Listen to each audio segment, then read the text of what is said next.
Hello and welcome everybody. You are watching the PUBG Mobile Pakistan Challenge Scrims. We are in day number 3 and it has been quite an impeccable journey where we did see two teams really stepping it up. That one, of course, being my favorite team, that is Flex Esports, and the second team being Regicide. But this time around, Shadow, we have different groups fighting against each other. We have team A and teams from group A and D going against each other, and after that, we will see teams from group B and C facing off. So today's the last day. Top 16 teams are going to qualify into the finals, who will be in contention for that massive $2,000 prize pool. So before we start off your day, what are your early speculations? Well, Fixes, it's not just two teams. Yesterday, if we talk about it, we saw another team from Group D dominate. That is going to be TDH2B going for two chicken dinners. And they were all aggressive. They were going all YOLO, just like Flex Esports. And one more team that came up was Bad Intention. So let's see. We are seeing some of the new teams stepping up. So it's going to be full of surprises and action packed. But let's have a look at the prize pool.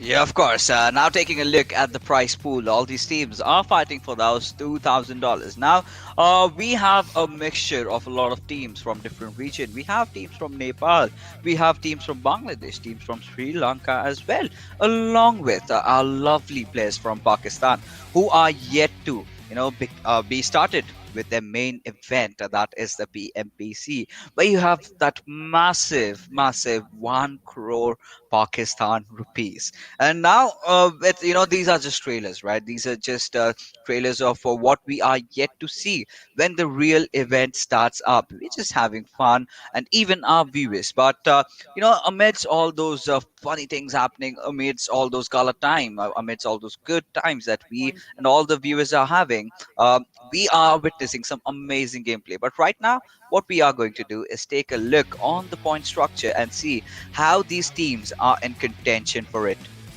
Well, the first place gets the 15 points, second place gets a 12 point, third place gets a 10 points, fourth get 8, fifth get 6. Until if we talk about 8 to 16 gets almost nothing, 8 to 12 gets just 1 point, 13 to 16 no participation points. But the main thing over here to look out for is going to be the kill point, because you get 1 point per kill.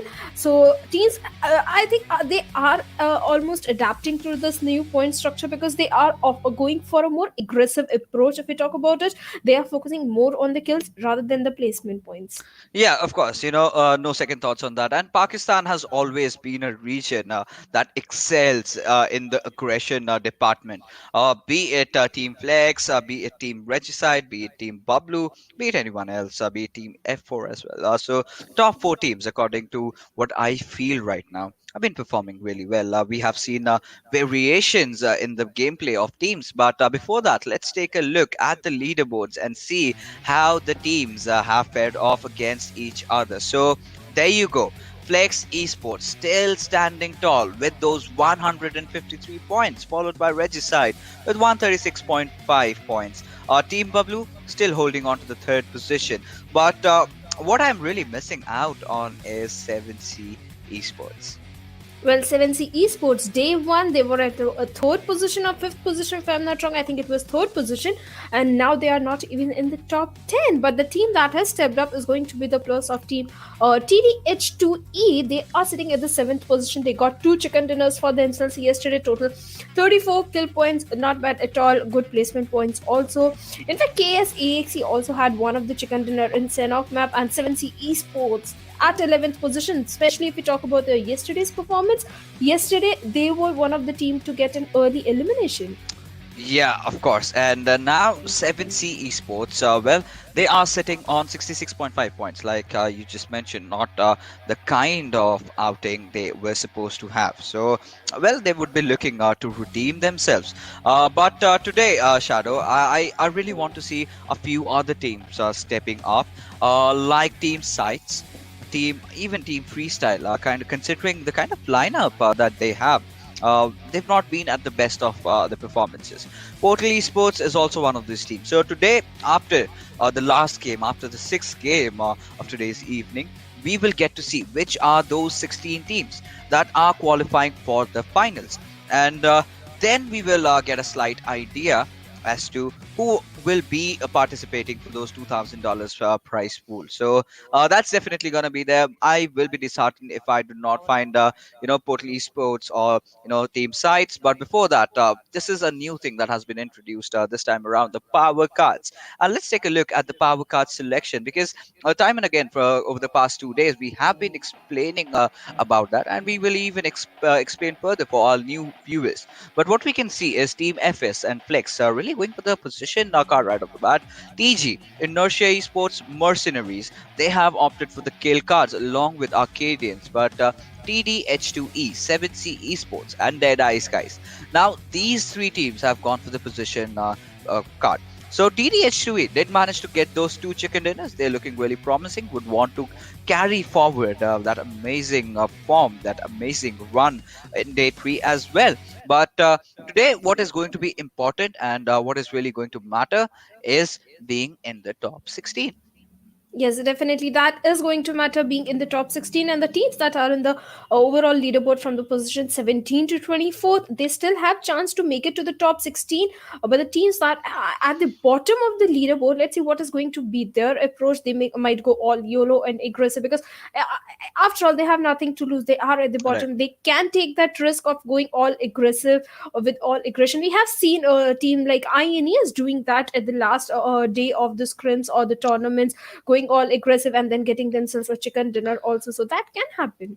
Yeah, that certainly can happen. Team INES, a team that we had a lot of hopes from during the PMPL as well. Could not really perform up to our marks, but somehow still finding their way in.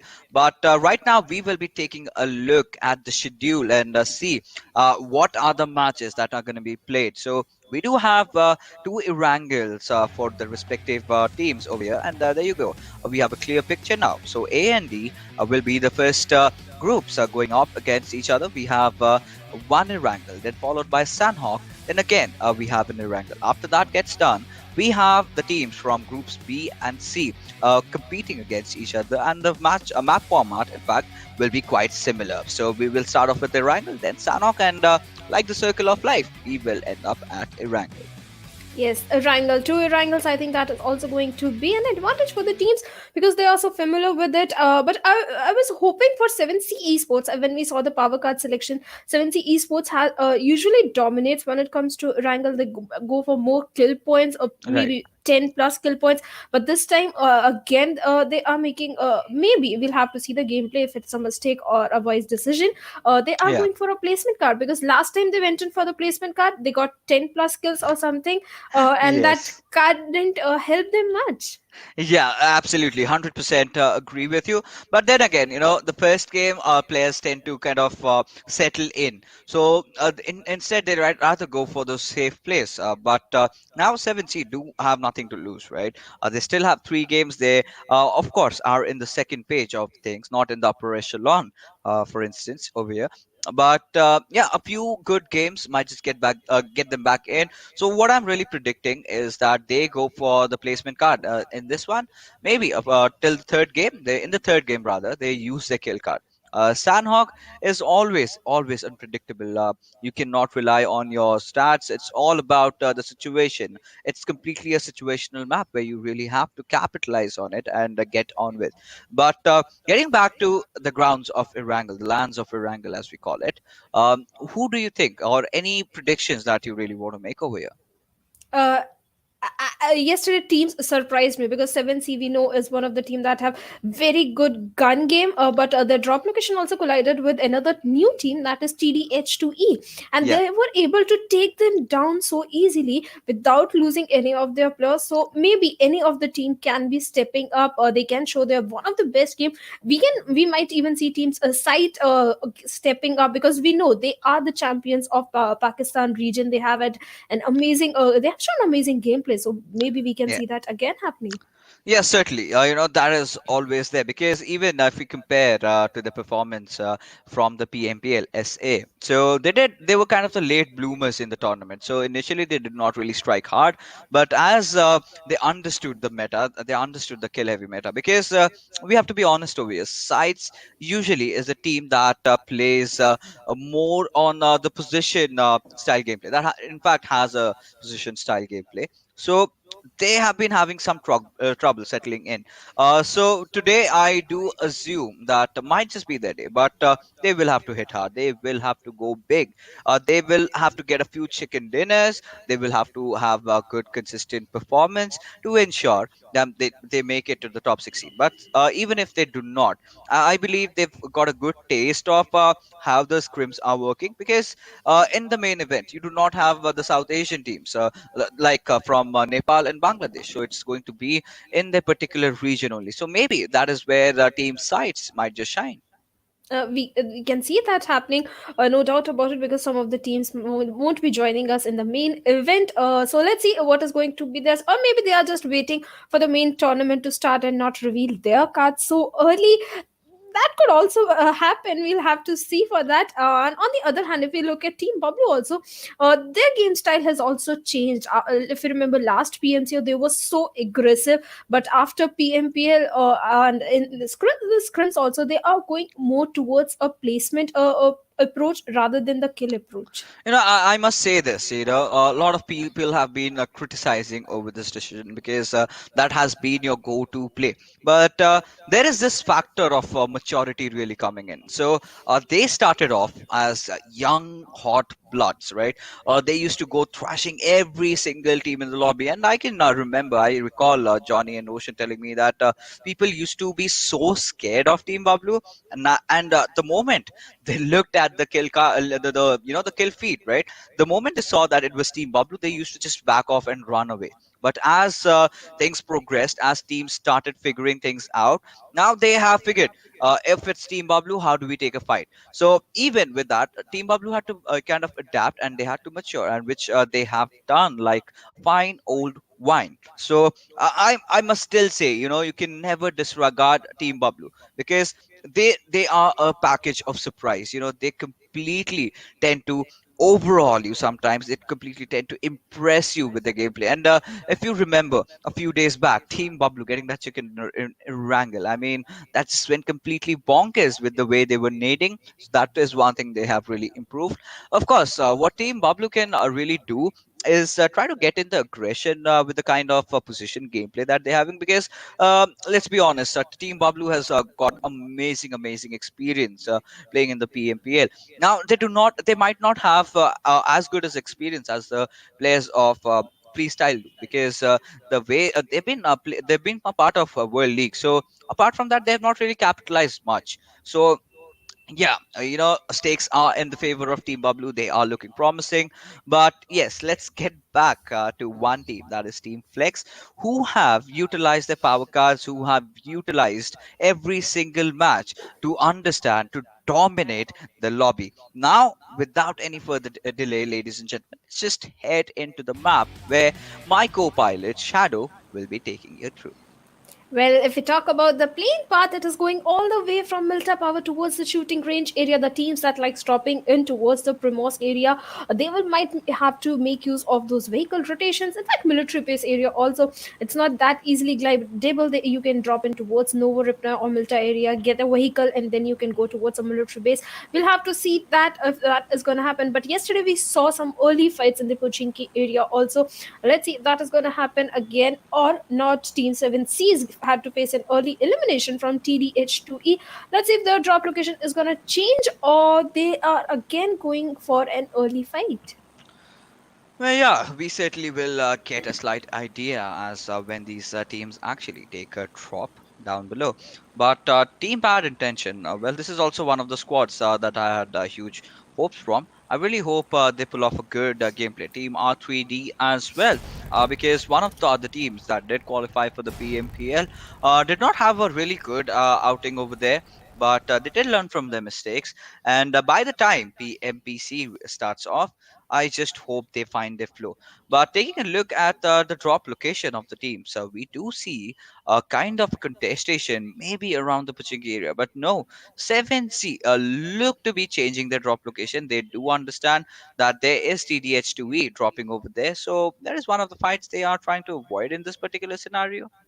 Well, that is being smart because when you are going in for an initial fight, there is a possibility your enemy team will have a level 2 gear and a better gun than you. You might just have a shotgun or a Thompson without any armor, and the opponent team might have an AKM and M416 with level 2 gear. So, early fights are always very unpredictable. And if we talk about early fight, Team FS and Team R3D Shaw, 3D Shaw has got just a shotgun. He needs to be very careful with his shot. And let's see, can he take that player from FS down or not? Let's see, he will be going.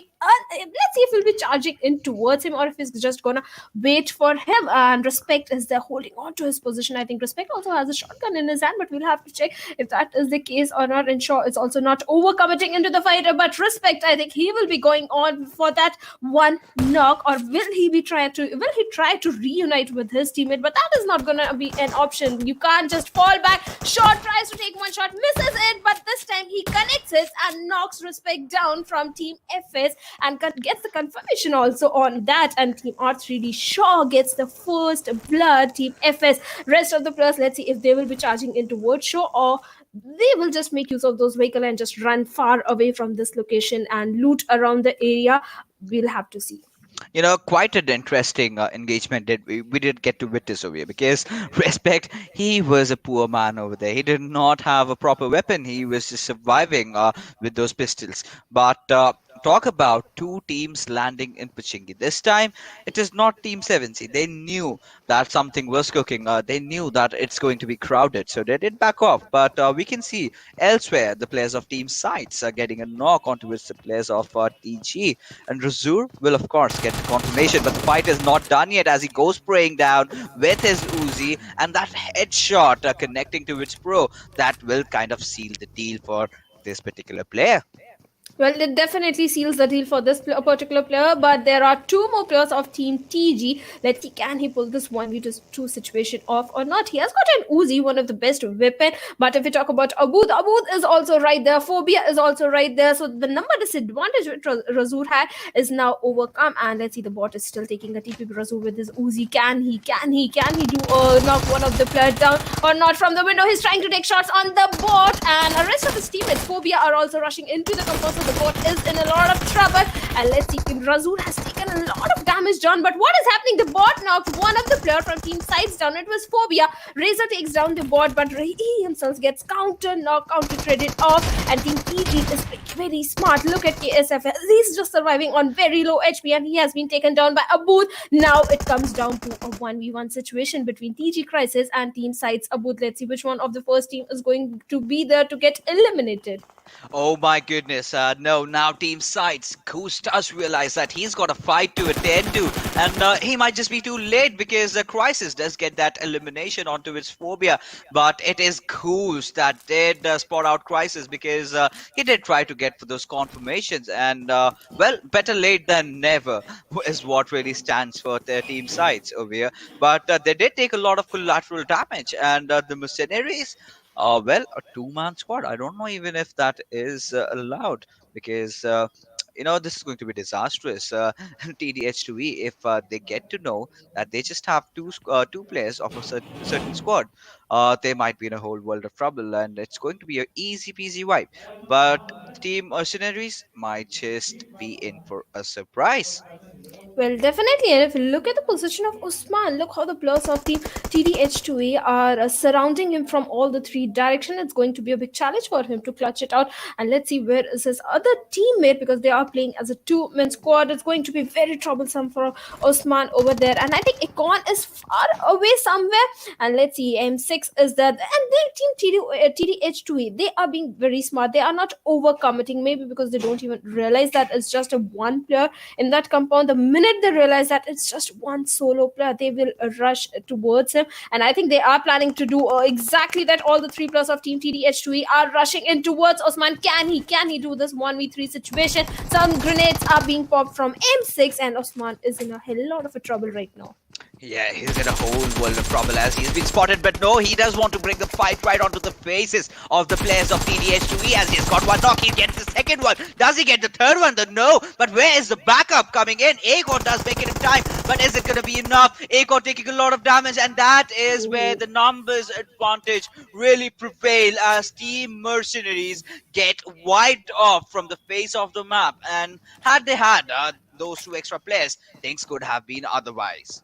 Well, definitely, because Osman did manage to take two of the players down, but later on he was the one who got counter knock, counter traded off, and it was the last solo player from Team Mercenaries who had to do a 1v2, but he failed to do so. But if we talk about Team Dead Eyes on top, sir, he is in a fight with the players of Team Bad Intention and Fixes. If you remember yesterday, last match of Erangel Team Bad Intention, one of the player. Outperformed everyone. The way he got the chicken dinner, that was very amazing, but we'll get to it. First, if we talk about Winter, he takes one of the player down from Team Dead Eyes, and I don't think there will be any chance of revival because he has his aim set of him for 1-6 and a 4 times scope to get that confirmation on him, but he has the plus of Team Dead Eyes have a slight ridge cover, so maybe we will be able to see a revival. Yeah, of course. We might just get to see that in a few seconds. But right now, well, the players of bad intention, they have kind of pushed in. They know that this is a good chance to take things into their own hands. But now we have the players of bad intentions. Well, Wizard has been spotted. Rated does get that confirmation onto it. Stalker will get that grenadier attack coming out for him. But on top, does want to back off because he does realize one of his teammates, that's Archut, has been taken down. But Rated going with that beautiful grenade out from nowhere, getting that knock onto its wizard. Now this is the chance where maybe Team Dead Eyes can make that push happen. But look at well, Winter, he does have a cover for himself. Any single moment, he can take a few shots, and Dead Eyes are wary of that. They are aware that if they make a small mistake, that can be capitalized on. But no, Rated getting that knock onto its copper has opened so much for Team Dead Eyes. Any single moment, they can make a push. The last surviving member, that is Winter, his position has completely been compromised. It's just a matter of seconds before Dead Eyes decide to just go on and push him down. Yes, definitely. They are going to be doing that, and with the looks of it, they do know where the player is. His location has already been compromised, and with the vehicle, the two players of Team Jedi's are going to be rushing into the compound, and let's see how things are going to turn out. Winter, he's in a lot of trouble because clutching a 1v4 situation against Jedi's, it's not going to be that easy. And on the other end, Sumit Whitey sir is popping in some grenades towards him, and let's see if those grenades are going to get connected or not. On top sir is being very careful, and with that perfect grenade coming in from Sumit Whitey, sir, Team Bad Intention has been eliminated. Yeah, a lot of wrong decisions being out in the open. Lack of map awareness was the cause for bad intentions to be taken out from the lobby. They did not really have an intention to win over here, and they were punished for that. If we take a look at the circle is pretty much looking like a generic circle that we have seen from the eastern side. Might just go anywhere. I really predict it to go somewhere down south of Yasnaya. Now, those areas have been really reworked. If you take a look at them, those ridges have been changed. Now, this comes to the point that how much knowledge do these teams have? How much knowledge, how much situational idea that these teams have? But now, what we did see was the AWM being ignored. Well, AWM is being ignored, and if we talk about Team Bablu, also they are also showing some interesting rotation because usually, if we know they go for a fairy peer side rotation, but this time they are moving towards Yasnia. Yasnia could be in for contestation because the way teams are rotating, especially the players of Team Elementrix, Team Bablu, Team FS, I think they will be going in for Yasnia to hold on to, and Team FS and Team Bablu might go for an early engagement and early fight. Also, we'll have to wait for it because right now the Team Bablu, all the four players are having four different vehicles or something, or they are just a little split out. And the players of Team FS, if they see them in the open area, then they will be in a lot of trouble. On the other hand, Team Arcadians are also holding on to their position. From the southern side, if we talk about the players of Team Rising Nepal, are making a rotation from the prison area. A lot of teams are, in fact, going to take the center of this particular map would want to be at the epicenter of the fights, do have those beautiful, good, big scopes, and might just work out. Team Bubble, in fact, rotating around from the western side all the way to its eastern side. Now, Team R3D might just be in a position to spot them down, and if they do, Team Bablu might be in a whole world of trouble. But talking about positioning, team sides do have a good position inside the circle. Team Deadeyes also has a good cover for them, as they've got a control over that that slopey area, that ditch that we call, and even beside that, those compounds where they did engage off with the players of bad intention. Team Elementrix is off to the northern side. They are having control of that, but R3D and Nubis does take down Team Wolf, and will make no hesitation in getting that final confirmation onto its him. So, well, Teen Wolf was the scout for this team, and now he did try, but the thing with scouting is you tend to get spotted, and if you are unlucky, you just fall down. And he did fall down over there. Team R3D is going to be happy. They have got two initial kills in their favor without losing any of their player. But if we talk about Team Bablu, they have been reduced to a three-man squad. They know the plus of and they know where the plus of Team R3D are going to be there. Tyrant might want to damage their vehicles to stop their rotation. And let's see where the next circle is going to shift. And it is towards the mansion area. So maybe mansion will be up for contestation. And like you said, fixes, most of the teams will try to hold on to the center of the zone. Let's see if that is going to happen. On the other hand, Deadeyes are making a rotation from the western side where the player of INES might be waiting for them. Yeah, of course. Now, beside Mansion, there is a plateau where we have this squad house, which is a very good area to hold. None of the teams really have gone for it. And now, taking a look at the circle, our team Bablu needs to make that move, but we see the players of Deadeyes engaging against the players of 7C. Now, this is a fight that we would love to see. But right now, I think there are three squads in contention over there. We have Deadeye, 7C, even Team Sides might join the fray very soon. But Rated getting a lot of kills for his name, and well, Deadeyes are off to a very explosive start. And now Rated has managed to spot down another player. In the meanwhile, Sonnen gets a knock elsewhere on the map. Yes, definitely. Sonim gets a knock over there. And if you talk about the team size, they are outnumbered. They are just two men over there. Let's see how that is going to turn out. On the other hand, the Team Elementrix Sonim gets the confirmation on Pikachu of Team Bablu. And I believe Team Bablu is reduced to two-man squad. And let's see Goost and his teammate Abud how they are going to fight against the plus of Team Dead. As they have a good hold of the ridge area.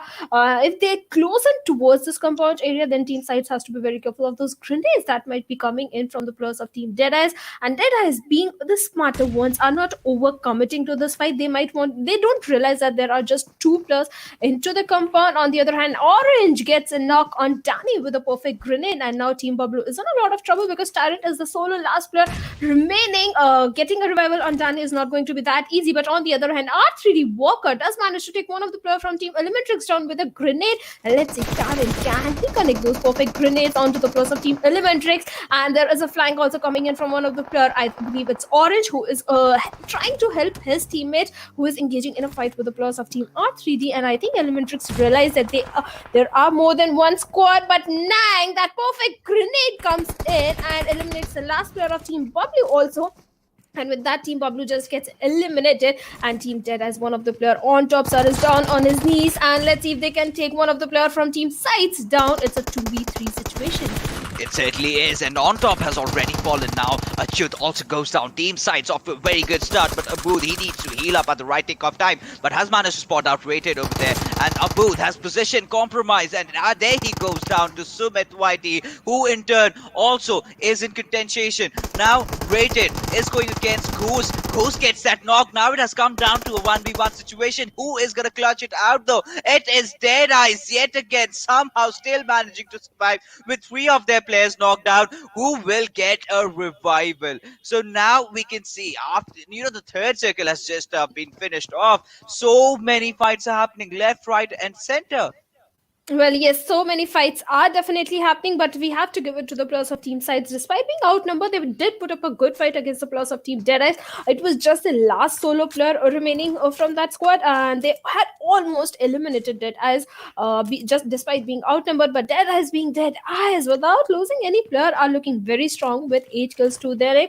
And if you talk about Team Elementrix, they are right into the center of this zone. Let's see how that is going to turn out for them, because R3D definitely definitely knows that there is a squad Elementrix, and I think Elementrix has lost one of their player also because of that grenade coming in from the plus of Team R3D. Yeah, of course. And now we do see the players of Dead Eyes, having that roster shuffle, getting in two new players. We have Sumit YT and also Achyut. But Tala, oh my goodness, he does eat that big green machine. And, well, does connect those headshots as well. But how long is he going to do it though? And how precise he is going to be with his AWM? Because they do have a small compound for themselves, have managed to spot down the players of FS over there. So, well, this FS is another big name that we are aware of, has certainly one of the best players in the regions from Bangladesh. But with the way they've been playing the scrims, they certainly not really look comfortable. But here you go, you can never miss out. The leaders, the way they have been playing, getting two knocks right over here, left, right, and center. Now Crypto goes in for a spray, does manage to track down a few players, connects a few shots, but will he get a confirmation though? Will he get a knock though? And TDH2E somehow barely surviving by the whiskers. Well, they are definitely barely surviving because that vehicle took down. I'm sorry, took down a lot of damage, and now in the player of Team TDH2E has been spotted down by Destroy, and let's see can destroy his vehicle or not. But on the other hand, Team Elementrix and Deadeyes are engaging on a fight, and Team Elementrix Orange is in a domination spree, and Deadeyes is in a lot of trouble. On the other hand, 7C Fear has been spotted down by UZ over there, and let's see, he's also a Fear, I believe, is also taking a lot of views on damage. Also his vehicle has definitely taken a damage, and let's see, can he spray that buggy down? Can Fear be knocked down? Because if he gets knocked down, I think kill confirmation will come by the play zone. He will just bleed to it, and look at that, 7C Fear has been knocked down by Crypto with that perfect M416 spray coming in. Yeah, certainly. And now, well, you've got to give it to the players of Team Flex. And Fear, we know he's a fearless player, but not the kind of an outing that I would really expect from them. That rotation was completely uncalled for. They did commit, and now they're paying the price. But there you see 7C Mimo. He's also gone down, and with that, 7C off to yet another really bad start. So we see all the big names really crumbling down. And, Hattie has managed to spot out Crypto. He will try to get that knock, but is it gonna be enough though? Now, how do Team Flex also make their way inside the circle, provided the fact that they do not have any cover? It's just those vehicles that are protecting them, but Uzim elsewhere, he does get a knock with a grenade, and now they have completely opened things up with Dead Eyes. Well, they have definitely opened things with Deadeyes, but on the other hand, INES and Arcadians are also engaging in a fight, and with that, Deadeyes gets eliminated because of the DP spray coming in from Flex Destroyer, and INES and Arcadians. Team Arcadians is in a bit of trouble because the K9 needs to heal up really fast. He has popped in those first hits, but all his other teammates have already been eliminated. Now it's a 1v3 situation. Can he pull it off? He has a Scar, a level 2 gear, and can he pull this off? Because look at his location, he can't survive the grenades, and his grenade is the one that kills him. And with that, Arcadians have been eliminated at the 9th position with just one kill to their name. But I think Team Elementrix and Team Future Station, they might also be engaging in a fight. Yeah, they certainly will be, but right now what we have, the players of Future Station, Bad Rip deploying that smoke grenade, or is that a... Yes, it is a smoke. In fact, going against the players of Team Elementrix. Nags gets one knock onto its evil eye. Team Elementrix surviving with their two players will be charging in through that smoke towards the mysterious lands and searching down the players of Team FS. Bad Rip somehow still surviving over there, and he is in those panic room, and those one grenade might just change things around as Capshi will get that knock onto its orange. It's Nang, who's a solo survivor over here, for struggling in those balcony, will take that fall, but no, Nang still somehow survived. Bad Riff is going for that revive, has managed to pick up Evil Eye, his teammate. Now, Team FS, they are in a good position to take this engagement, and Team Elementrix, one after the other, they are going down. But Nang, instead of taking that fight, is rather opting to go for that revive. Bad Riff manages to spot one down. Nang goes very low, but he gets somehow that knock. Team Elementrix somehow still surviving in the panic room. Orange falls short, but Nang, he has to take this engagement. How will he though? As Kapshi just marches fearlessly taking down Team Elementrix from the equation.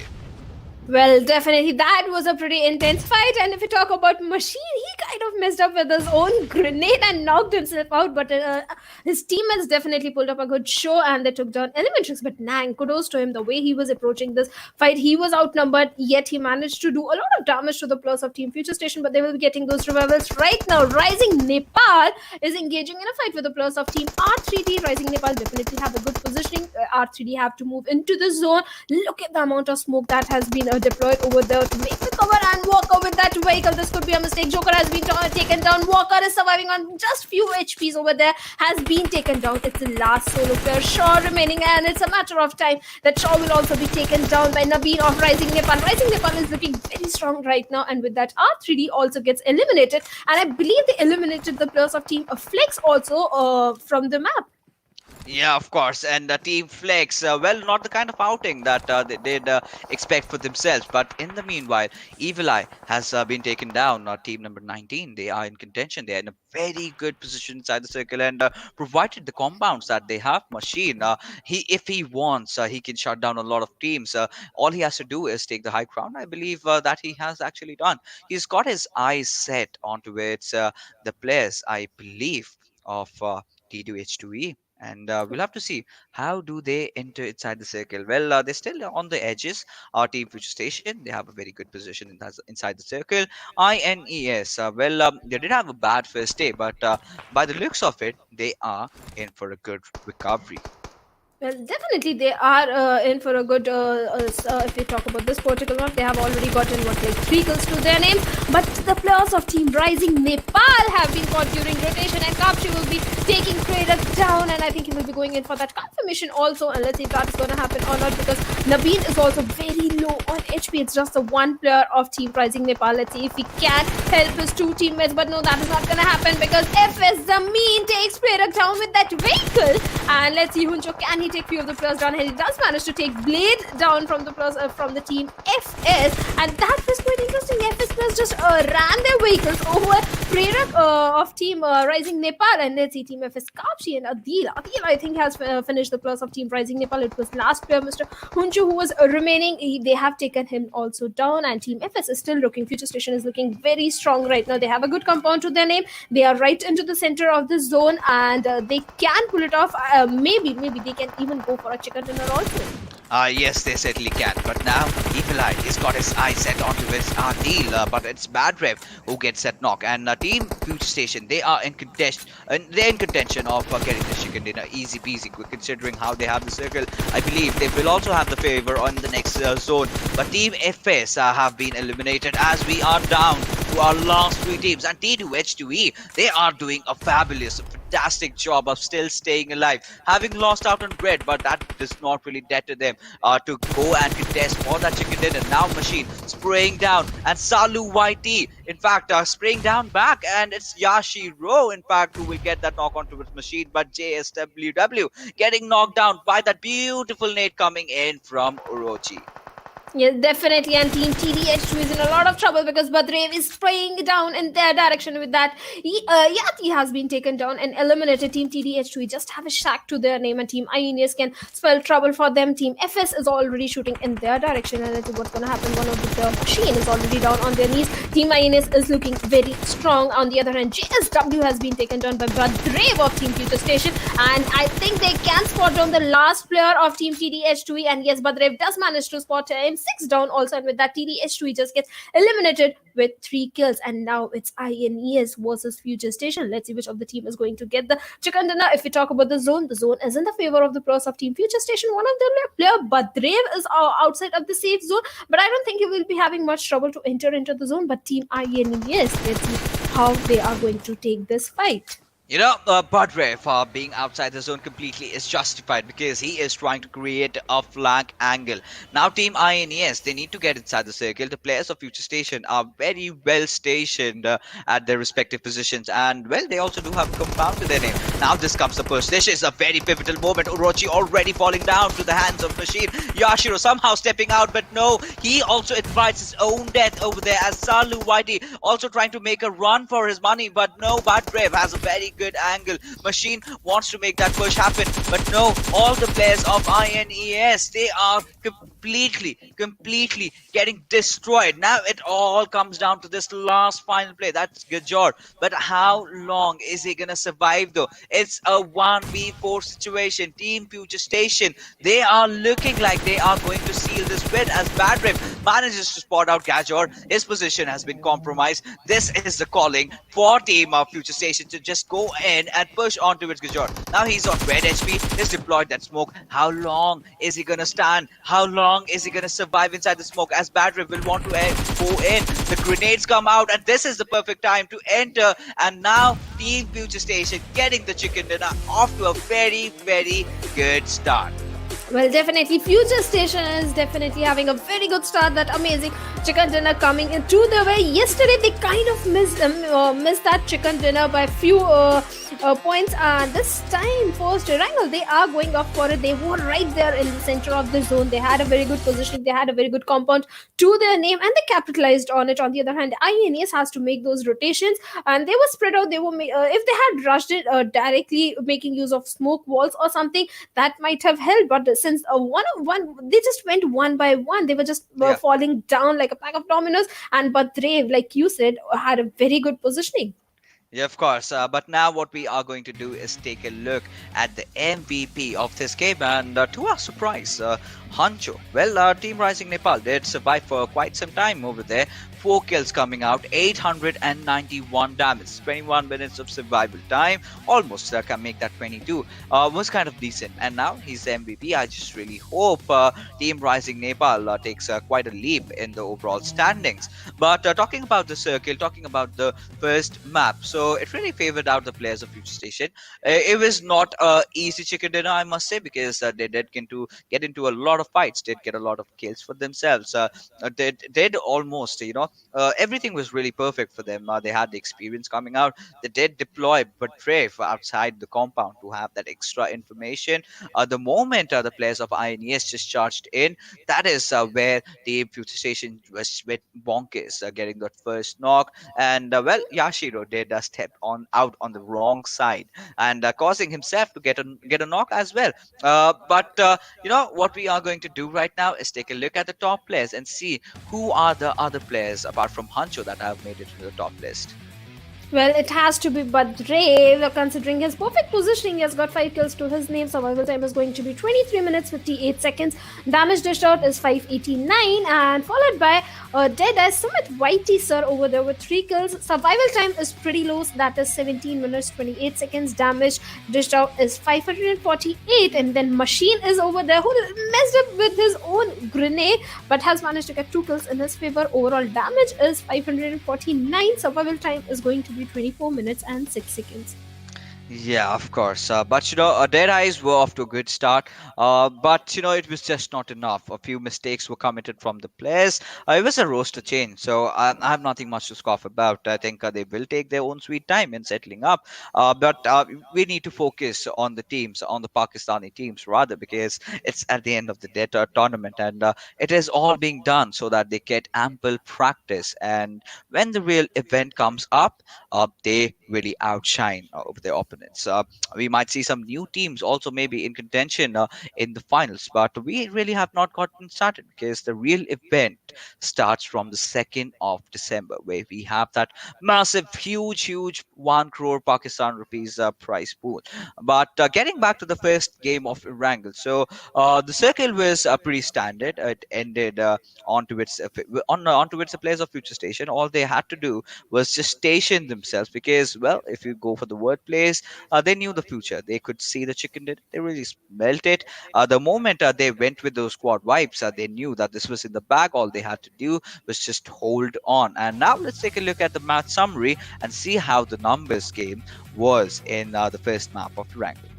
Well, if we talk about smokes and nades, pretty low compared to Erangel, that is 188. Total headshots dealt is going to be 12. And out of 64 knocks, 57 were the kill confirmation. And we saw 3 vehicle kills also and 11 grenade kills. That is a pretty high number. And 3 drop looted. But what surprises me is the 3 vehicle kills. We did see one of the kill of Prerak of Team Rising Nepal, and grenade kills overall. If we talk about 11, is also a pretty high number.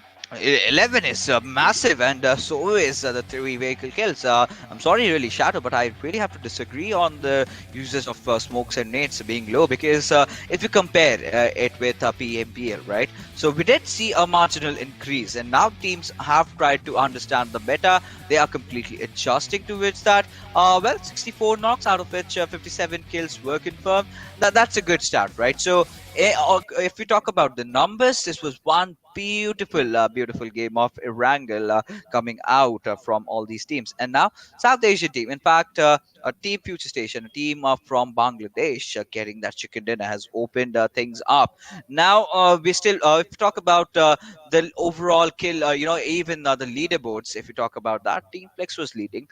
They did have a good, start, but they could not really carry it forward. So well, we'll have to wait for the next two games to see where they really end up, because this is a squad that's really promising. This is a squad that is, bringing in a hope to a lot of Pakistani fans and across the globe. So this is one of the teams that I am really looking out for. Do let us know for which team you are guys are rooting for. But now what we are going to do is go on a short little break, because coming up next is yet another map of Sanhok.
Welcome back, ladies and gentlemen. You are watching the PUBG Mobile Pakistan Challenge, the Scrims, where we are in our day number 3. Match number 2, Sanhok is on way.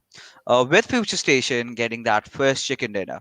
So, Shadow, my question comes down to here. What are your early speculations about Sanhok?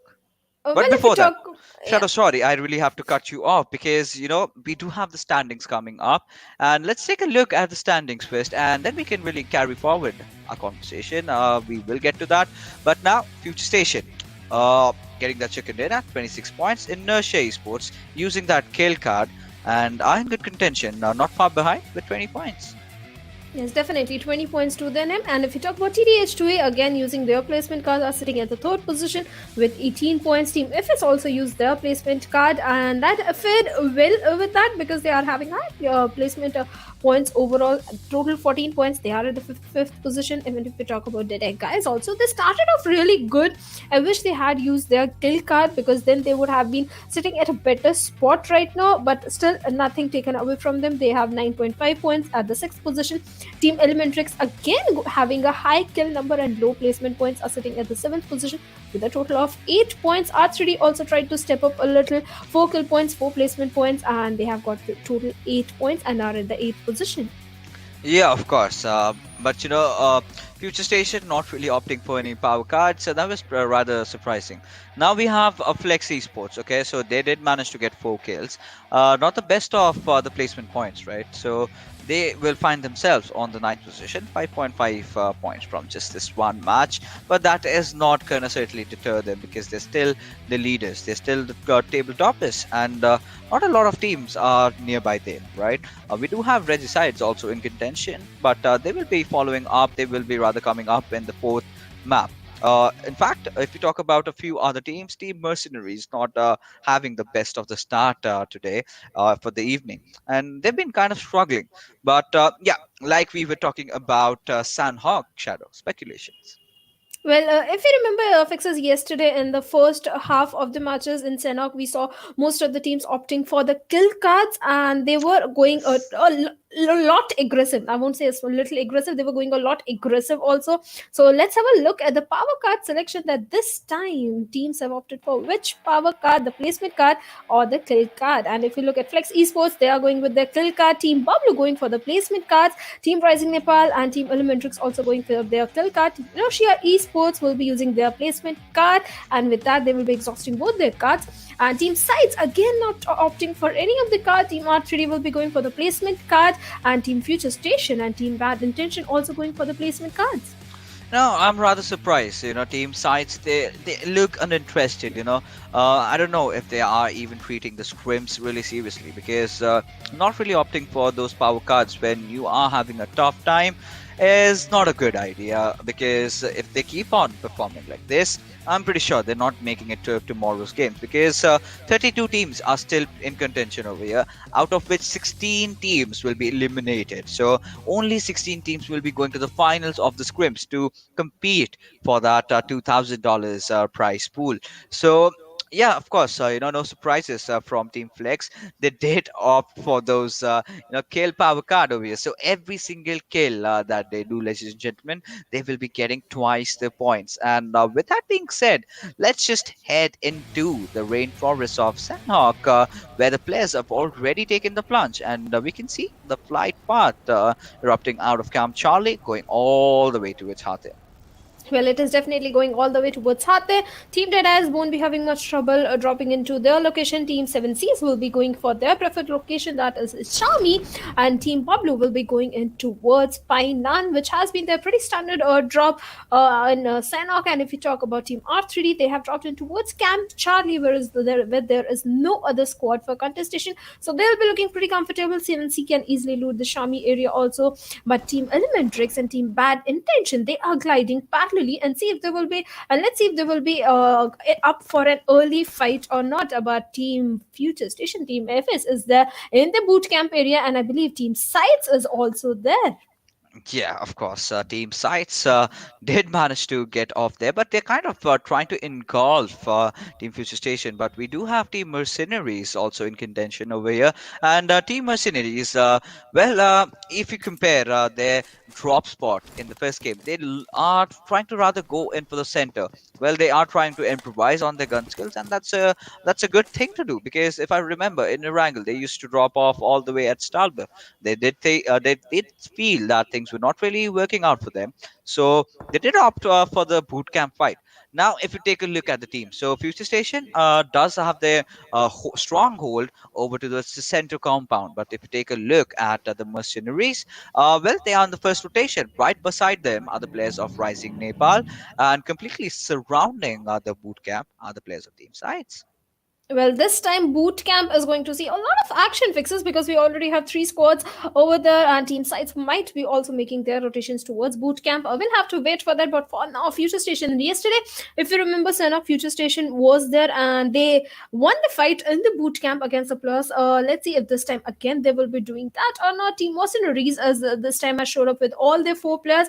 The man disadvantage they had in the Wrangle, I think they realized that, and this time all the four players are right there. Right now, every all the three teams, they are just holding on to their position. They have a good loot to themselves and will wait for the enemy team to come out in the open area, make some mistake. Akon has definitely taken few of the shots, and he need to heal up. Let's see if he has those boosters that are required. On the other hand, Evil Eye, he has a very good position because of the plus of team mercenaries opt for a left rotation, then Evil Eye will have a very good angle towards them.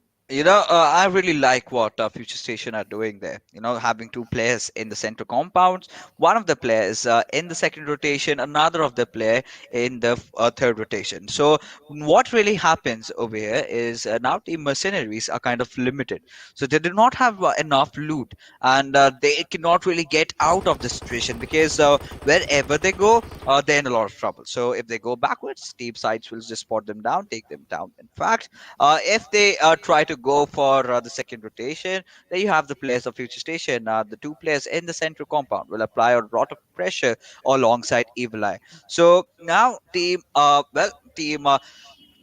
mercenaries has to play very cautiously. They have to take every decisions really wisely, or else they are just going to be taken down.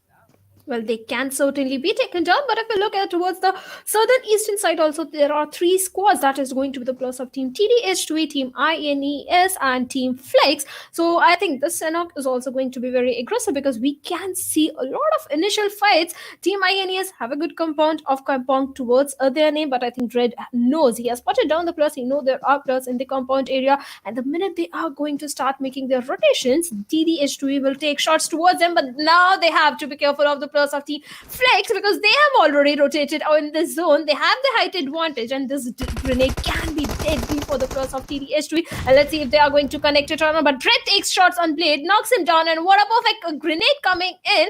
One of the player of Team Flex is also down. Blade is down. TDH2 is also down with that perfect grenade coming in. Flex, Crypto throwing some utilities towards them to get that confirmation, but Crypto will be getting that confirmation on Red, and now TDH2 is reduced to two-man squad, and JSWW with that perfect Uzi spray. But this time M416 will come into the action as he takes Crypto also down, and Team Flex is now reduced to two-man squad. Where on earth is Trinta and Uzum? I do not really see them anywhere close. Why was Team Flex really taking that fight? A lot of questionable decisions by the players of Team Flex. I agree. You're the best team right now. You're getting a lot of kills. You are playing the best games of your life. But such decisions are not really pleasant, not really welcome, because you tend to underestimate a squad. They will kind of punish you for that. Well, Crypto was initially clinical with his grenades and his Molotov usage. He was completely precise, but it's the man numbers that he did not really have in his favor. But elsewhere, we do see the players of Team Elementrix engaging against Team Side as the booth has been spotted down by Nang, but there you go. Nang goes down. The Brill coming into action, but Mr. Hyozu from elsewhere providing that perfect cover fire as Inception will be marching in towards the enemy lines there where the players of team sides are resumed. He has been spotted out. It's Inception has still spraying down, but still nothing happening as Orange will somehow try to survive, and Mr. Hyozu from the back lines getting those knocks. Orange needs to heal up, but will they give them enough time though? As Phobia, he's prone in. Ghost has that high ground advantage for himself, and there you go. The Ghost are not coming out, and Orange rather going for that revival onto its Nang. Somehow, team sides are still alive to take the fight. Well, definitely, they are still alive to take the fight. And Goose, like you said, he has a very good positioning. He can put pressure on the players of Team Elementrix, and he has already started putting pressure on them because Orange is very low on HP. Nang is going for that revival, and this could be a mistake because this is the moment when the players of Team Sides could have rushed in, but they are letting them get back on their feet. I think Orange is a little down on the healings. He is a little short on the healings, and let's see, Goose will be going in for that flank and the rotation. Let's see if he can take down the players, but this was a mistake. Fixes, this was a very big mistake from the players of Team Sides because Inception was down. Other player of Team Elementrix is already on a low HP. It was just one player, and they gave them the chance to get back on their feet. But on the other end, Badre was popping in some grenades towards the players of Team Mercenaries, and I think they have taken Osman down. Yeah, they certainly have. But now what we can see is this fight still happening. And Team Elementrix still surviving with all the 4 players. But Akon trying to make that push into its the bootcamp area where we have the players of Station in contention. Now Kapshi will just wipe him out, and he just vanishes into that thin air of smoke that we get to see. And well, this was a supremacy of the players of Future Station, and I did anticipate that, right? There was going to be a point where they're gonna have that positional advantage, and Team Mercenaries yet again punished for their silly mistakes. Well, definitely, they have been punished, but Team Elementrix, they are one lucky team because without losing any player, they are still surviving and they are taking up good fight. And if we talk about INEC, Orochi is popping in some grenades. Gajor is already down on their knees, and Orochi, perfect nade coming in. One of the player of Team TDH2 is already down on their knees. Now they will be going in for the revival. On the other hand, Team Flex is also doing a third party, and now Team TDH2 is in a lot of trouble because 2 squads are shooting in their direction, and JSWW is the last solo player surviving for his teammates. And I think he should just disengage from this fight, or just if we see any knock player get those kills. Otherwise, engaging in between 2 squads, I think it's going to be deadly for JSW of TDH2. And let's see how the plus of Team Flex and INES take up this fight because Trinda is popping in some grenades in the direction of the plus of Team INES. Let's see if one of the player is going to get caught. On the other end, FS and Team Deadeyes are also engaging in a fight with each other, and one of the player of Team FS has already been taken down. I believe it's Adil. Yes, it was Adil, and on top, did manage to get that confirmation. But INES, well, they do know that they've got a few squads really around them, squirming through the area. As on top gets another knock onto its blade, and that is really devastating for Team FS, who haven't really been having the best of the days. And on top, also getting that confirmation onto its blades, and this is a good sign for Deadeyes, right? But Uzim, well, he's in a very, very bad situation, in a very bad position, as Salu Whitey might just commit for the push, as we can see Yashiro and his teammate making that flank from the left hand side. Now, this is where I believe Team Flix can completely be outplayed, as Orochi does get that grenade attack for himself, but Uzum having spotted out Salu Whitey behind that cover up rock, but no, does underestimate the other players, as Gajor comes out from nowhere, gets that knock onto its Uzum. Now, Trinda is the last member surviving. Now, we must also consider the fact that Team Flex did opt for the kill card, and well, not a good outing.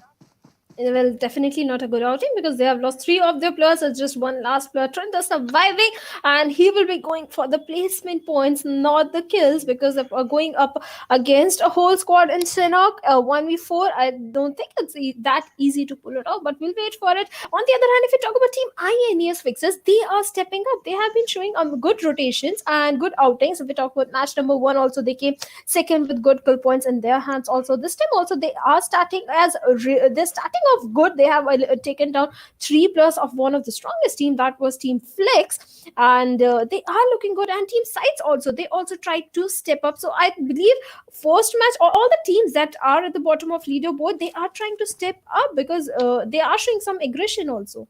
Yeah, the aggression is of course there, because at the end of the day, these are scrims. These are to hone your skills as a player. But what we can see is Team Elementrix are marching into the enemy lines of Team Sites, and well, Sites might just be in a bit of a trouble as they are being surrounded, and Orange having a good position already. Nang, as he goes in, Inception trying to create another opening. Phobia is way too much out in the open as Nang will just go in and take him down. Orange does manage to spot out Goose, and with that, team sites are history.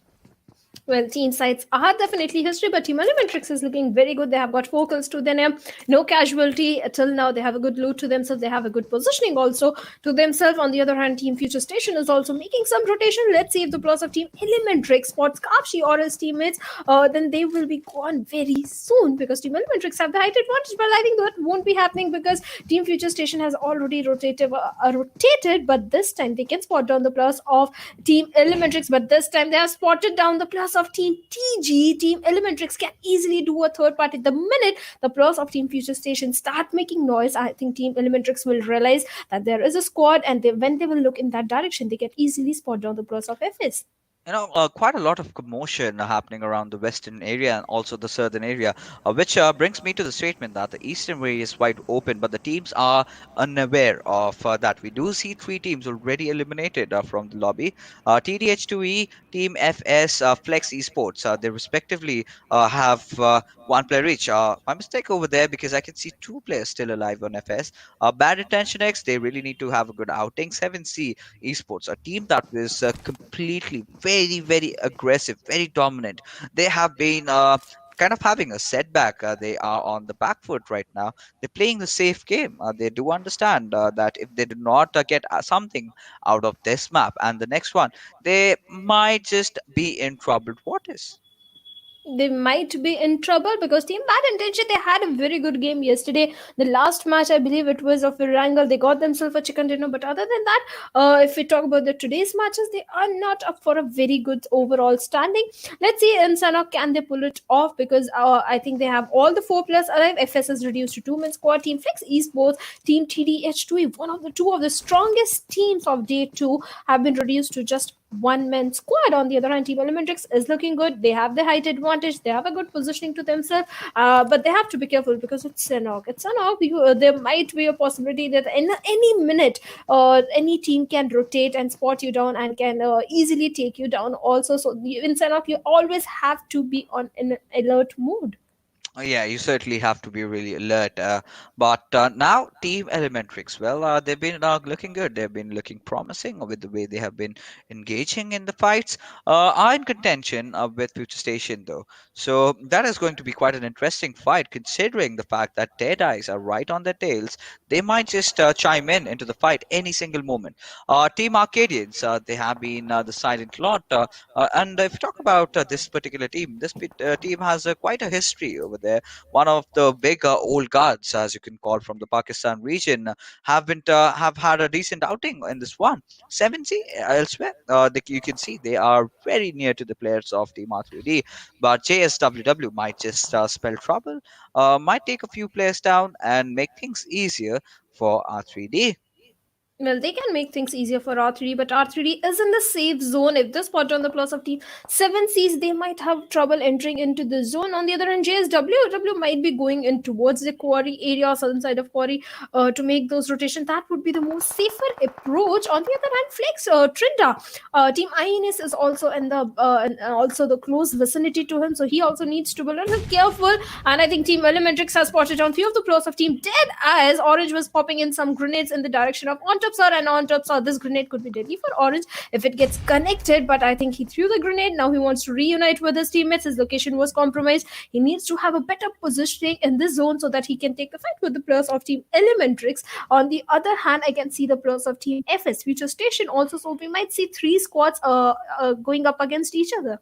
Yeah, that is the kind of possibility that we are really hoping for. Now, on top, he's on the low ground, has managed to spot down the players of Team Elementrix, which is waiting for the gunshots to be fired at the enemies. And now, on top, he was on the low ground.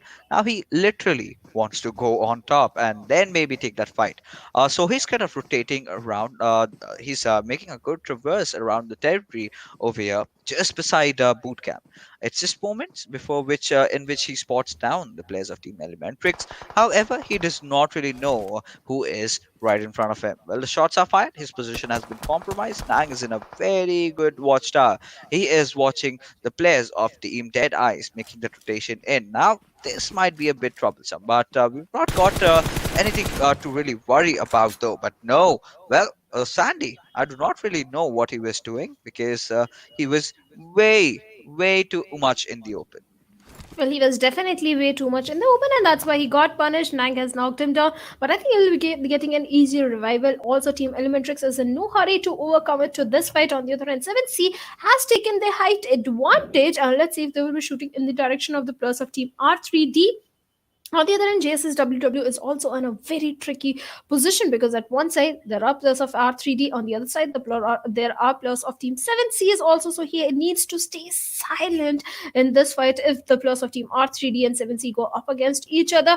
Let's see if it is going to happen. For now, R3D is not coming out in the open. They are holding on to their position. They might realize that at Sanhok players will be rotating in, being in the open could be dangerous for them, but let's see 7C Memo and Fear. If we talk about these two players, I think overall 7C, if we talk about the whole squad, their players have always made it to the kill leaders. They have shown amazing gun gameplays time and time again, but yeah, day number 2 was not their day. They had early elimination first match. Also, if we talk about 7C, didn't had a very good outing. Let's see if they can do something in Sanhok, because right now in front of them is also going to the plus of Team Bablu. Yes, of course. But we've kind of gone to a lull in the circle right now as the teams are rather focusing on positioning themselves rather than taking a fight. Quite a different type of outing that we get to see from the players of 7C because this is a name that is synonymous with aggression. And wow, take a look at how the circle has shifted. Now, Future Station is just gonna head back home, head back to the territory that they did own. But who is going to, win that race? Because we also have the players of Dead Eyes in contention of that. Even the players of Team Elementrix do understand the fact that any single moment the circle might just change. So it's really better to have the bootcamp compounds. Right beside Team Future Station is Team Arcadians, and coming out from the circle are the players of Team INES, who might just be in an engagement out there. Yes, definitely. And if we talk about team bad intention, also they might be going in for northwestern rotation, but we'll come to that. Team Bablu Dani has taken down one of the player of Team TG. On the other hand, Arcadians, the K9 has also been eliminated from the lobby, and Badrev need to heal up really fast. He needs to get those HP, and Kapshi is shooting in the direction of Arcadian wall trucks and has taken him down. Team Arcadian seem to be in a lot of trouble because we have the players of Team INS, Team FS, Future Station are also shooting in their direction, and let's see Tala for how long he can survive. On the other end, the players of Team INES are also making their rotations, and I think Machine has spotted them down. Let's see how this fight is going to turn out. FS is looking very strong right now. On the other hand, Team TG has given revive to their teammate. They have a good compound to their name, but they are not in the safe zone. They have to make those rotations, and FS will be waiting for them. And the way the players of Team FS are placed, they are covering almost all their angles. But if one of their player gets knocked out, then they will struggle in giving revive to him. Yeah, they certainly will. And now the players of 7C, I did see Fear being taken down, so that's not a good news. But if you take a look at the players of TG, they do have compound to themselves. This is still the fourth circle. We still have 12 teams competing for that top prize. We still have 12 teams competing to get that chicken dinner. But Team Flex, Trinda still somehow surviving. Now, if our Team Flex goes down, Trinda will get 3 points. In fact, the entire team will get 3 points because they did manage to get those 2 kills, and Trinda hasn't even got one. But now, what really did happen was Fear. He was taken down from the play zone, but Animus did get that confirmation. So, R3D off to a good mid game. They are looking strong if they manage to keep their players alive. Maybe we might just get to see them dominate in the final circles. we might get to see them. On the other hand, some of the Whitey sir is also knocking down few of the players and has got the confirmation on Stalker of Bad Intention. Elementrix Orange has been picked off by the players of Team Bablu, and TG is in a lot of trouble. Those perfect grenades coming in from Anubis takes down one of the player of Team TG. Now Crisis going to the last solo player remaining, but FS is also shooting in their direction, and now the players of Team R3D are going to be in a lot of trouble. But TG has been eliminated because of the players of because of the R3D players. On the other hand, Bad Intention looks to be in a bit of trouble also because FSST is shooting in their direction, and INS and 7C. There are lots of fights going around, but Badrev, he has his eyes set on the player of Team R3D. He know they are going to come out into the safe open area to move into the zone, and that is the moment when he will strike. On the other hand, 7C True Love has been taken down by the play zone, and Badrev, this was the moment he was waiting for, and he has taken down two of the players of Team R3D. Yes, he certainly does. As Team Future Station, after that phenomenal first game, they're off to a very good second game as well, having 9 kills already. Now, Team INES, well, Orochi is pretty low on his HP, but somehow he's still alive. You know, Team Elementrix taking an early exit at that early point. You know, this is looking really shaky for this squad.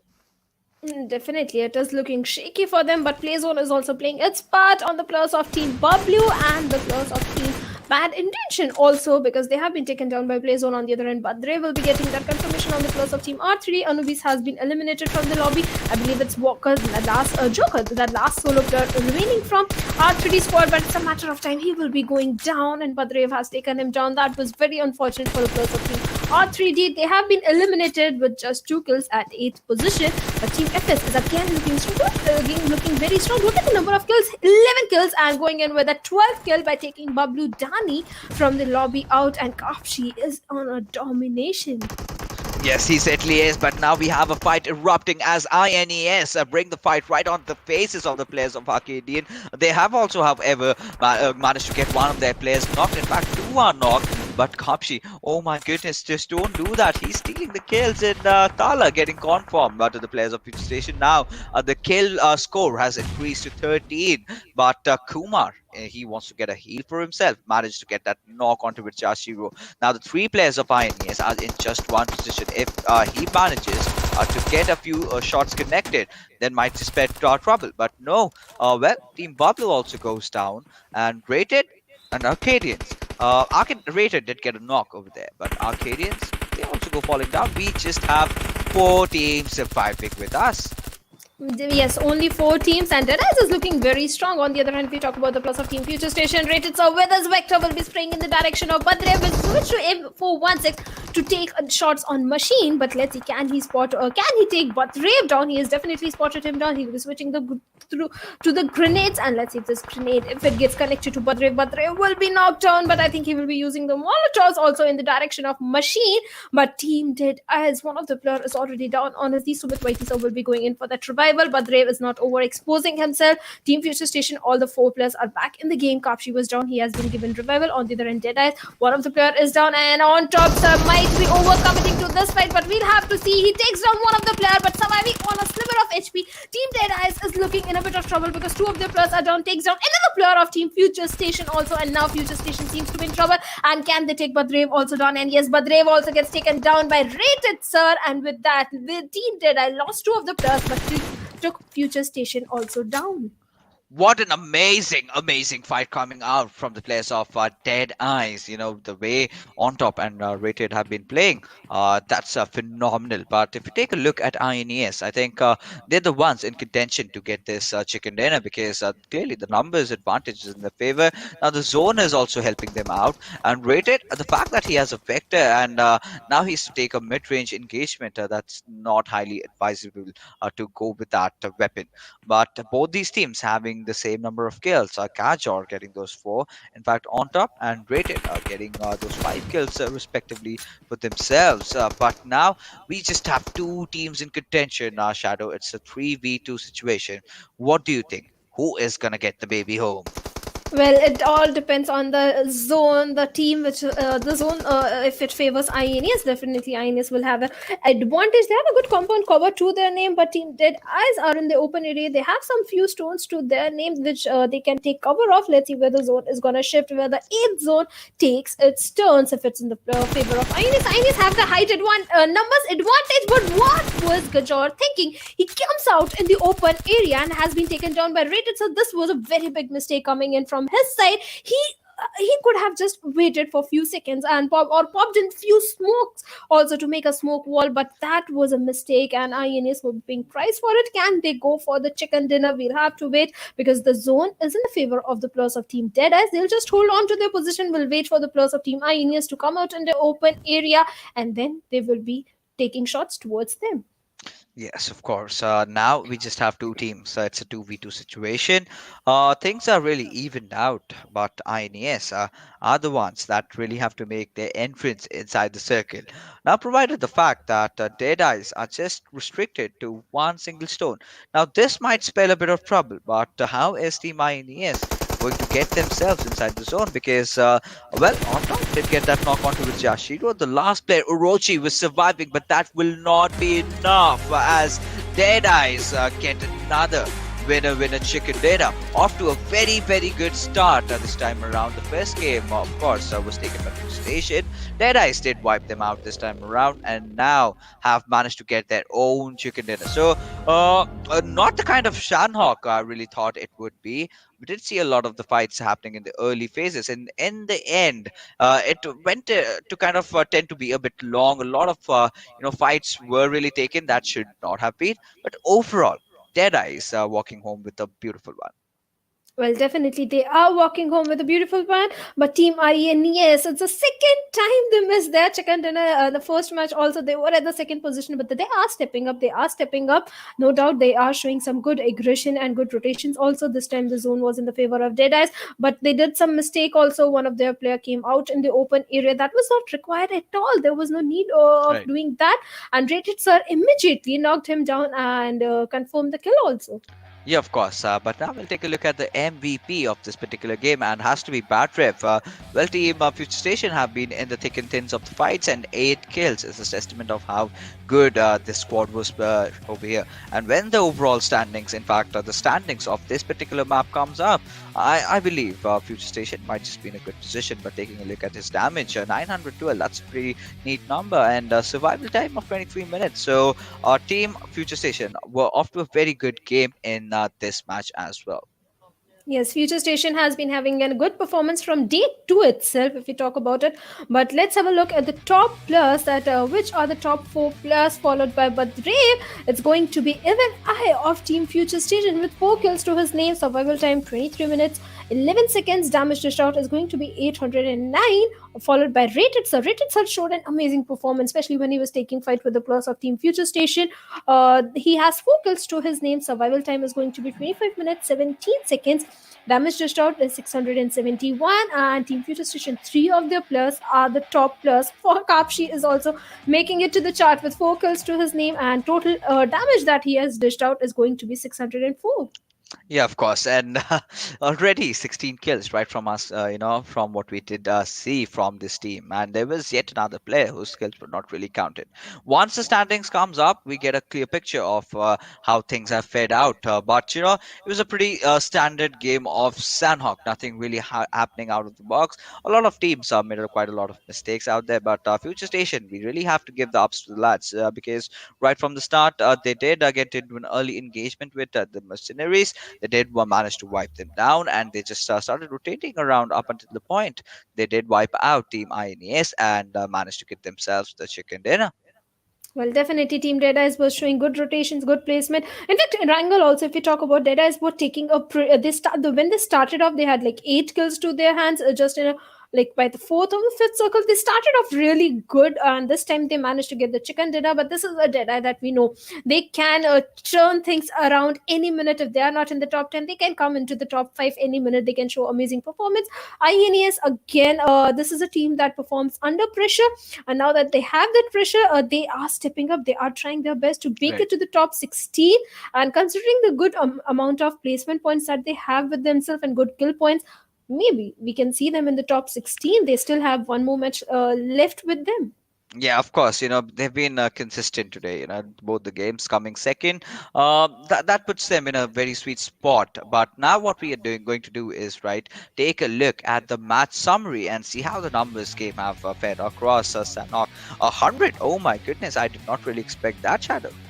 Yes, that's a pretty high number considering a knock. And if you look at the total knocks, there are 63 knocks, out of which 58 were the kill confirmed. Total headshots given out is going to be 12, but 6 grenade kills and 2 airdrops looted. Teams are focusing more on the grenade kills. This time, if we talk about in Erangel, also we saw 11 grenade kills. This time also in Sanhok, it's a 6 grenade kills. Considering the fact that in Sanhok you don't get so many grenades and smokes. Yeah, I was really surprised over here. The last game also we had a lot of grenade kills out there. So all these South Asian teams have managed to kind of understand how important grenades are, how important utilities are when you are especially playing the TPP mode. Had it been FPP, could have been an entirely different affair over here. The entire game mechanics really changes when you are playing a different mode altogether. But as things stands over here, we do have the players of Dead Eyes off to a very, very good game. They did get themselves that chicken home, and well, INES not being the lucky ones over here, but still. All that we would want and all that would INES really want is try to make it to the top 16 at the end of the third game. Yes, that is definitely they are going to try for. We might see them going again and on an aggressive mode in the last match. But the teams that are at the bottom, they might also go on an aggro mode or full YOLO. They can go for it. We'll have to wait. And the teams like Flex, if we talk about Flex, Flex is not having a good time today. They have Yeah. been facing an early elimination, and 7C also. These were the two teams that we were looking out for, especially Flex. This team impressed everyone in day one and especially day two also. But Yeah. this time they are again facing an early elimination. Yeah, of course. Now the thing is here, right? So these points are not going to matter anymore. Now the thing with Team Flex is they've already qualified. It does not really matter if you come first today because tomorrow is where the real game starts. Tomorrow is where you are in the finals. You are in contention for those $2,000 prize pool. So we'll have to wait because we are completely certain, 100% sure that this team is qualifying for the finals. And now what they do in the finals, that's completely up until them. But the real show, the real event starts from 2nd of December, where we're gonna witness some intense PUBG Mobile action from all the Pakistan teams. Because this time, I would love to see what Pakistan again has in store for us. Because during the PMC of Pakistan, we did witness a lot of teams really stepping up, a lot of the teams really not performing well. So that paradigm shift still completely happens. Teams going back and forth, a lot of roster shuffles that we witnessed. Team Bablu, however, still sitting in the thick and thin of things, and they've not gone through that change in the roster. So that's a promising thing, in fact.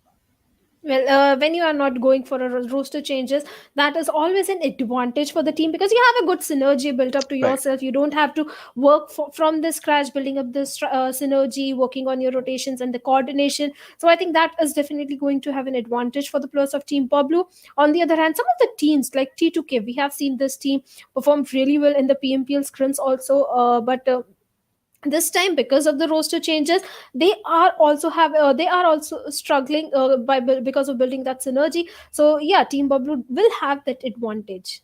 Yeah, they certainly will have that advantage. But a few of the teams did use their power cards. I would love to see, once the standings come up, how much points did they secure for themselves. Now, so we're done with our two games. So what we will be doing now is head for a short little break because coming up next is the final game of Erangel from the teams of Group A and D.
Welcome back, ladies and gentlemen. You are watching the PUBG Mobile Pakistan Challenge Scrims as we head on to our final map of teams from Group A and D. Now, this is going to be in Erangel and with a kind of storyline that has built up, Shadow.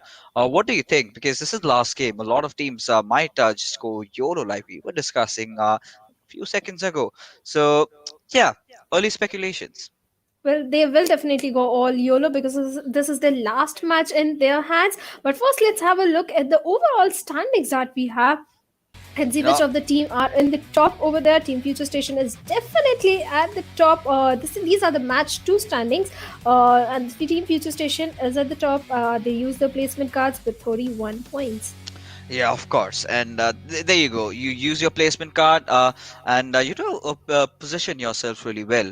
And 31 points is something that they're really, really happy with because two good games have already been gone for them. Dead Eyes, guys, apart from the fact that they did manage to get that chicken dinner for themselves, considering the kills that Future Station bought, that is 16 being the number. So they did manage to tussle them over. INES off to also a very good game. 25 points from this one round. Team Elementrix, they did opt for the kill card, managed to get that get those 6 kills, and as a courtesy to which they did end up at 12 points. But these are the teams that are still struggling, and the biggest names coming out will be Team Sides and Team R3D.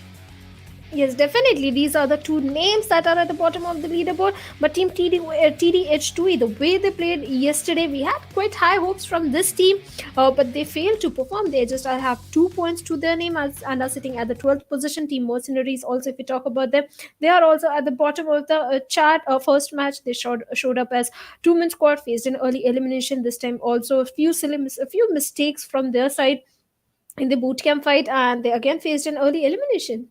Yeah, of course, a few bad mistakes, and well, if you make those mistakes and you continue doing that, you're going home. So that's pretty much the simple mantra.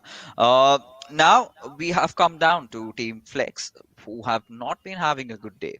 But still, somehow they dominated the first 2 days, and we still yet to see the teams. In fact, we yet to see Regicide coming into picture. After which, after this particular match, they will come in. But now, what we are going to do is take a look at the power card selection for all these teams for the match number 3.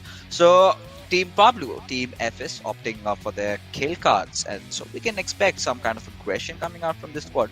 TG Elementrix opting for their placement cards, and Team Mercenaries, they did not really care. They did not. That does not really matter. And Team Sides, well, I don't know, man. I mean, the way they've been playing, not really opting for any of the cards. Raises a lot of eyebrows, but it is what it is. TDH2E, 7C, Dead Eyes, Future Station, Bad Intention X, every single team using their final kill card. So 7C, we might expect to see some aggression from them. Yes, we might expect to see some aggression from them. And this time, if we look at most of the teams have opted for the kill card, they have saved their kill card just for this final match of today because they knew this will be the last match they have in their hands, and this is the time when they can go all aggressive. So they have Right. saved their kill card for the perfect match, and this time I think it is going to be very aggressive because I think just three teams are opting for a placement card.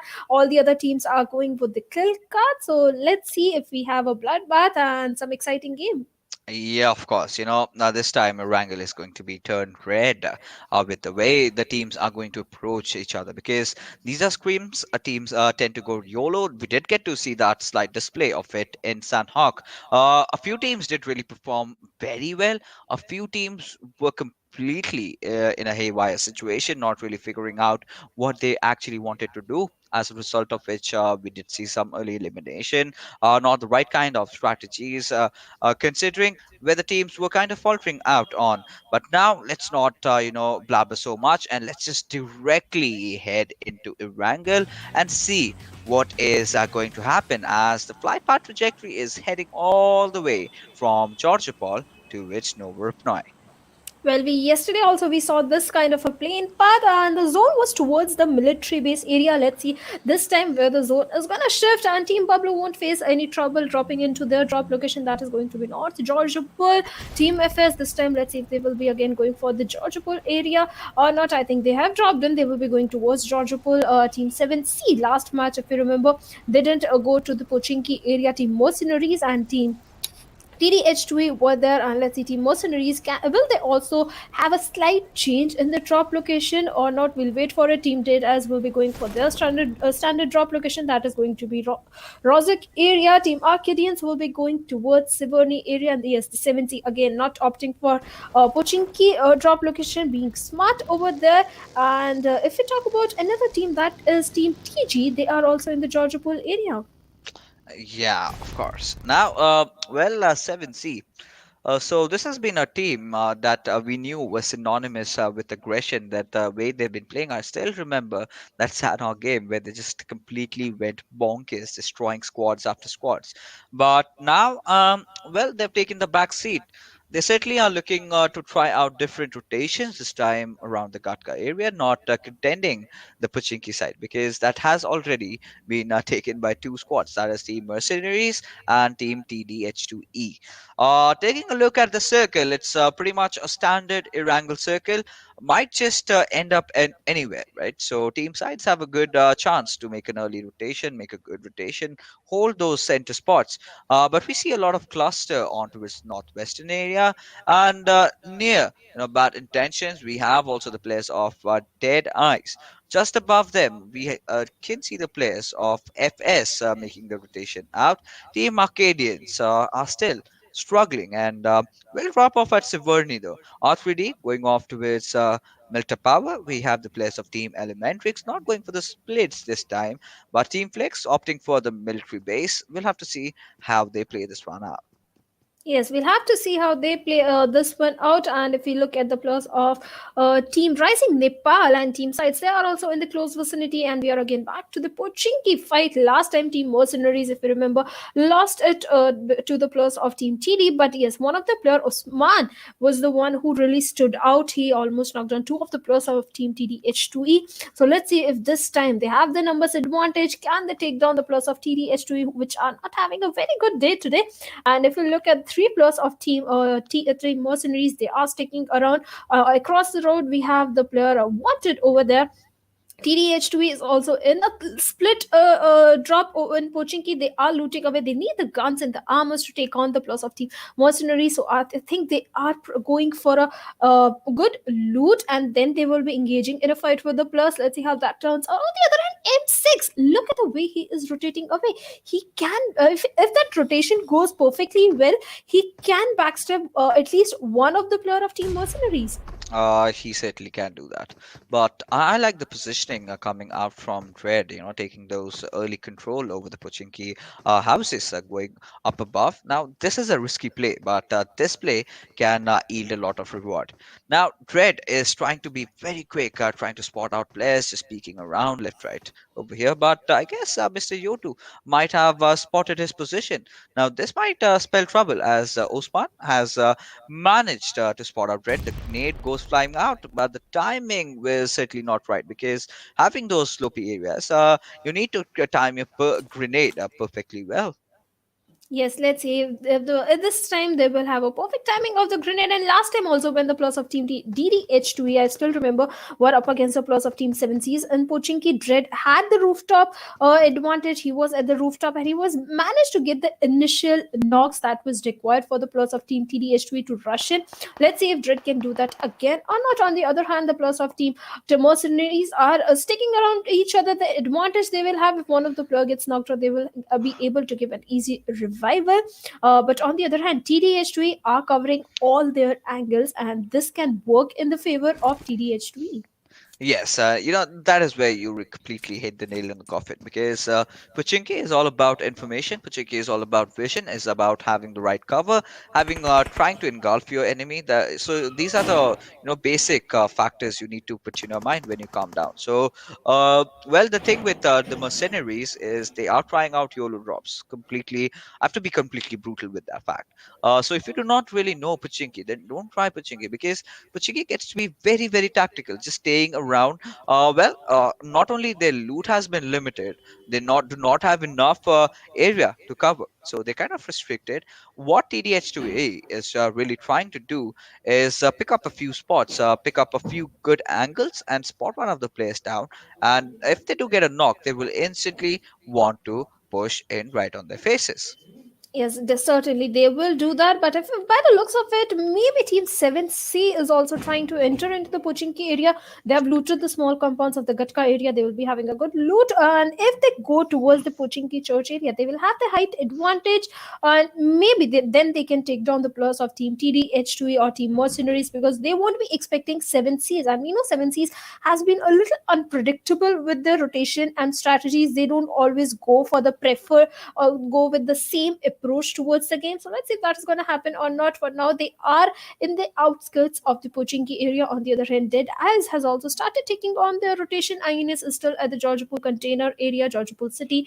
Team Future Station is there. Team Bablu has started making their rotations. Let's see if maybe they will go towards the Water City or the Ruins area, or maybe hold on to Rozak area. Last time we saw them taking a rotation from the Yasnaya side.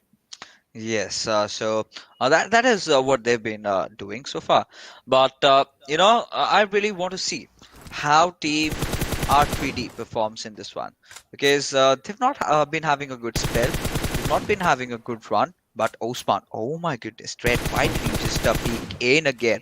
Had he just gone with the spray, could have gotten that one knock, could have gotten that one opening that Team TDH2E really needed. But we can see Shaw getting a knock elsewhere, and there you can see this is the moment. They're just pushing in, getting that first blood. Prerak is also down. Second knock coming out. Oh, Shaw has just gone bonkers. He's just going crazy. He's hitting all his shots right, going into the first hit. Any single moment would really want to commit for this push as Joker gets that confirmation onto his Prerak. Well, Prerak has definitely been eliminated, but if you look at Huncho, he has a height advantage, and let's see if we can capitalize on it or not. Because R3D Joker seems like he is trying to get on the rooftop of that squad house. Let's see if that happens. He will be exposing himself to Huncho, and Huncho can pretty easily take him down because his location has not been compromised yet. On the other hand, Team R3D knows the position of LXYD, so LXYD needs to peek carefully because one wrong peek and he will be taken down very easily by Joker or Shaw. Let's see how this turns out. If it remember Rising Nepal in the first Erangel, they showed some good fights. They almost took down few of the players of Team Flex also. It was the zone that took them out in the end, but R3D was playing good. This time also they have got two kills to their name. They took down two of the players of Rising Nepal. Definitely RN has the Rising Nepal has the numbers disadvantage to their name. Yeah, that they do. But we can see Alex trying to spray down with his M4. Does manage to get that knock onto its walker though. I do not really know what he was thinking, but I think this is what this comes down to. But Hancho getting a few trade knocks for himself. And now this is a full-fledged fight that has really erupted out. And Shaw and Joka, the two players surviving. Hancho's position has been compromised. But he will make the smart move. Will want to get out from there as he would love to get that confirmation onto its Animus. He certainly will there. And now, Joko needs to just charge in. But how aware is he though of Hunter's position? He's been doing a lot. The last player surviving from this particular squad did manage to get that one kill. But oh my goodness, Joko, how can you miss your shots at such close ranges? And now finally he manages to seal the deal as R3D have successfully managed to wipe out Rising Nepal. Well, Rising Nepal has been eliminated. On the other hand, if we talk about INES, two of the players are already down on their knees. 7C Fear has taken an early elimination, and now 7C reduced to 3-man squad. And True Love here is trying to pop in some grenades in the direction of the players of Team INES, but they are. Oh, and a perfect grenade comes in from Memo takes down Orochi, and Hungry Box will take Salu Whitey down, and now INES is in a lot of trouble. There is a smoke cover. Hungry Box can capitalize on that cover and rush in towards the players of Team INS. But the time that they are wasting, but he is not wasting time. He is giving revive to his teammate Love over there. But Memo with that vehicle showing some good rotations. Let's see if he can confirm those knocks that he did on the players of Team INES. But they are going for the revivals. But why are they not popping some smokes to get a good cover for themselves? I have to be critical about 7C on this one, but no, wait, let's just hold on because Hungry Box gets that beautiful knock onto Orochi. Now he will make that push as the players of INES are rather busy in reviving their fallen teammate over there. As Hungry Box, this time making no mistake, going into that early push, does have that high ground advantage for himself. And well, INES, they are in a whole lot of trouble because Nemo is also closing in from the other side, and Hungry Box getting that second knock onto Yashiro through Love, managing to take down Salu Whitey in the process. But Mimo from the backlines will be clearing out the players over here of Team INES, and elsewhere we also see another squad being eliminated. So, well, now Shadow. Initially, I really thought that 7C did not really have to back down from that fight. Rather not going for the revive, they should have pushed in, but they did take their own sweet time. Mimo did make that beautiful rotation, and courtesy to which they got an early squad wipe onto its INES, who was initially really struggling to find their way in those first 2 days. They did have those two beautiful games for themselves. Now, in the last game, they kind of messed things up.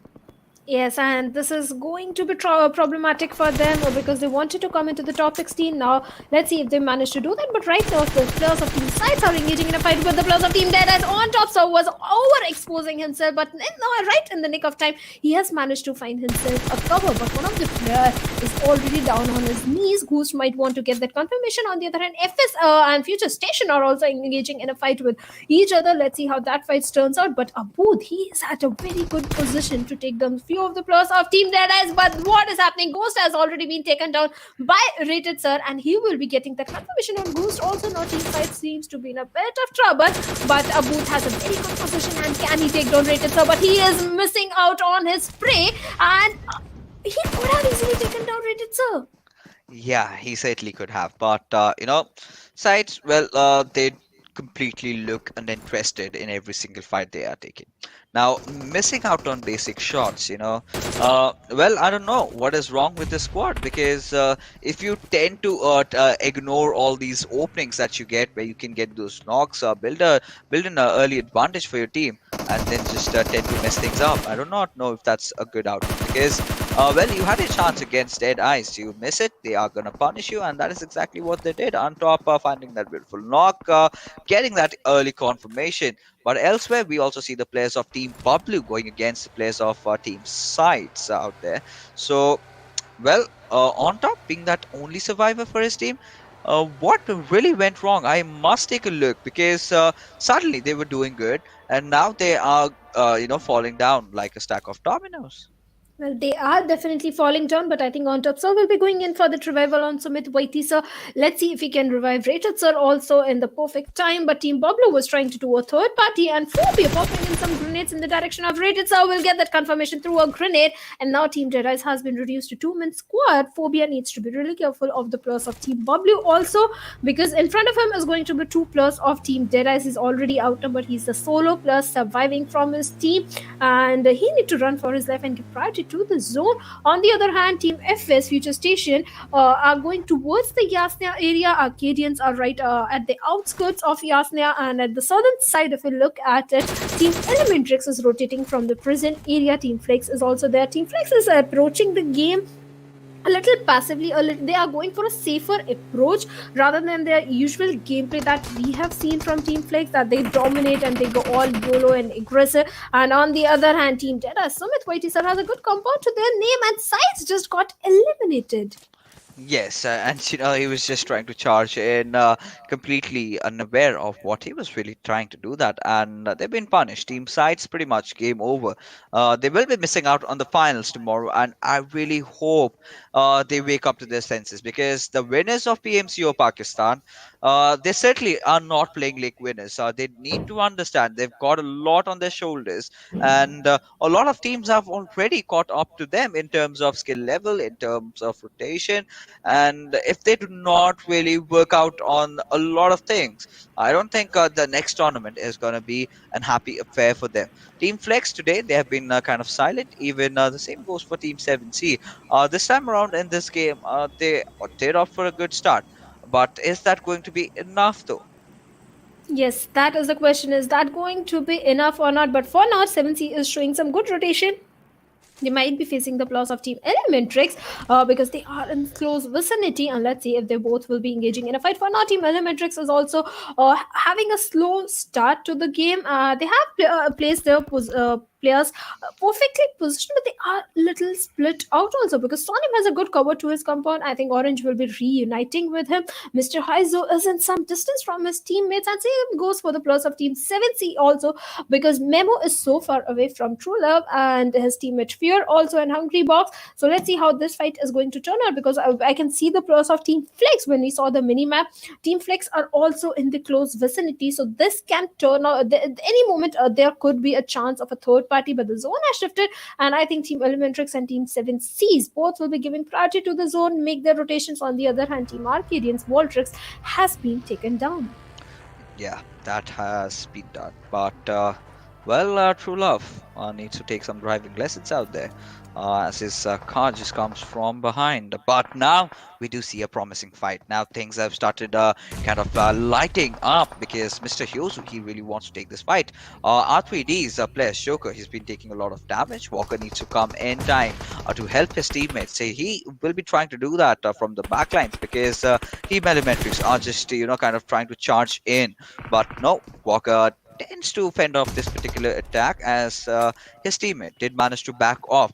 Now, Mr. Hyozu has the main machine, Akrosa, but what is he going to do with it? That's the bigger question. And I believe Team Elementrix are kind of oblivious of the fact that the players of R3D have really backed off, and this might just go other ways, not the way Team Elementrix did anticipate, because Sonim is getting a shot from elsewhere and he's taking a lot of damage. He really needs to heal himself up. Well, he definitely needs to heal himself. On the other hand, Walker has also taken some damage. He also needs some need to heal himself. Mr. Ahaizu has a good positioning, and let's see if the plus of Team R3D peaks or come out in the open area. But I think in this particular situation, it fixes grenades are going to play a very important role, because one perfect grenade, one go at from a very good position, they can take down one player of Team R3D. On the other hand, Flex and Team Deadeyes are also engaging in a fight, and I believe one or two player of Team Flex are already down on their knees, and Team Jedi is looking very strong. They are left with two-man squad, and Memo of Team 70 has been spotted down in the open area and saw him missing out on the DP spray, and somehow Memo is still surviving. And by the looks of it, Team 7Cs is in the mood of doing a third party, and Walker is in a bit of trouble, because right in his squad is going to be the plus of Team 7C Hungry Box. And let's see, Walker, can he clutch it out? Can he clutch it out? Because Team Elementrix is also there, so his teammates might not be able to provide the perfect backup that he needs in this situation. Okay, okay. Hey, you're not supposed to nade over there. He was just about to take himself down in the process, but Shaw really chimes in, and going onto the face of True Love will get punished. And now it comes down to Walker as to how he wants to survive. True Love will get that confirmation for himself. Joker still in contention, with all the players of 7C really going in. This is a cloud of smoke that has completely engulfed this particular squad house, and Joker will get that knock onto Nemo. He would really try to instantly finish his opponents off, as the players of 7C, they're just jumping left and center. Hungry Box getting that knock, but Walker will come with a retaliation fire, as this is the perfect chance for True Love to make that rotation in, try to take that flank, try to take that fight, but no, they are not doing that. And Walker, he's the last player surviving, going against the players of 7C, in fact opting for the revive on towards his team, and Hungry Box trying to give that information, and Walker almost did try to clutch it out, but the trouble is not over for 7C, as Team Elementrix come marching in. Well, definitely Team Elementrix is going to come marching in. 7C is definitely not ready for this fight because both the players, Hungry Box and True Love, are very low on HP, and Hungry Box goes down with that grenade from Nang. Let's see for how long True Love can survive in that bush. He has been swatted down by Sonim, and with that, 7Cs also takes an early elimination, but this time with good number of kills in their hands. That is 9 kills. Yeah, now these 9 kills are going to be really crucial for them. So they did have a tough time, but now they did get an early exit. Uh, Team Elementrix coming in here as the cleaning party, and that was supposed to happen. That was ought to happen. They should have really anticipated that. But Evil Eye elsewhere getting a knock onto its Voltrox from Team Arcadians, and if my memory serves me right, I think Voltrox was in Oxy formerly, and now he's taken a new change in his life, a new roster, not having the best of the outings. But I hope the scrims are a learning lesson for them, as 9 teams are still alive, 29 players still inside the lobby. We have reached the 20 minutes mark, and the circle just going towards the western side of mansion. Let's see who gets the chicken dinner in this one. Well, and they are at a good spot, and if you look at the northern side, then we have the players of Team Arcadians.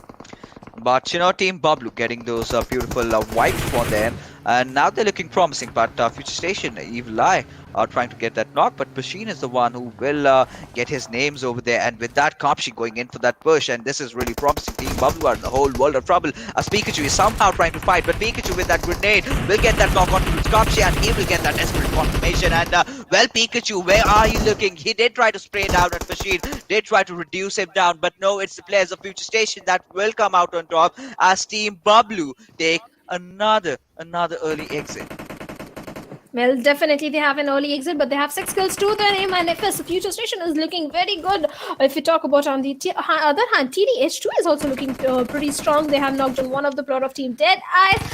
Will be going in for that confirmation on him, and on top, Sir popping in that grenade. This grenade could be deadly for the plot of the TDH2 if it gets connected perfectly, and let's see if it's gonna connect or not. But no, the grenade didn't connect on the other end. FS and Arcadians are also engaging in a fight. Salah has been knocked out, but on top, Sir is also at the receiving end of the damage. And on the other hand, one of the player of Team TDH2 might go for in a flank or a rotation, but on top, Sir barging in those grenades one after the another. Let's see if we'll be able to take one of the players down from TDH2, but no, he won't be able to do that. But on the other hand, Arcadians are also knocking down the players of Team FS, and with that, FS gets an elimination. And Team Arcadians, I believe, have reduced to just 2-man squad, and Team Deadeyes also gets an early elimination. Well, Shadow, take a look at the circle. Not a single soul inside that, and they'll all have to enter in. But how are they going to do that? That's the bigger question.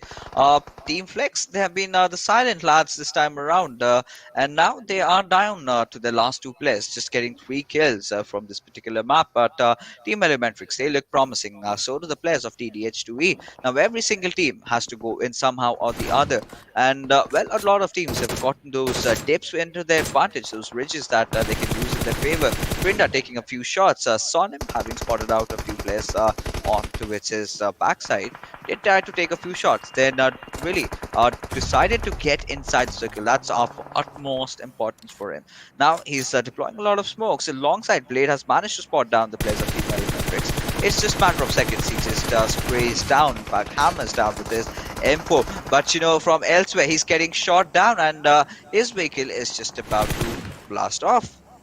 Well, definitely his vehicle is about to blast off, and I think Origin realizes that he needs to enter into the zone. But yeah, I think he has spotted on the players of the Flex. He was about to make that rotation when he spotted out Blade over there. He has a killing suit. He can be friendly with the grass over there. But Trenda has been blown off by a vehicle explosion of Team Flex, and now Blade is going to the last solo player remaining on the other end. Mr. Haizo is taking down the players of Team Arcadians, and I think Arcadians are also in a bit of trouble, and I believe they have been already eliminated. Machine gets the last kill, and with that, Team Arcadians gets elimination at 5th place with 2 kills to their name. And let's see, Orange, he has spotted on the plus of the Future Station, but his location has already been compromised, and let's see how that turns out. He has a vehicle to his name, and how he is going to make use of that vehicle, that is also a question, because if the vehicle gets blown up, then Orange will find himself at the receiving end of the damage, or maybe he can get knocked out also.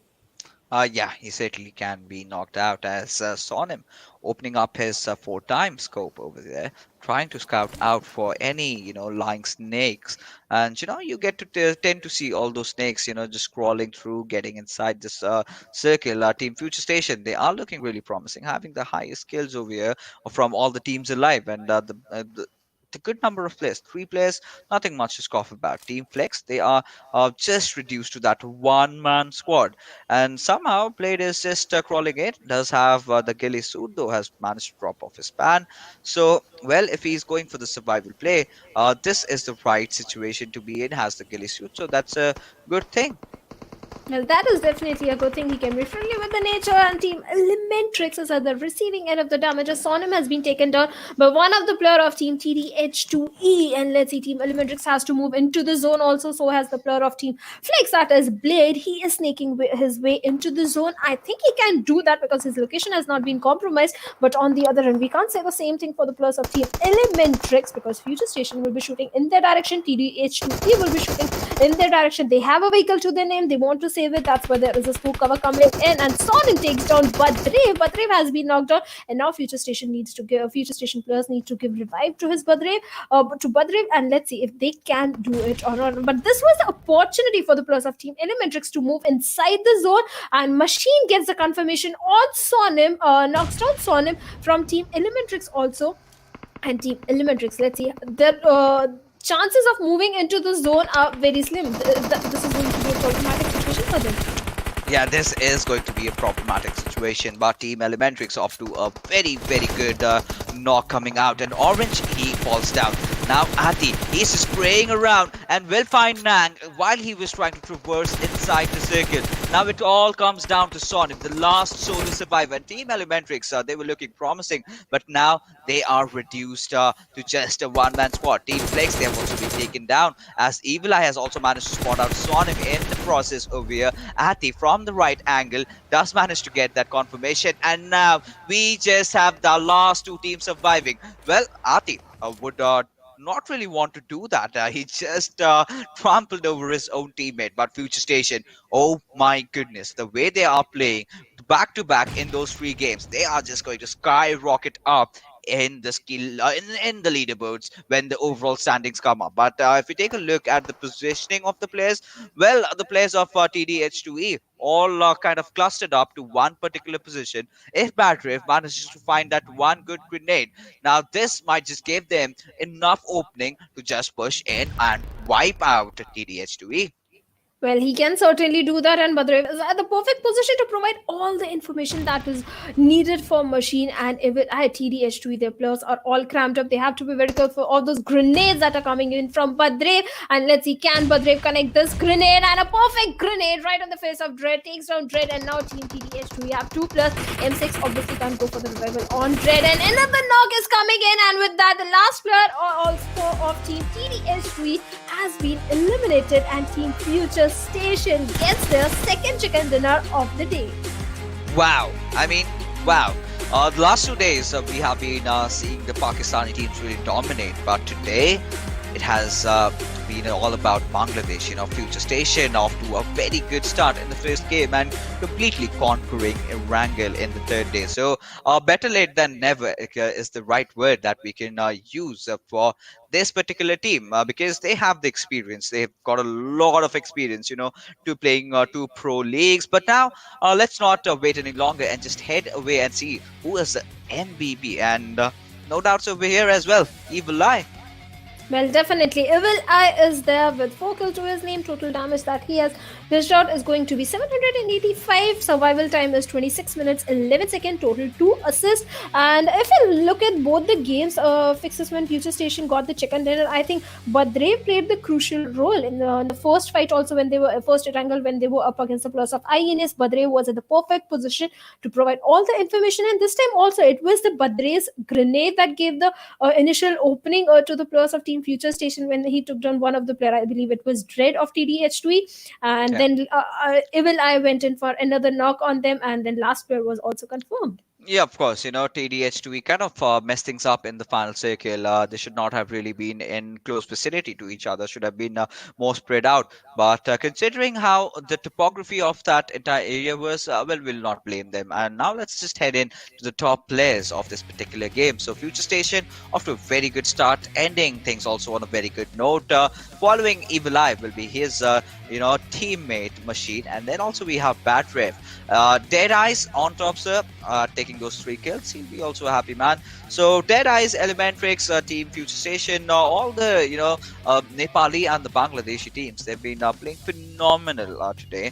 However, the Pakistani teams have taken a backseat. But still, we have 3 more games to go, and now we are finally done with the games of teams from groups A and D. So now 2 groups remain. Regicide has been doing fairly well. So I mean, all the Pakistani fans would want Regicide to play their games out of their minds and to hold on to the top spot.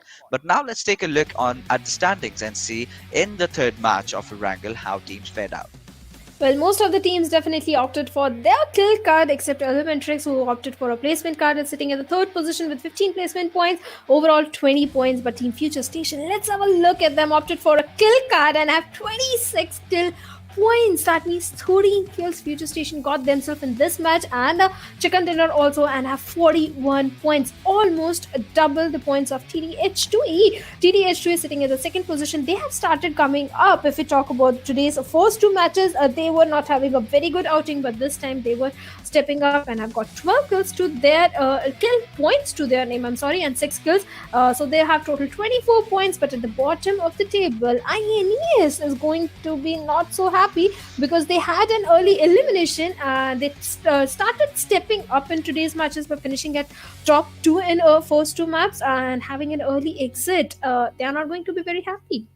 Well, I don't know because once the leaderboard comes up, we will get an idea if INES does manage to qualify because they've had some miserable run over the past course of 2 days, and now today they were looking promising in both the matches, but could not really do much in the third match, like you said. So they're kind of hanging on the edge. So once that comes up, we will get a slight idea because we still have 3 more games to go, and let's just check it out. Let's just check where does INES stand. Let's take a look at the leaderboard and see how teams have fared off after playing their 9 games. So Future Station Esports has taken a huge lead, and not far behind are the players of Flex Esports, not having a good day, but they did majority of the job in those past 2 days, sitting at 175.5 points, and Regicide are yet to play their 3 games and are sitting happy and up top on the third position. Might just topple over for Future Station if they just lose their minds.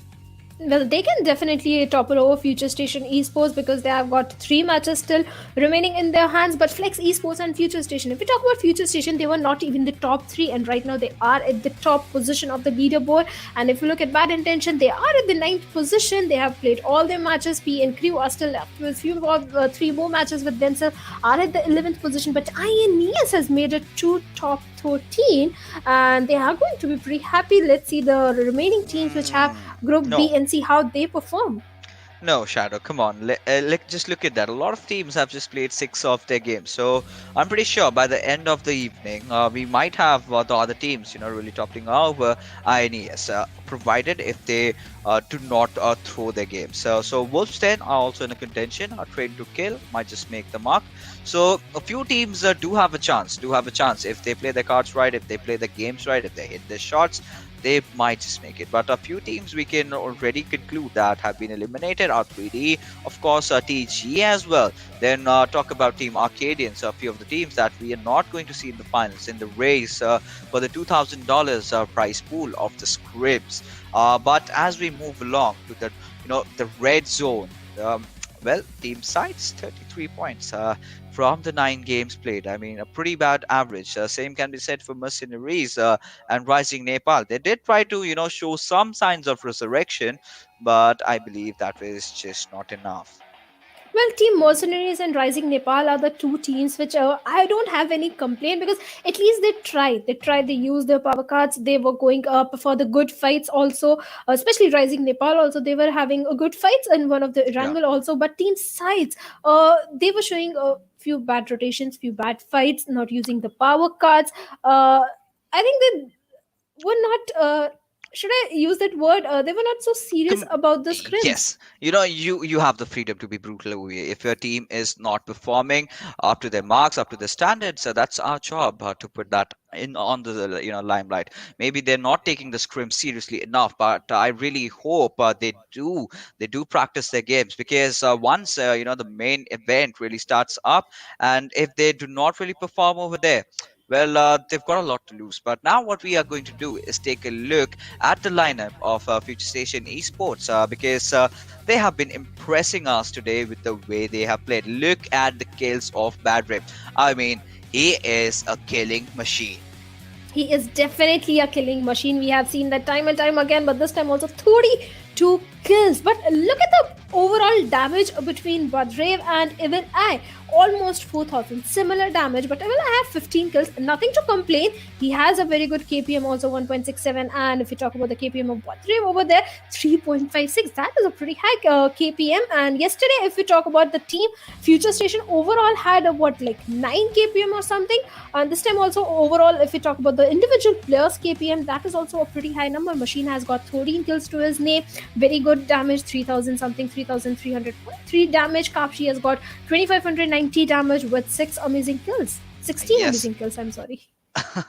Of course, Shadow, because with the way Future Station really used their power card this time around, 13 kills, getting 26 points. I mean, 40 points from a single game in the current meta, that is huge. But, ladies and gentlemen, that was all about for the teams of Group A and D. Coming up are the matches from teams Group B and C. So stay tuned, we'll be right back.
Hello everyone and welcome back to PUBG World Pakistan Challenge Scrims 2020. My name is Ocean Sharma. It's going to be a new face out here instead of Fixus, and alongside me it's going to be Shadow.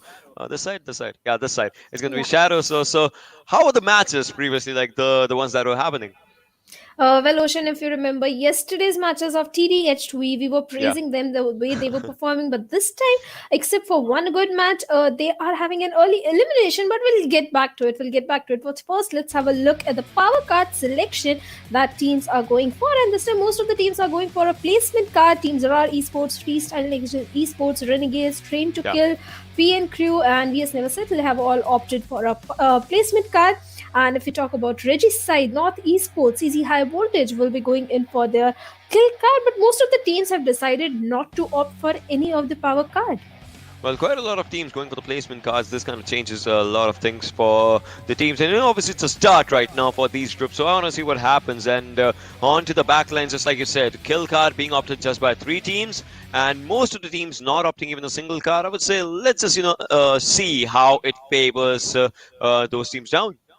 Well, if we talk about Group A and D, they saved their kill card for the last match because they knew that would be the last match that they have in their hands. So they can go all aggressive. Let's see if this time also the teams decide to do the same, save their kill cards.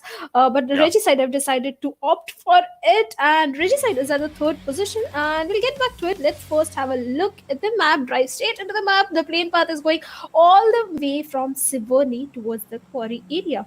Yeah, Severny to Query, Rozok Ruins Hospital, Gatka, Query, Pochinki School, Shooting Range, Churchpool if someone wants to go, and obviously Asna as well. If someone wants to go to these areas, they can easily go. But the major thing that there is going to be is how will the fight span out. Right now, we can see Never Settles players just going on to the backsides of Kameshki. P and crew will be starting off the day from Severny, Zarar. I mean, let's see where do they just head up right now. And CC High Voltage also just dropping up really soon. Let's see where the fights go down.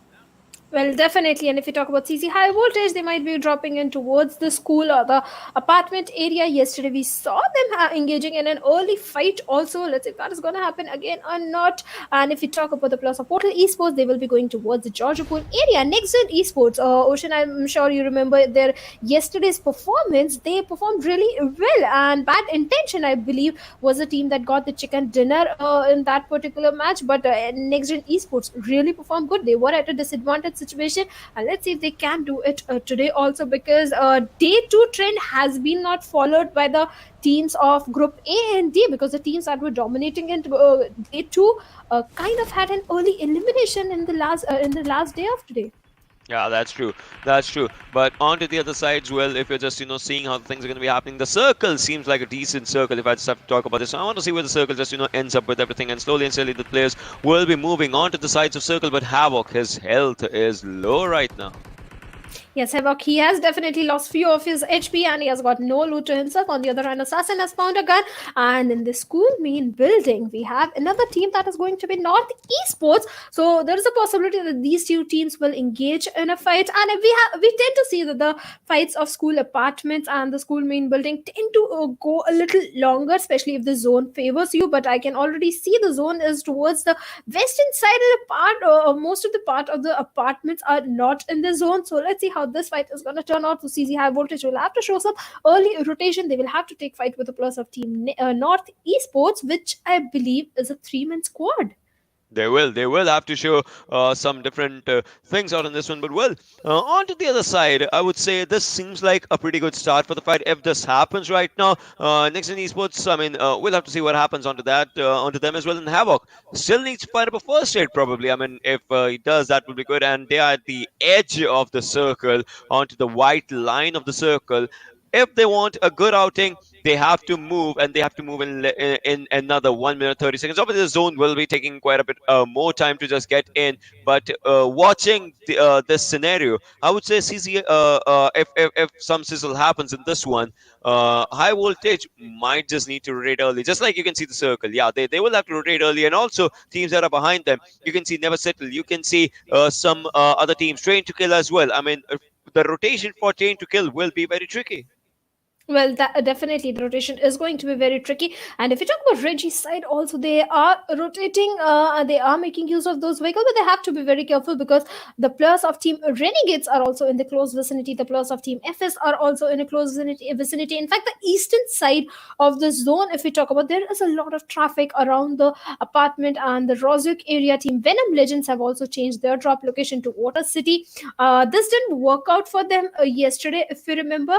So let's see if it works out for them today. And if we talk about Team Bablu also, I'm sorry, not Team Bablu, Team Zarar, they are near the bridge area, and Team F4 is also in the close vicinity. Team T2K also seems to be so split out. And if you look at Jane, Hunter, blah blah blah, and Utsarga, all the four players are at four different positions.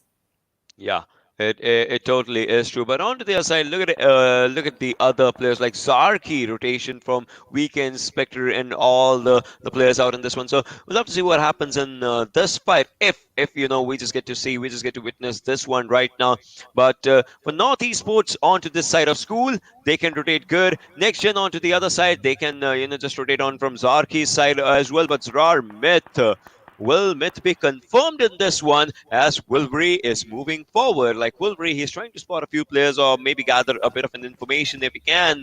Wilbury, again, has reached onto good area right now. Might as well take one down. Well, he can certainly take Myth down because he has got no backup to himself. It's just one solo player, and I think Wolverine won't be overcommitting. And he tries to give damage to the player when he was waiting for the backup. That was a wise decision because Wolverine was taken down over there. But Zedan, the perfect backup coming in from him, and now Team Zarar has been reduced to three-man squad, and Team F4 gets the first blood, and our Team High Voltage is also in a bit of trouble because Kuni has been knocked down by the players of Team North Esports. Imagine if there was one gas can out there. Imagine if that gas can have had a blast. It would have changed quite a lot of things for the teams. But right now, Aussie has spotted one player. Will take him down. Sensei goes down, and now Aussie's location is compromised. Can take this fight. I mean, he's good on his HP right now. But onto the other side, a 1v1 coming against Snow. Aussie reloads again. Snow versus Aussie. The areas are not good, but Aussie is looking forward for another fight and takes another one down. And this one, it was Havoc actually who take it down, but this fight seems to go with High Voltage. Well, definitely it is going in the favor of High Voltage, and North Esports. Emmer is going to be the last solo player remaining from his team. He needs to focus on the position points, but that is also going to be a challenge because in front of him is going to the plus of Team High Voltage, and I believe it's Venom Legends also. So let's see how he makes his way towards the zone, and Team High Voltage. I believe they lost few of their players in the fight. So let's see how the fight with the plus of Team Venom Legend is going to turn out. On the other hand, Nifty is popping in some grenades towards the players of Team T2K, and let's see if he can connect it to blah blah blah. And I think blah blah will survive that grenade. He has not taken any damage from it. Oh. And let's see, KS, AXE, and T2K are up against each other. Can they take blah blah down? But no, blah blah blah takes Sanhok over down, but he will be gone now because the cavalry of Kenox was right there to provide the perfect backup that was required. Look at Miraz's HP. Obviously, now he'll be popping up the bandages, but that start of the fight was at another level. Well, Venom Legends down to the back end side. Havoc's grenade takes down Rafat. Havoc creating havoc right now. Nightwing will have to certainly see the area if Nightwing can get in, and will Rafat survive? I mean, Nightwing, the call is here, but Havoc, bad outing, my friend, as Havoc will take down Nightwing and will certainly finish Rafat as well. Venom Legends already has been taken down to 2 players, and Havoc is on a domination spree.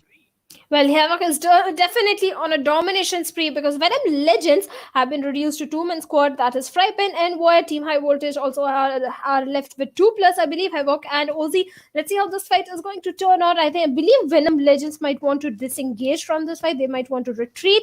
Let's see. Ozzy has already spotted down. They know the fact that the players of Team Venom Legends are in the adjacent compound. Let's see if they rush towards them. On the other hand, Witcher has taken down Season of PN Crew. PN Crew Season season has been finished off also, and Team VS Never Settle has looking one kill stronger, and on the other hand, P and Crew have been reduced to 3-man squad. And let's see, Fahim is at the receiving end of the damage. Also, he need to heal up really fast. He's making his way towards the zone, and I believe he's way too split out from his teammates.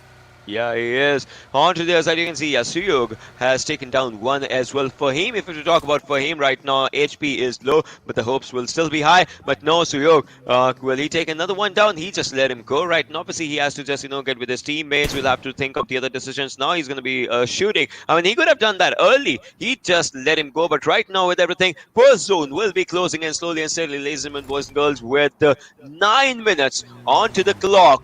And let's see, where does it take everything? 1 minute 27 seconds again for the next circle, and Georgopol and Giorgio Hill seems like good areas of outing. Well, definitely, I believe Jayan Mara will be the one to contest for the Georgopol Everest, but Fahim has been taken down by Suyak of P and Crew, and now Team VS Never Settle is in a bit of trouble because Fahim will be eliminated by that grenade coming in from Suyak. The players of Team VS Never Settle are so split out, taking multiple fights. In fact, Fahim was taken down during the rotation, and his teammates, his cavalries, was so far away that they couldn't provide the perfect backup that was required, and Fahim will be bleeding to his death in any minute. And yes, he has been eliminated, and Team P and Crew has got one kill in their favor. They lost one of their players season in the early fight, and Team Jen Mara is also engaging in fight with the players of Team Portal Esports, and one of the player has already been knocked out.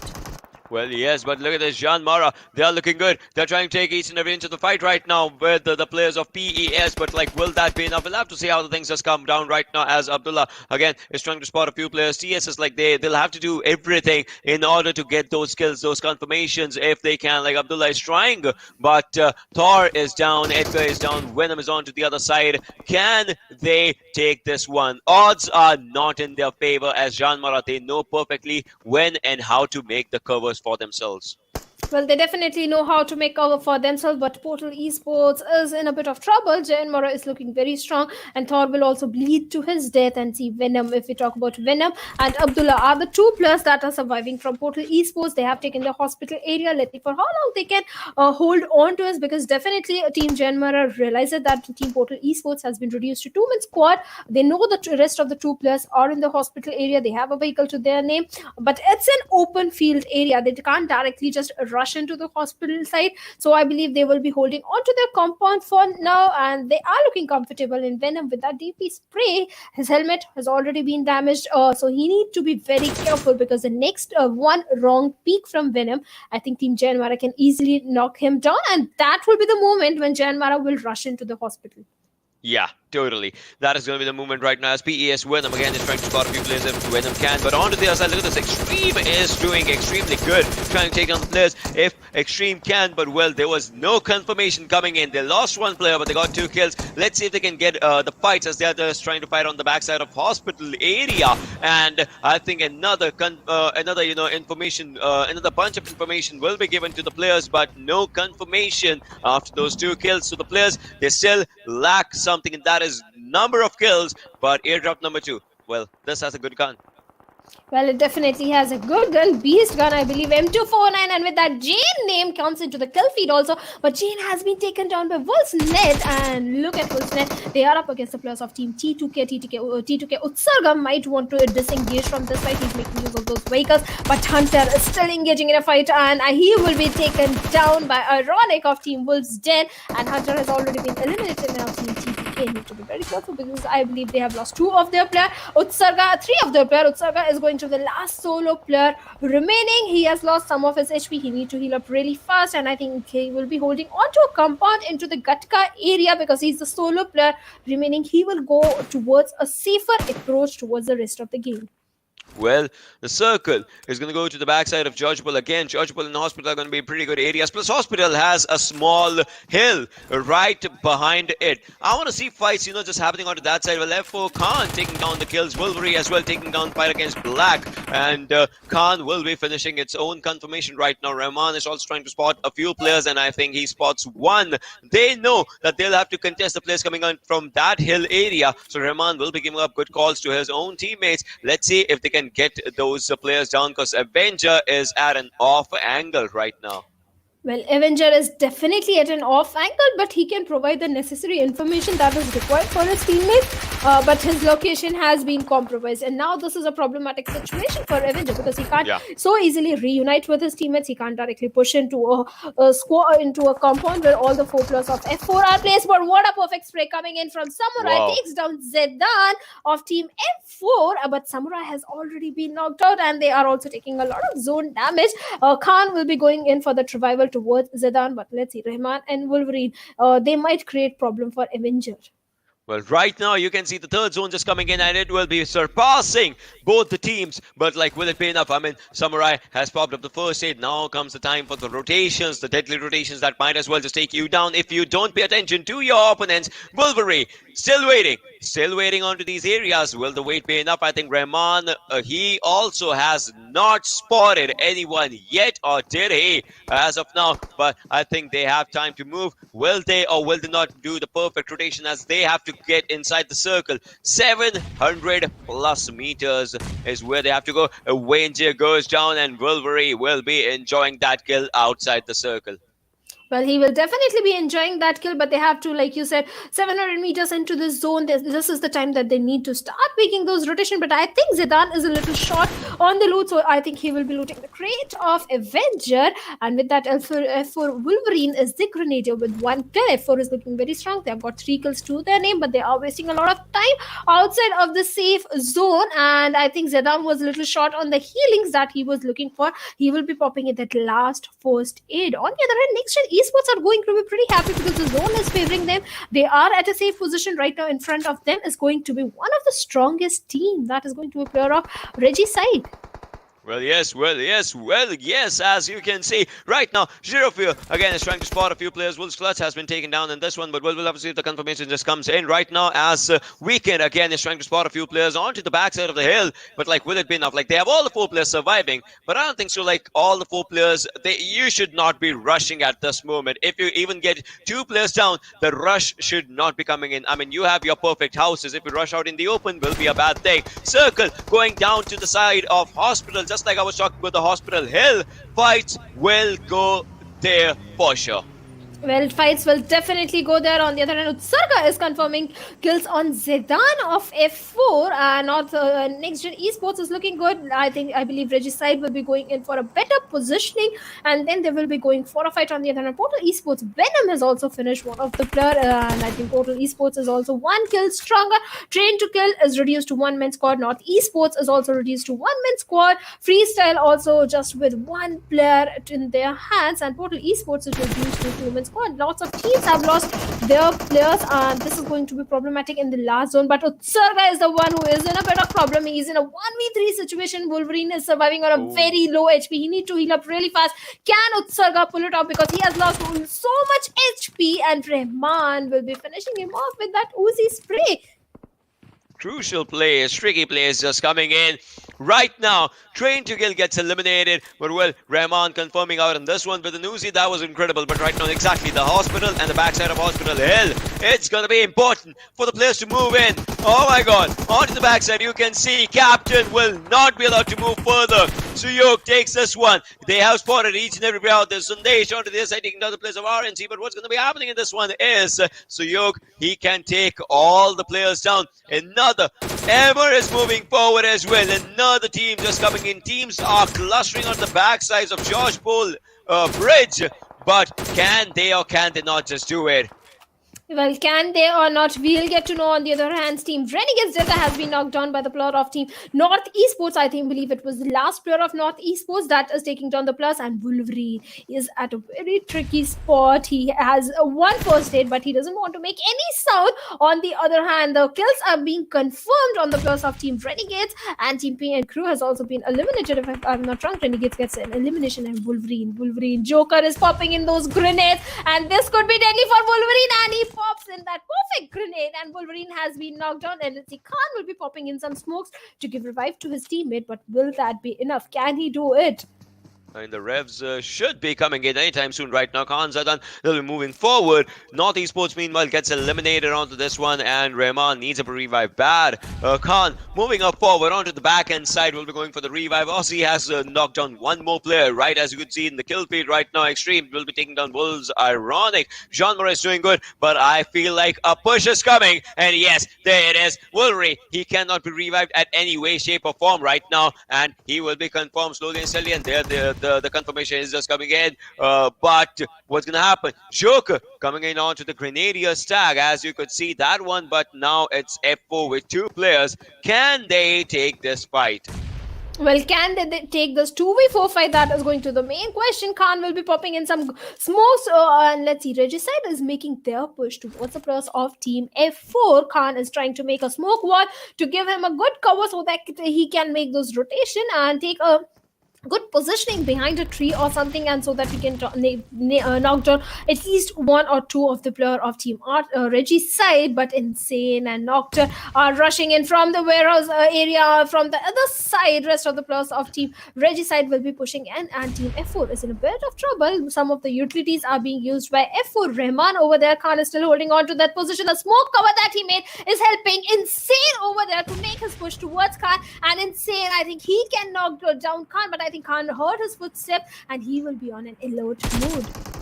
Well, as of now, but what's going to be happening is this team just has one kill. They'll go for the second one for sure, and there it is. F4 gets eliminated out in this one, and the players are playing insanely good. Now the next thing is going to be how they can move inside the circle. The circle is just going on to the southern side. Jean Mara is inside the circle alongside Witcher, and obviously Zarar will be having a good opening inside the circle. But on to the other side, northern side, you see a cluster of teams just falling out on that one. Well, yes, all the cluster of the team, all the traffic is at the northern side. Zarar Esports is making their rotation from the southern side. That's going to work for them. But what did just happen? Team Jan Mara knocked out White from PNQ. Blindly, they just rushed into that compound blindly without realizing that there could be a squad. And Extreme takes on another player from team PNQ. That was Suyog, who has been taken down. And PNQ White, he will bleed to his death. And PNQ Sandesh, I believe, is the last solo player remaining. But he will also be getting an early eliminated by the long-range spray coming in from the players of team Jan Mara. Jan Mara is looking good. They have got focus in their name. And talk about blind rush. Another blind rush is coming into the compound of team Jan Mara of Portal Esports. Well, Shirofia, look at this. They're just trying to spot the players as down, and they will try and take him down for sure. I mean, they haven't lost this compound at any way, shape, or form. And what's Abdullah doing? Is that a bad outing? Yeah, that was a bad outing in this one. And that will be end of Portal Esports right now. Janmara, they were in this house right from the start, and that's where the circle is going. Now the grenades are just coming in. But like, are you gonna go for the good grenade? They did try a clutch. His health went just a bit down, but he did not just end. Well, that didn't just end, and if we talk about push into the squad house, then KSAXE is the Wolves Den. Wolves Den had a very good outing in the first wrangle. They got themselves a chicken dinner. This time also they have got 5 kills to their name, and Ironic need to heal up and gain that HP. But Clutch, a push has been made towards him, and Clutch has been knocked down by FT of KSAXE, and now Team Wolves have left with 2 men and now 1 man because another one has been taken down. Esan has been taken down, and with that, Wolves Den last player also gets eliminated by Sanhok, and Wolfsnet gets an elimination with 5 kills to their name. But the zone is going to be the main thing over here because the players of Team KS are falling down by the players of Team Jan Mara because Jan Mara was right there. They spotted on the players of Team KS who had to come out in the open area, and they took down 2 of the players. Now there is a big challenge in front of the players of Team KS, KXE, to move towards the zone because Miraz has already been taken down Extreme and will be going in with that confirmation also on him. Well, Rampage coming in for Extreme right now has 5 kills. He can just spot another one down, but in less than 20 seconds, they also have to move inside the circle as they are outside the circle right now. Circle does not favor any team, any player in any way, shape, or form in the situation. Extreme, they are just trying to use the smokes. We'll be gathering some loot, and then we'll be moving for sure. Less than 10 seconds. Less than 10 seconds, and a crucial rotation should be just coming in by all the players, all the teams. You can see the minimap. No one is inside the circle. And now Jean Mara. All right. They are going down as Samir has been taken down by the Witcher. Will not look for the confirmation right now, but this will buy them out a bit of time just so that they can move right into the center of the zone. Well, they will have to certainly move to the center of the zone, but still, if we talk about the northern side, there is all the traffic. Team Zara Esports is at a very good positioning inside the zone, but on the other hand, the players of team Jen Mara are pinned on beside the shack, and Witcher has to be very careful. I think he doesn't realize that the players of team Jen Mara are so close to him, they can easily take them down. The whole squad of it, I believe, of Team VS never settle, and I think Zero Fear is trying to exactly do that, and it sprays in the direction, gives a lot of damage, but his teammate Extreme has been knocked out, so Zero Fear needs to go in for that revival also. Let's see how that is going to turn out. Samir, I believe, is going in for the revival on Extreme, but Play Zone is also there, so they have to make their rotation into the zone, but Extreme will be taken down by the Play Zone. On the other hand, Witcher takes down Ozzy of high voltage, but gets counter-traded off, and I believe VS Never Settle is down to just one man. Why is he shooting right now? I mean, obviously he'll be switching his guns, and that will be creating a lot of difference. I would say Samir, he can take him down slowly and steadily. A good peak angle from Samir, but I just want to see if these 33 bullets are going to be helping him or not. What's going to happen? Samir onto the other side. He got one kill, but like, will it be enough? Look at this. He sneaks out. He sneaks out and he moves out in this one. All right. This changes the pace of the game right now. Jean Mara, they have 11 kills, they have 2 players, but do they have enough outing? Well, let's see, do they have enough outing? But they do have enough kills, 11 kills, and I think they will be going in for the 12th kill on the joy of VS Never Settle, but Samir has been knocked down over there. I don't think he will be getting any revival, and with that, Zero Fear will be the last solo player remaining. I think Zero Fear can go for that revival because they have the perfect smoke cover also, but they have to be very careful of the position of the last player of VS Never Settle because he will be going in for that confirmation on Samir, and Reggie's side are looking very strong, and Ocean, we are also going to see a heal battle.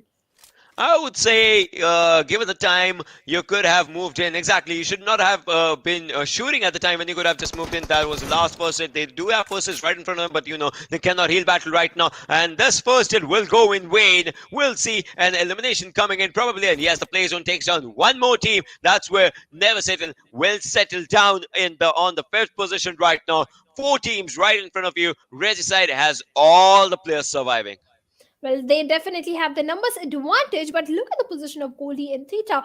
They can backstep the players of Team Regicide, and this could prove deadly for them. In front of them is going to be Zero Fear, the last solo player remaining from Team Genmara. He has to play his cards perfectly because I believe he's not into the zone also. He has to move 25 meters into the zone, but he has good vehicles to his name, so that he can make a good cover for himself, but he has taken a lot of damage from Noctur of Regicide, and with that, Johnny has been taken down by Goldie, and Noctur will be finishing off Zero Fear, and with that, Jan Mara gets elimination with 12 amazing kills to their name. And let's see Noctur what he can do, because Johnny has been knocked out. Joker will try to go in for that revival, but Goldie knows that there is one more player.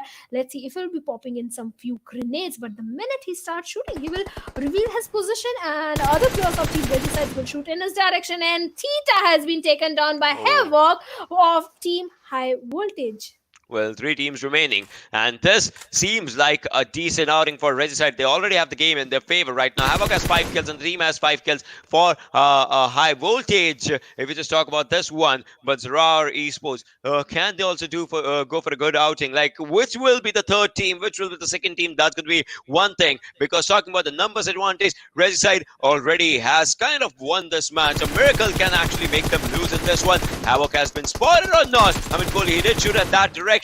But what's going to happen? The others fighting against each other. AKM being used, but AKM is not dishing out a lot of damage. Goldie will be going down with that. Havoc is the last one surviving as 13 players. He cannot go for the reload right now as he will be spotted. And the reload just comes in, and there it is. He gets spotted, but no! Havoc takes down one. The location is compromised. Havoc is using that area. He's looking for the confirmation, but the confirmation will not be coming in right now. But look at this.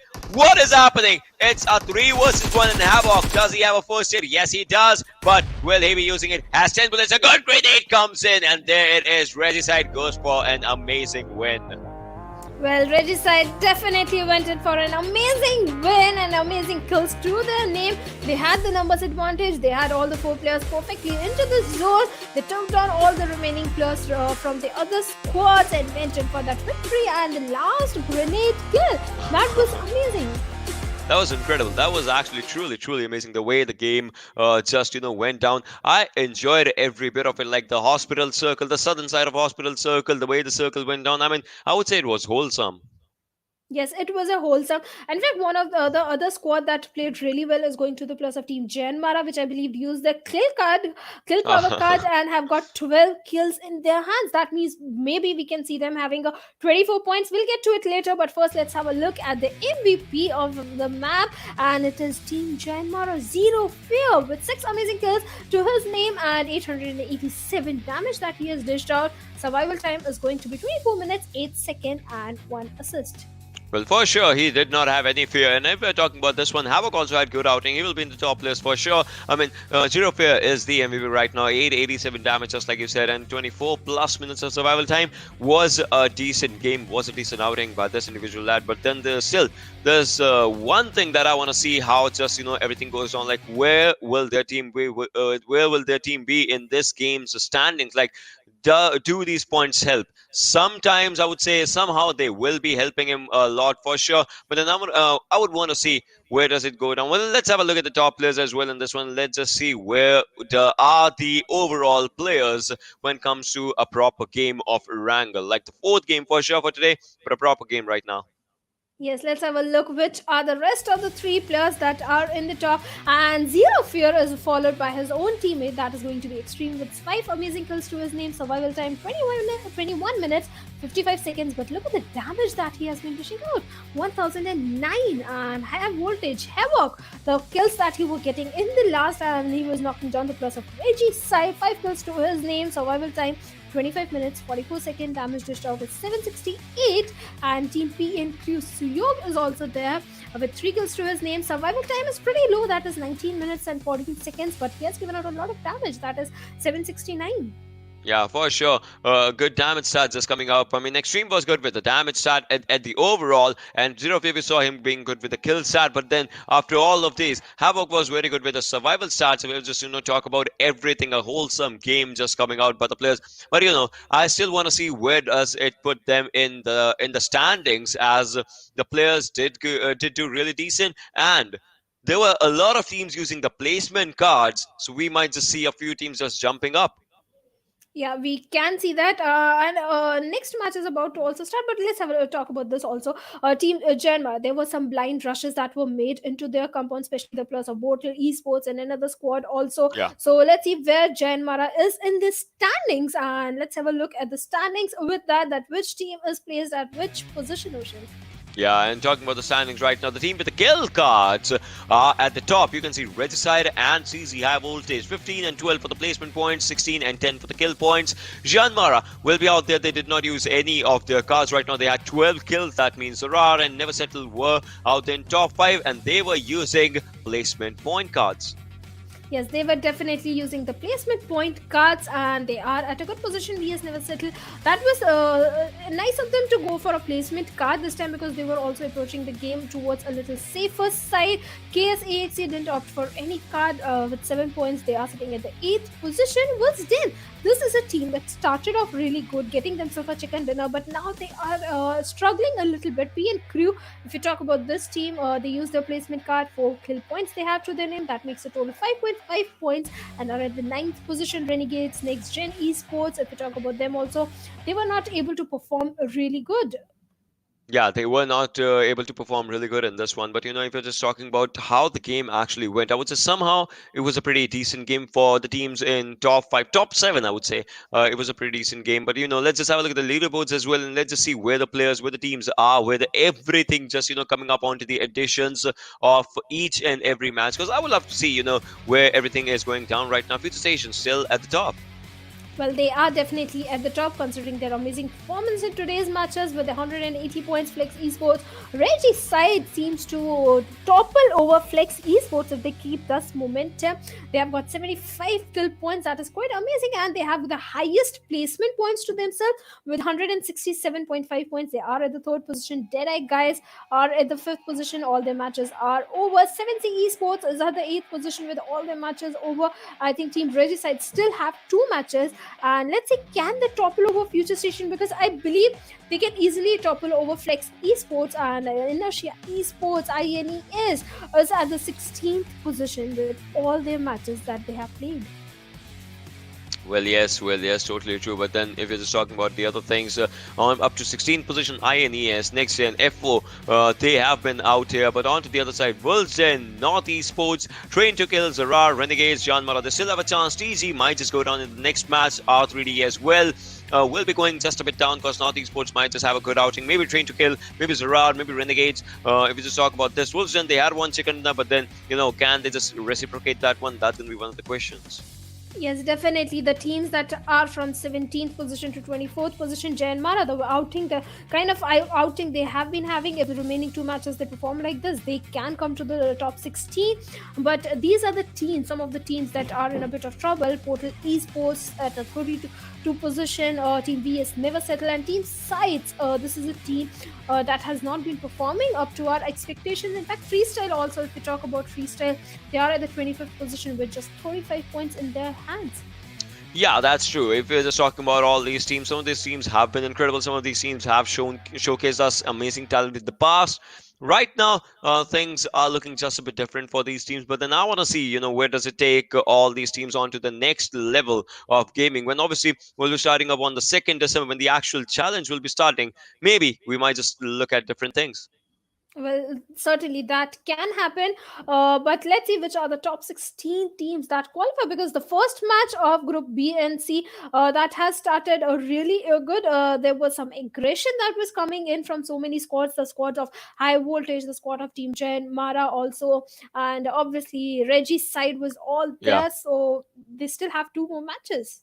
Exactly. They still have two more matches, and we'll be seeing you after a very short break for the next match of Sanhok. That's going to be just out here. Don't go anywhere. We'll see you after this.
Right after a teeny tiny short break, we guys are back, and I hope that you guys are back as well, because there's going to be PUBG Mobile Pakistan Challenge Scrims 2020. My name is Oshin Sharma, and alongside me it's going to be Shadow. And just as we were discussing about the previous game, what are your speculations from this next game? Well, these two groups are going a little more aggressive than we expected. So I think since its next match is going to be Sanhok, so it can go a little more aggressive. But last match, when the teams were opting more for the placement cards, they showed this kind of aggression. I'm waiting for the time of the map in which most of the teams will go for the kill cards. What sort of aggression we are going to be seeing? Probably this one. Probably this one might. It just might be. Let's have a look at the power card selection, ladies and gentlemen, boys and girls. And as you will be seeing it, let me just explain it to you. Like what is the power card system? You can see placement cards. If a team checks out on their placement cards, that means their points will be multiplied by 1.5 of their placement points. And kill card means their points of each and every kill will be doubled. Right now, Zarar, Freestyle, Venom Legends, F4 Portal, and KSX are going for the kill cards, while no team is opting for placement card, Shadow. Well, definitely, and most of the teams are left with cards in their hands, like Next Gen Esports, Renegade, T2K, and Mara has not opted for any card. This could Wilson. have been their opportunity. Wolfsten, okay, Wolfsten was not at the is at a good positioning in the leaderboard. If they were opting for a power card, they would have made their position better. Even Jay and Mara also, they need to make it to the top 16, and not opting for a power card. I think this could be a mistake. Yeah, this could be a mistake, but then let's just dive into the game and let's just see if this actually will be a mistake or not with everything, because we will be just heading on to the game of Sanhok and Shadow. Why don't you just guide us through the flight path? Well, the plane path is definitely a centralized plane path over here, going all the way from Camp Charlie and Quarry area towards the Camp Alpha Island. So most of the teams are going to be happy because they won't be facing much trouble entering into this, moving towards the drop location. And Team Zarar Esports has already dropped in. Team FS will be going towards the docks area. Cave and quarry area is going to remain pretty much empty. And last time we saw Painan was pretty much not contested by any team, but this time I think KSAXC is playing. They will be going towards Painan. And let's see, boot camp portion. There is no team in boot camp. Yet is no team in boot camp in this one, but well, we'll still have to see if the circle forms. Then the teams will be rotating onto that side. It's all a matter of question. It's all a matter of chance if it just happens or not. Thor right now onto this side again is trying to spot a few players. Obviously, he has guns, but can he spot, or has he spotted someone? M24 has been dropped out there, and he's just switching on to QBZ, M16, QBZ again right now. Thor will be moving up forward, but Sandesh is on to the other side. Well, definitely Sandesh onto the other side, and Thor needs to be very careful about the location of Sandesh. And let's see, Sandesh has got a Vector and a M16, both the guns. If we talk about M16, a burst gun, still a pretty high damage, and Vector, we know close range is one of the best guns. And Team Gen Mara is again going for their normal drop location. Team Next Gen Esports is being very smart. They know Deadeye is not there, so they went into Hatin area. Team High Voltage, as usual, being the trying to be the king of the hills, but they have to be careful because PN Crew is also there, and Team Wolf's Den is also there. And the ways the players are so split out, this could seem problematic for them. And if we talk about the zone, the first circle, Paris Resort is right at the center of it. Yes, as of in this one. We'll have to see how the things just happen as the players will be just moving in. The teams that are outside the circle that feel that they are not safe will be going for early rotations. The teams that are inside the circle, they might not want to leave their area. Star right now, on to the other hand, trying to spot a few players if he can. And the major thing is, still needs to get inside the circle. 20 meters though. But 20 meters can make a lot of difference when it's the final circles. This is the first one, but I think he has spotted up a player, but no confirmation, no damage, nothing being dished out. Still needs a vest. Well, he certainly still needs a vest, and we know in close range fight or long range fight, armor is going to play a very crucial role. And if you look at White, he is having a good angle towards the players of Team Portal Esports, so they also need to Yeah. be a little careful.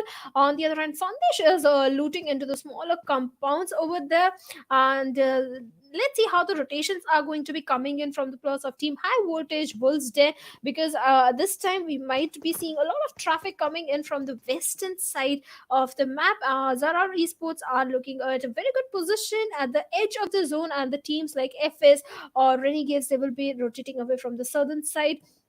and Team Zarar Esports can capitalize on that. KSAXE has also needs to make those rotations. Portal Esports are moving towards a boot camp, and let's see if they will be holding on to the boot camp area. On the other hand, the team that needs to be careful is going to the players of Team F4, who are in Paradise Resort, and maybe Team Jan Mara or North Esports can also contest for it. Yeah, as per now, for sure. We're just talking about this one, but on to the other side, I want to talk about, just like you said, you talked about Team Wolves and all. Just look at FS. On to the dark side. Think about the rotation. I mean, if they have to go for a good rotation, they'll have to use probably a boat or something. And we know sometimes it doesn't work out for this team. Using up a boat, going for an adverse rotation, things might just go south. Well, definitely, and we have seen that happening. The teams that drop in towards Hathin Island make the rotations waterways, and then they are spotted down. And we know the health of the boat is not that much. It's just one spray, and your whole squad will be eliminated. So waterways is always risky when it comes to rotations. And let's see, Next Gen Esports might not be going for the waterways. Team Wolves 10 and Team High Voltage have already started taking their rotation. KSAXC and the players of Team Portal Esports, especially Abdullah, needs to be very careful. And Reggie's side is also making the parallel rotation with KSAXC. So let's see, we might be heading towards a fight between three squads. Probably, we might just see that fight happening slowly and steadily right now. Paradise Resort seems like a decent area if you just want to take up a good fight right now. F4 is just out in this area. We'll have to see what F4 can just do. But Sensei goes down. Hunter is hunting. Well, let's see if Wick can give up a proper cover. Plus, obviously, the thing that there is that they are three-men squad.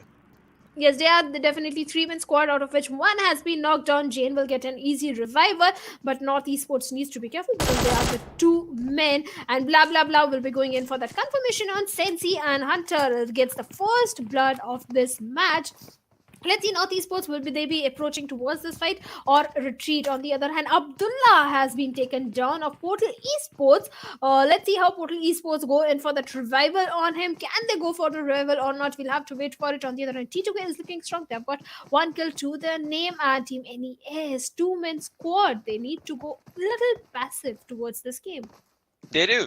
They do need to go just a little passive and on to this game. We'll have to see if that happens or that doesn't happen right now. If we're just talking about the way the fight slowly and steadily should be just moving up forward right now. Saga trying to spot someone if Saga can, but I don't think so. That's going to be happening anytime soon. And Saga, is he just trying to hide behind a rock and in the grass? I mean, I would say just the rock was enough. Or is he hiding? Is he hiding from his teammates? It's so now you can make use of the foliage. You have to make use of the foliage, but Zero Fear has been confirmed by Next Gen Esports Zibian. Yeah, that's true. That's true. Right now, if we just talk about the way the fights will be happening, Zibian will be taking down one kill.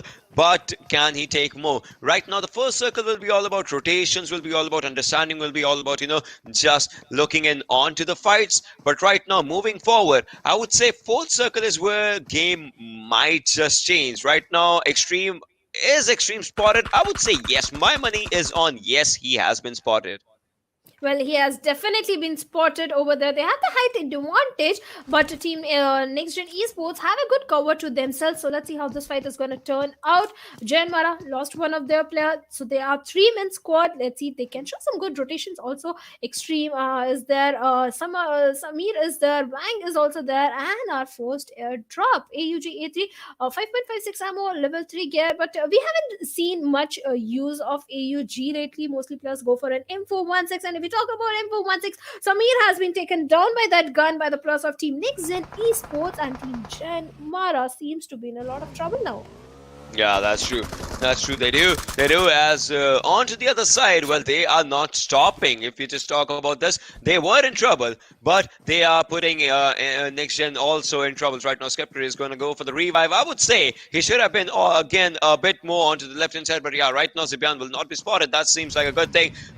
Weekend still wants a bike right now, and then he'll be just moving in. Will that be a bad thing? Sounds like it. But Weekend, he reaches on time. No, he drops down off a moving vehicle. Why would you do that? because he needed to be in a cover. That was a very risky move coming in from Weekend. He need to pop in that first hit, and now I think he can go in for the survival also. But Weekend, can he take Wang down? And yes, he does take Wang down. And with that, Team Chen Mara gets an early elimination with 0 kills to their name. And team, if we talk about waterways, Team Regicide is making their rotations from the water.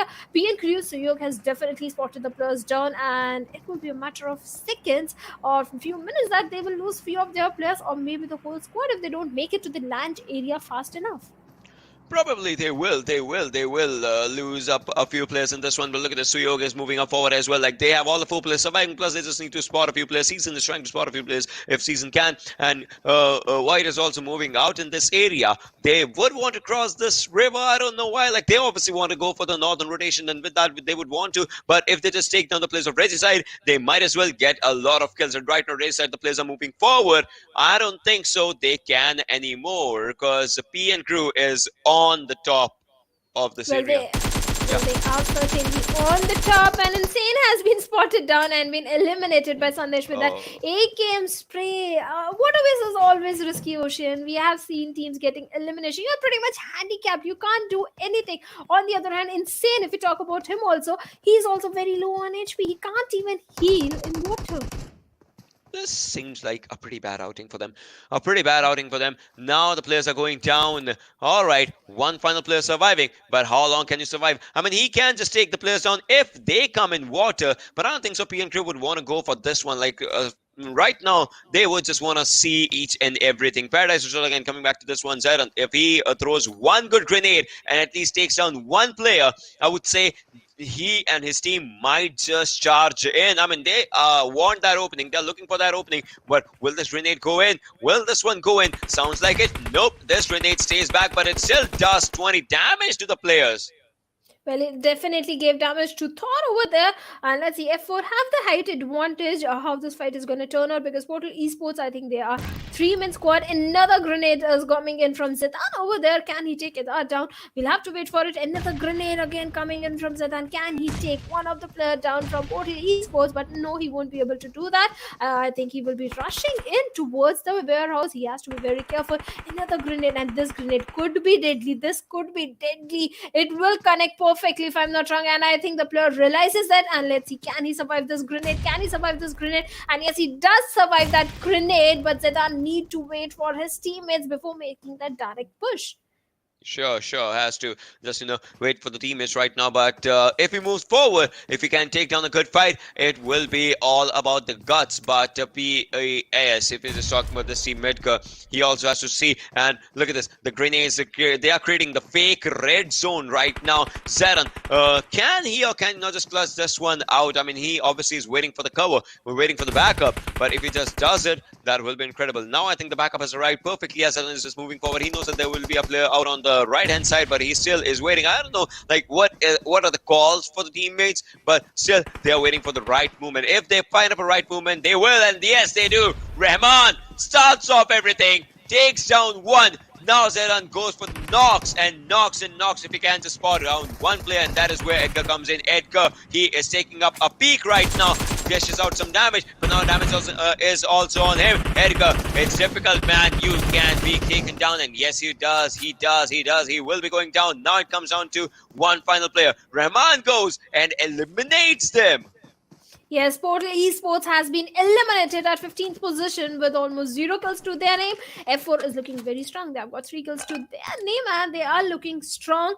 And if you talk about Reggie's side, one of the strongest team, they are down to just 1-man squad, Ocean. Let's see how things are going to turn out for this team. The waterways was certainly not working for them. And if you talk about KSEXE, Mehraz has been taken down by the players of Team PN Crew. Wolverine is still in the Paradise Resort. They are looking good. And another team that is taking the waterways is going to the plus of Team Zarar Esports. Let's see how things go for them. On the other hand, Whitey gets confirmation on the player of Team KSAXE, and I believe KSAXE is reduced to 2-man squad or 3-man squad. Well, things are for sure going bad out here for the players. If you just have to, just talk about this one. But well, on to the other side, Zarar met like Zarar Esports, they are just moving forward as well. We'll have to see if the things just go good for them as well. Like previous game was decent. This one, they would want to make it even better. Onto the back end side, you can see FS players moving forward. When the versus Rafa takes down one onto the kill feed. And now let's have a look at the teams that are coming from the waterways. High voltage is doing good. But well, on to this one. Look at this Avenger. He is trying to spot up a few players as they have all the backup that they need. They have one rock for themselves onto the backup, but can they or can they not make up a good fight? That's going to be like one of the most important questions if the things just come it on their favor. We'll still have to see how the things happen by the end of this game. But if you're just looking at it, this one, Avenger has been spotted. Avenger, he has been spotted for sure. Will be going back into the cover, but like there are teams on the backside as well. He might be getting backstabbed as well, if not a front stab. Well, definitely, he will be getting stabbed at any minute. And if we talk about the players of Team Renegades, they are also making an rotation in the open area. Avenger need to be very careful because he is at a very tricky spot, and I think he will be making use of some smoke covers that would reveal his position. It can go either ways. Zarar Esports are player right in front of them, and another squad that can also shoot in their direction is going to the players of Team Renegades. It's Sanhok. The more noise you make, then you get spotted down, and the more squads will be rushing in towards you. Another team that is opting for a waterways is going to the players of Team World's Den. So many squads are in the water. They are opting for waterways to the rotation. And if you look at the players of Team KSEXC, they are also shooting in the direction of the players of Team P and Crew. YT has been taken down. Let's see if they can give revive to him or not. On the other hand, Regicide reduced to just one man squad. F4 is looking good. They are in the center of the zone, and the next zone is also going to be favoring them. YT is still yet to get a revive. Yet to get up a revive right now. So Yog, again, like the revive did come in, and the first hits are just being popped up slowly and steadily. But onto the other side, you can see Aranic going down, and if we're talking about P and Crew, you can see the players still have to get inside the circle, 300 ish meters as per se.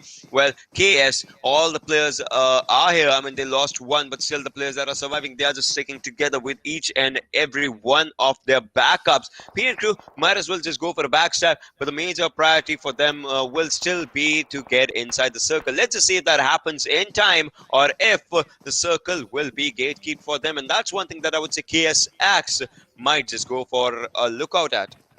Well, definitely, KS can gatekeep the plots of TP and Crew, but they have to be careful because another squad that is in front of them is going to the plots of Team F4, so they have to be careful of the plots of F4. I think Xenox has spotted down Rahman over there, if I'm not wrong. I believe he has. On the other hand, Next Gen Esports, if you talk about, they have covered the good angles. They know that the plots of Team F4 are out there, and Weekend was trying to dish out damage on Zedan. He didn't manage to give a lot of damage to him, but he was also at the receiving end. On the other hand, Zerar Goldie has been taken down by the players of Team T2K. So Zerar has been reduced to, I believe, two-man squad. They need to be careful with the fight they approach. The 2v4 fight is obviously not going to be very good for the players of Team Zerar, but for now, Weekend is still waiting for a players of F4 to make a mistake so that he can shoot in their direction and take at least one of the player down. Yeah, that's true. That's true. We'll be looking up for that one for sure. But right now, Weekend, again, just trying to mark the angles, trying to mark the good angles for his own self. Weekend has 2 kills right now. Should reload, I would say. Somehow is not reloading. Suppose if has to, in the crucial moments, these things can become, instead of good fights, it can become a bad mistake if the reload does not come in right now. F4, you can see they have a good area. Same can be said for the players of RNG right now. Zarar is looking decent and never settle as well.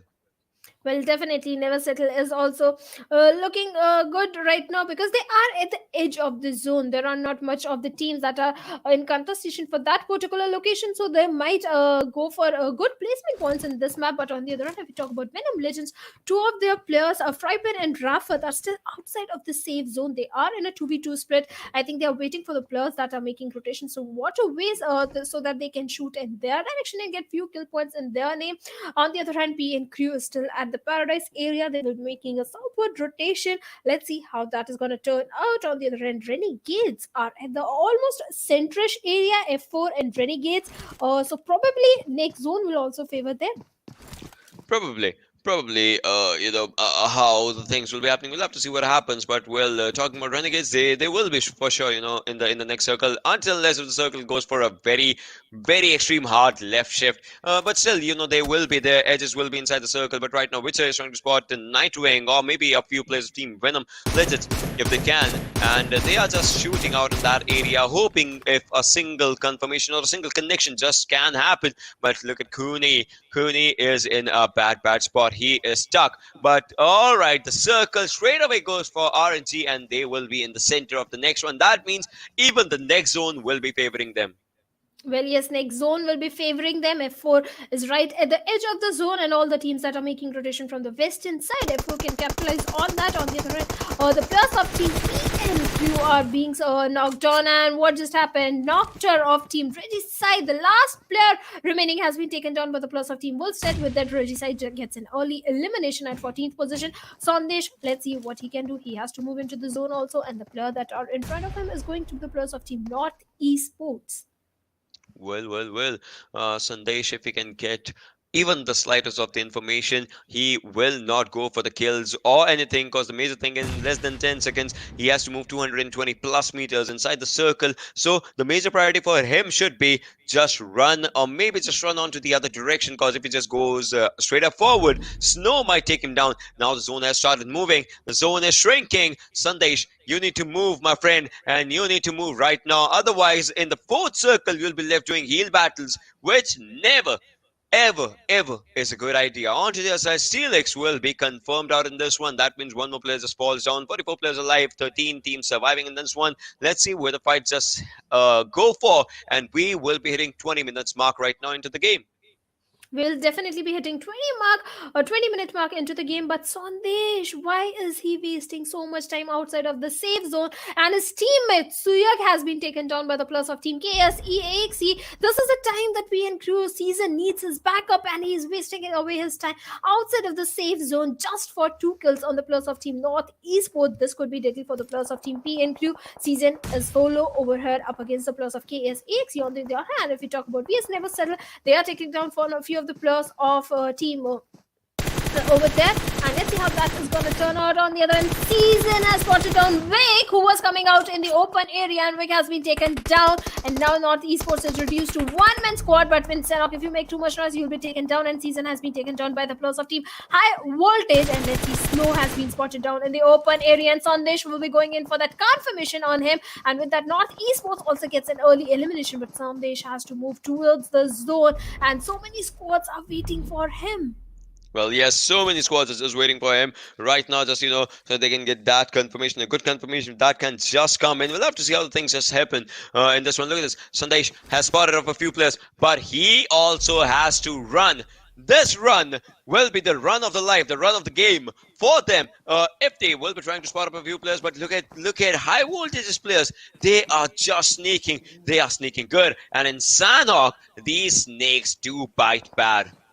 Well, they do bite bad, and if you talk about FT, he is taking a lot of zone damage also, and the players that are in front of him is going to the plus of Team High Voltage. Let's see, can he take them down? But the smoke cover that he's making, that will reveal his location also to all the adjacent squads. And on the other hand, Wolves and Team VS Never Settle are also engaging in a fight, and with that, Wolvesden gets an elimination. Team Zera Myth has been taken down by Play Zone, and Team Renegades are looking very strong, because the two compounds that are in the zone, one of his this compound has been taken down by them, and Team KS is also in a bit of trouble, because Team F4 is shooting away their players, and Zarar Esports also gets an elimination because Tita was taken down by the by Utsarga of Team T2K.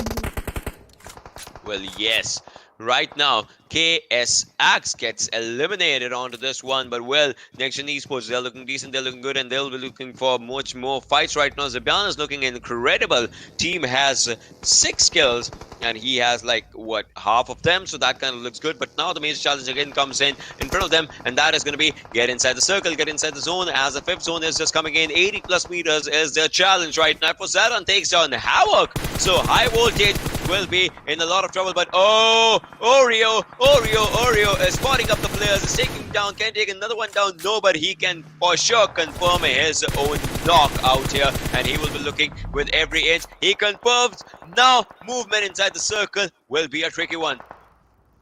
Well, it will be a tricky one, but Next Gen Esports is looking very strong. Playzone takes down the last player of high voltage, and with that CG high voltage gets an elimination. NGE is having 7 kills, spots down Khan of F4, shoots in their direction. Khan was at the receiving end of the damage, and let's see, can they take down any of the player of Team F4? Can they knock them down? On the other hand, Weekend has been taken down by a Playzone of Next Gen Esports, and Team F4 is taking fights in two ways with the players of Team NGES and on the players of Team F4 also. Khan has taken down Skepter of Next Gen Esports. Oreo has already been taken down, and Zitan is on a killing domination spree with 3 kills to his name. That's true. That's true in this one. Look at this. If we are just talking about all the stuff, as you can see, Rahman, he has his eyes and crosshair set up forward on Zulkar. If Zulkar just makes up a mistake, Rahman might take him down. But right now, Rahman is also trying to move inside the circle as he also has to get out in a good area. Talk about the survival status. Next Gen Esports has just one player remaining. I mean, how? This team was looking really dominant, and now they are losing everything. Things are turning bad for them. Things are definitely turning bad for them because they are down to just one last player. On the other hand, Venom Legends is trying to come up in this particular game. If we talk about it, they are having 2 players, one of which is down. Team Renegades, one player is already down on their knees. Avenger has been taken down by captain of Team Renegades. And this compound, if you look at it, Team FS is there, Team Renegades is there, Team F4 is making their way. Team Renegades has to be very careful of the grenades and the players that are rushing into towards them.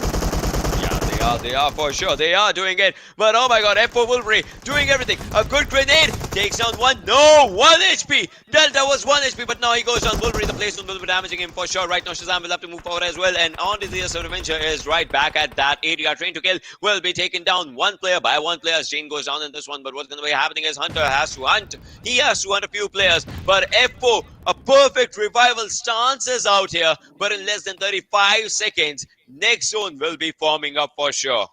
Next zone will definitely be forming up for sure, and none of the team are into the zone. All the Venom Legend player is still nearby to the zone area, and F4 I think can spot them down. On the other hand, Avenger OP has been taken down, and T2K blah blah blah is on a domination spree with 3 kills to his name, and he is a grenadier also. Those perfect grenade kills that were coming in from blah blah blah, and Team Renegades, Team T2K have the numbers advantage. Team Renegades are just down to 2 men, and Hunter, he can shoot in their direction. Let's see that's gonna happen. He's going to be rushing and takes down one of the players. Let's see, can he take down the last one as he goes for the quick confirmation? But Hunter has been taken down, and last player of Team Renegades will also go down to the play zone, and with that Renegades gets an elimination. But now F4 is up against the plus of Team T2K. 2 of the player of F4 are down. Wolverine takes a lot of damage, and he will also be going down, and with that F4 has already also been eliminated.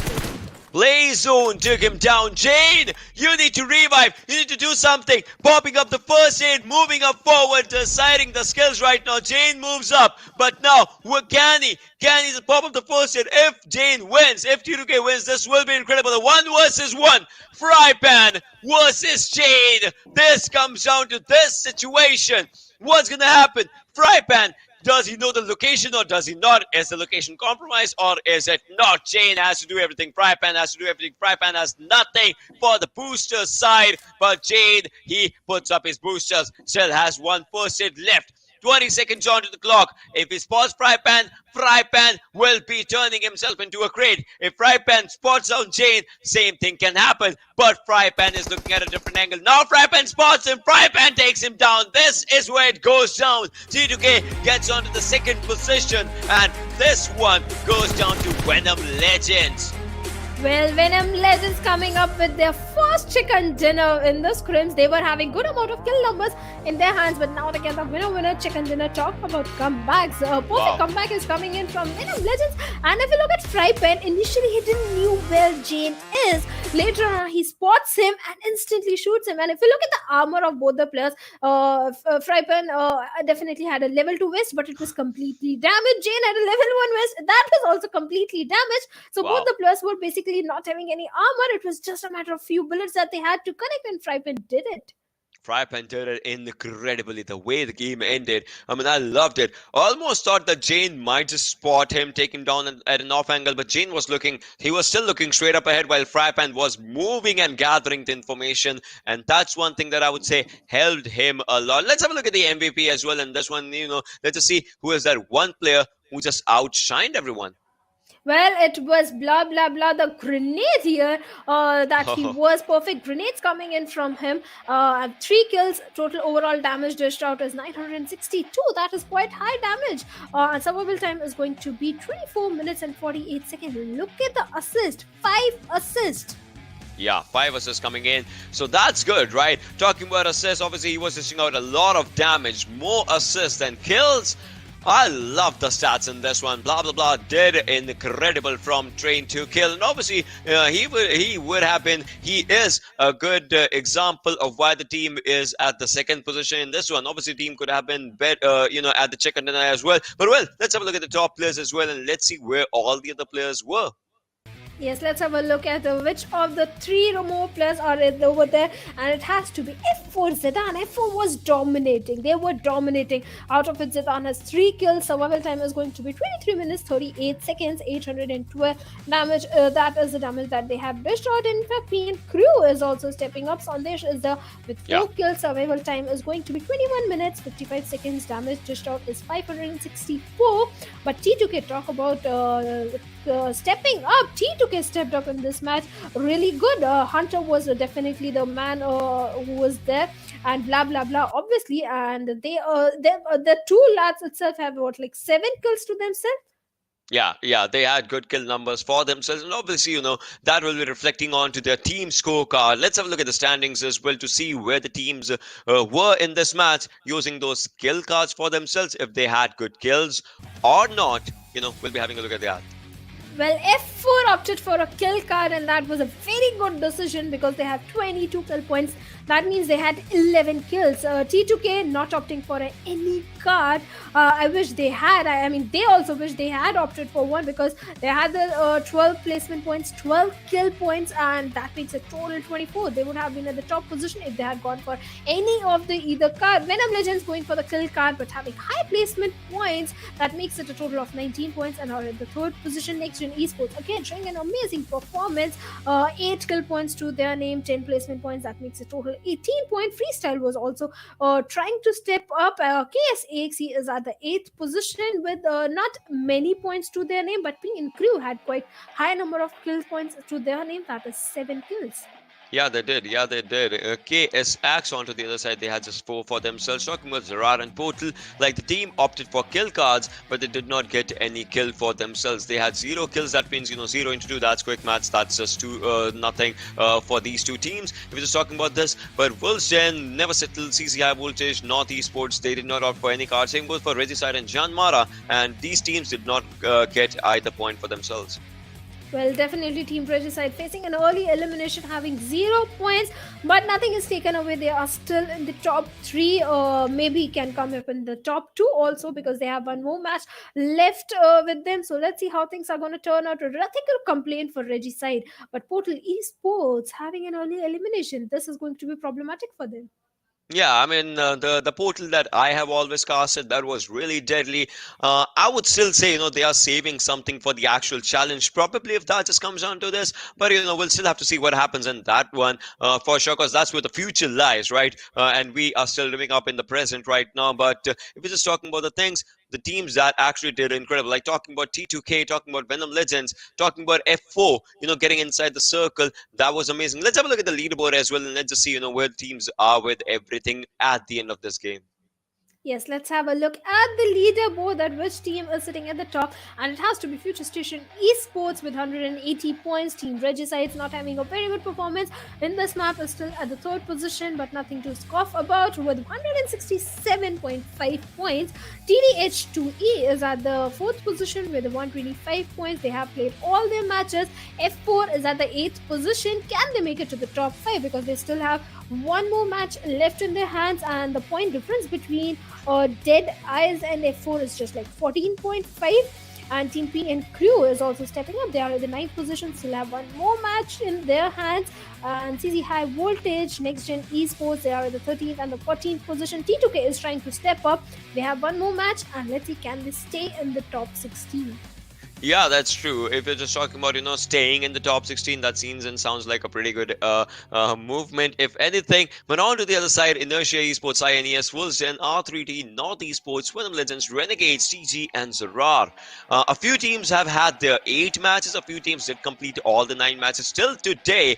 But, it all still comes down to which team is out where. Because if in the next match Wolfsden does good, they will obviously, topple Inertia Esports. Same goes for the other teams as well.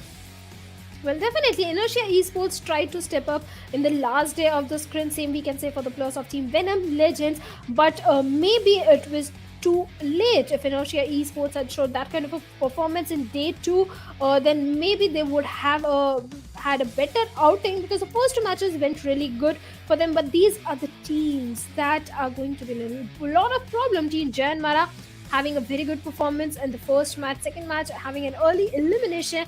Team Arcadian, Team Sites, and Team Rising Nepal and Mercenaries have played all their matches, so that is decided that they won't be qualifying.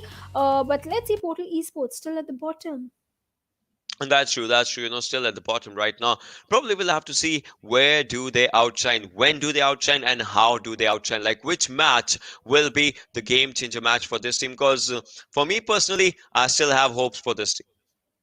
Well, they are at the bottom. They have just one match. They can perform really well, but will they be able to qualify? I mean, we'll have to see that, and much more will be coming right next to you right after a short break. Don't go anywhere. We'll see you after this.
this particular map.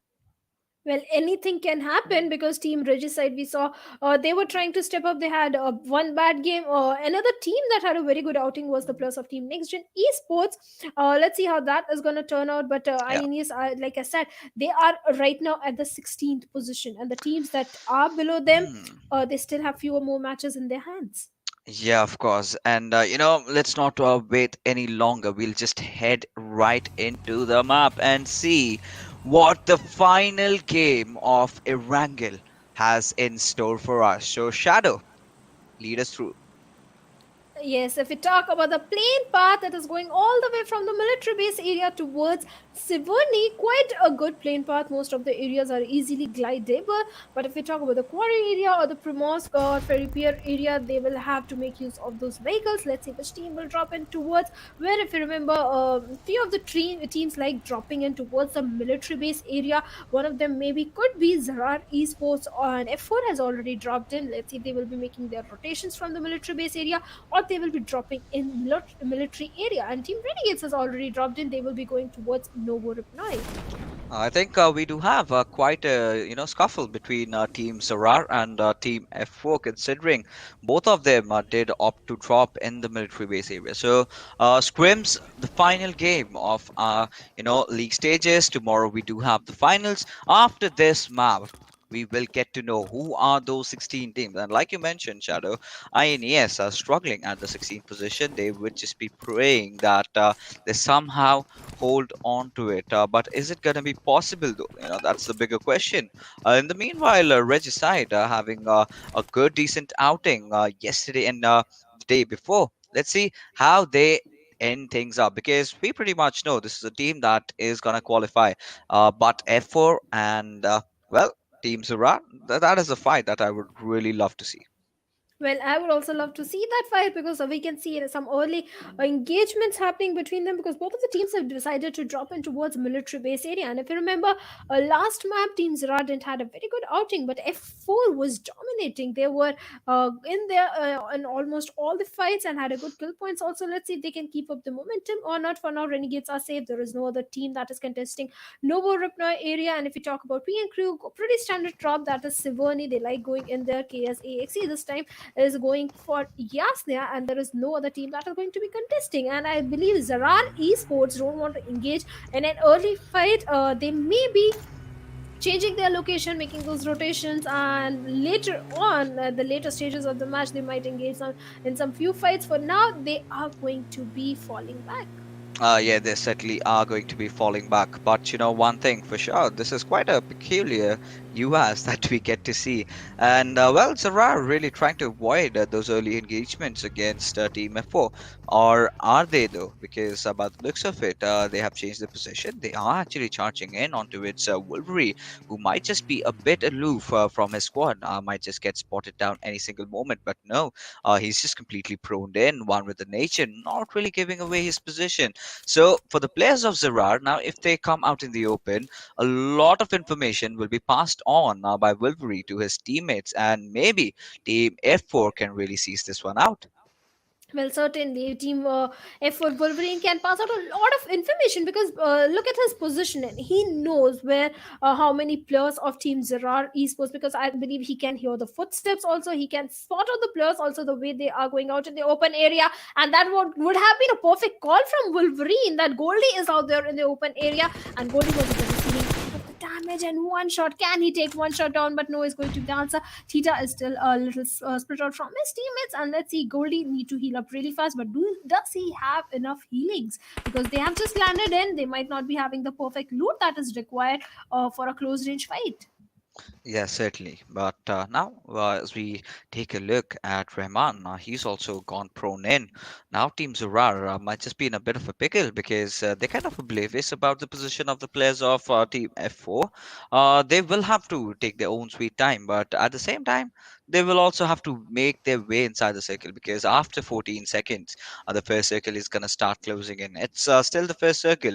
If not over here, then maybe we can expect a bridge fight between these teams. But somewhere in the future, they might just go against each other. But oh my goodness! So Team Zerar, they did come into military base, but they still are trying to figure out where the players of Team F4 are hiding. And I would not really blame them because this is a huge, huge area, and they could just be anywhere. And right off the bat, we do see a lot of snakes, and Rahman does have that stealthy weapon. That's the VSS. At this range, at this particular range, this weapon is very, very deadly. And I love the position of the players of F4. See, one of their players is all the way down below. Look at Khan. He's getting so much vision. He's getting so much vision. He's completely aware about the movements of the players of Team Zarar.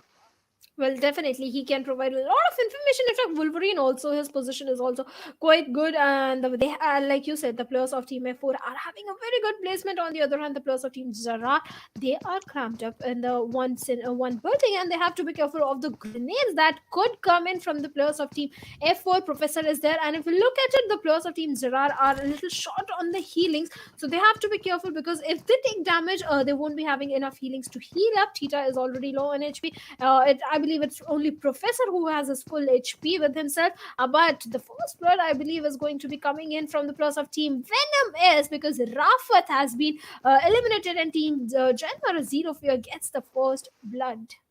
Well, Venom Legends having a really good game in Sanhok, and now this first blood. This is something that they did not really anticipate, and not having quite a good run, of course, during the scrims.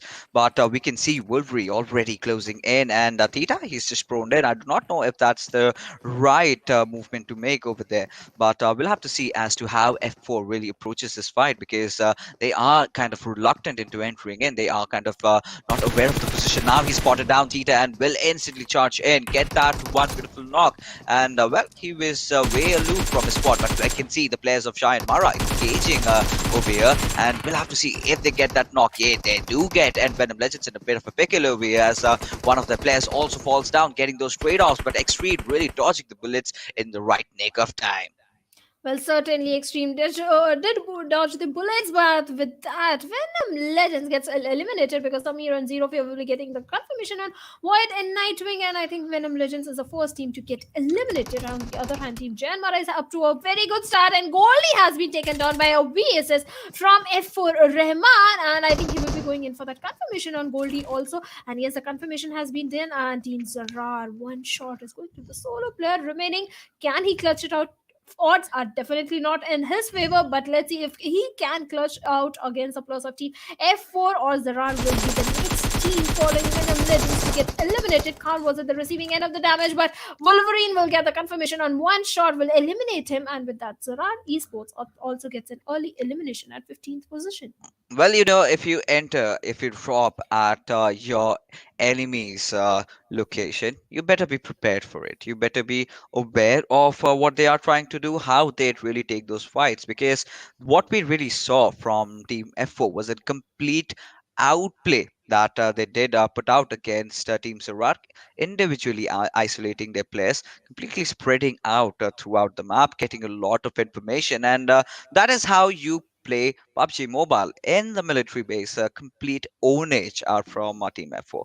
But what we can really see is the players of Regicide are trying to go for a bridge camp. So if Team F4, by any chance, if they take the Nova Bridge, they might just be in for some smacking by this team that has been really showing a lot of promises during the scripts. So if you take a look at the circle, so this is pretty much a standard Erangel Eastern Circle where we get to see a mansion in contention, and maybe the circle might just center around that area. So with the recent changes in Erangel 2.0, this is a very good terrain to really fight things out against your enemy. Well, definitely. In fact, in the first Erangel also we saw an eastern circle around the mansion area. In that, Team Genmara also had a very good outing. Let's see if that can happen. Again, on the other hand, Team Renegades are holding on to a squad house to themselves, but the players that need to be careful is going to the T2K, Team Renegades, and Team NGES because they are in such close vicinity. Team FS will find themselves at the center of the zone. Yasnia is still being holded by the players of Team KSAXE. Genmara is making their rotation from the western side, and let's see if they can spot the plus of Team Portal Esports because if I remember last match, Genmara and Portal Esports also had an fight with each other. Portal Esports made a blind rush into the squad team Janmara, and then they were taken down very easily. So we can again see a Janmara versus Portal Esports happening. For now, Renegades are looking comfortable into the compound area. Not Esports also, if we talk about this team, they also had an early elimination in Shanok. Yeah, that they did, So there's this thing, Venom Legends getting a good chicken, but then again falling down. So this pretty much happens with all these teams. So when you tend to be not really careful, but Renegades, they've still got the four players alive. It's still the start of the game. The second circle is gonna start closing in the next 20 seconds. But before that, T2K, having gone through quite a roster shuffle, have not been at the best, right? So you've got a complete star-studded lineup, and I'm just wondering where Frankie has vanished, because he was also one of my favorite players during the PMPL scrims and throughout the entire journey of PMPL.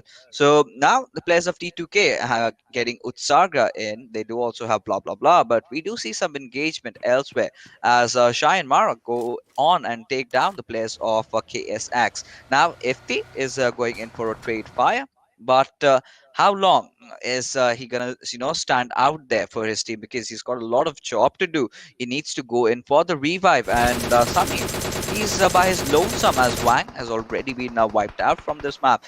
Extreme taking quite some damage. Jerofia going taking that flank from the left hand side, but wait a second, North Esports do have different things planned up in their mind as they go in for a third party. But Jerofia with that beautiful grenade, getting that one beautiful knock. Meras kind of trying to elope, trying to escape from this area. And Jean Mara, they've got bigger problems to deal with, and the biggest one being in trying to revive their own fallen comrades. Well, that is also there, and another problem is going to be the players of Team North Esports, because they are also rushing in towards Jan Mara. Zero Fear will be going in for the revival on Samir. Now, the job of Extreme is to hold the push that could be coming in from the players of Team North Esports, and Maxi might want to get the confirmation on if the of KSAXE. Let's see if that is going to happen or not. Samir has been revived. He need to pop in those first hits quickly, but Zero Fear has been taken down by Sensi of North Esports. North Esports is having a good positioning, but they are almost in the open area. Team Extreme, Team Janmara have a good ridge to their name. Let's see if they can capitalize on it. And let's see, Samir will be going in for the revival on Zero Fear any minute. He need to pop in the few first aids. And extreme. Can he take down one of the player of team North Esports? Maxi, I think, yeah, Maxi, I believe, was spotted down by Samir over here. He was trying to take shots on him, and let's see if he'll be able to talk him down. But no, he's going to be the answer. Team Janmara and Team North Esports are still uh, exchanging few shots with each other. Yeah, that they certainly are, and I'm really surprised on how are they even alive. Well, North Esports have taken a back foot away as they decide to opt for a good position, but we can see the circle tending to go towards the western side of Mansion, where we have a lot of teams in contention already making their rotation in. Jan Mara did only lose out on one, but did manage to get themselves 5 kills. Jerofia, he is absolutely on fire as he will wipe out Snow from the picture. Now, Nick, he is trying to go for a flank in, but will that be successful considering the fact that Shah and Mara still have that height advantage? Well, they certainly have the height advantage, and North Esports have lost one of their player, and Vic, he has to be very careful with his rotations, because I believe Extreme will have a good angle on him if he goes in or comes out in the open area. Extreme can easily take him down, but I believe Giant Mara wants to have a good cover of the compound to their name, and Extreme is still engaging in a fight with the players of Team NES. I think he will believe he will be reuniting with his teammate on the other end. TTK, blah blah blah, takes one of the player down, and let's see if we can get the confirmation also.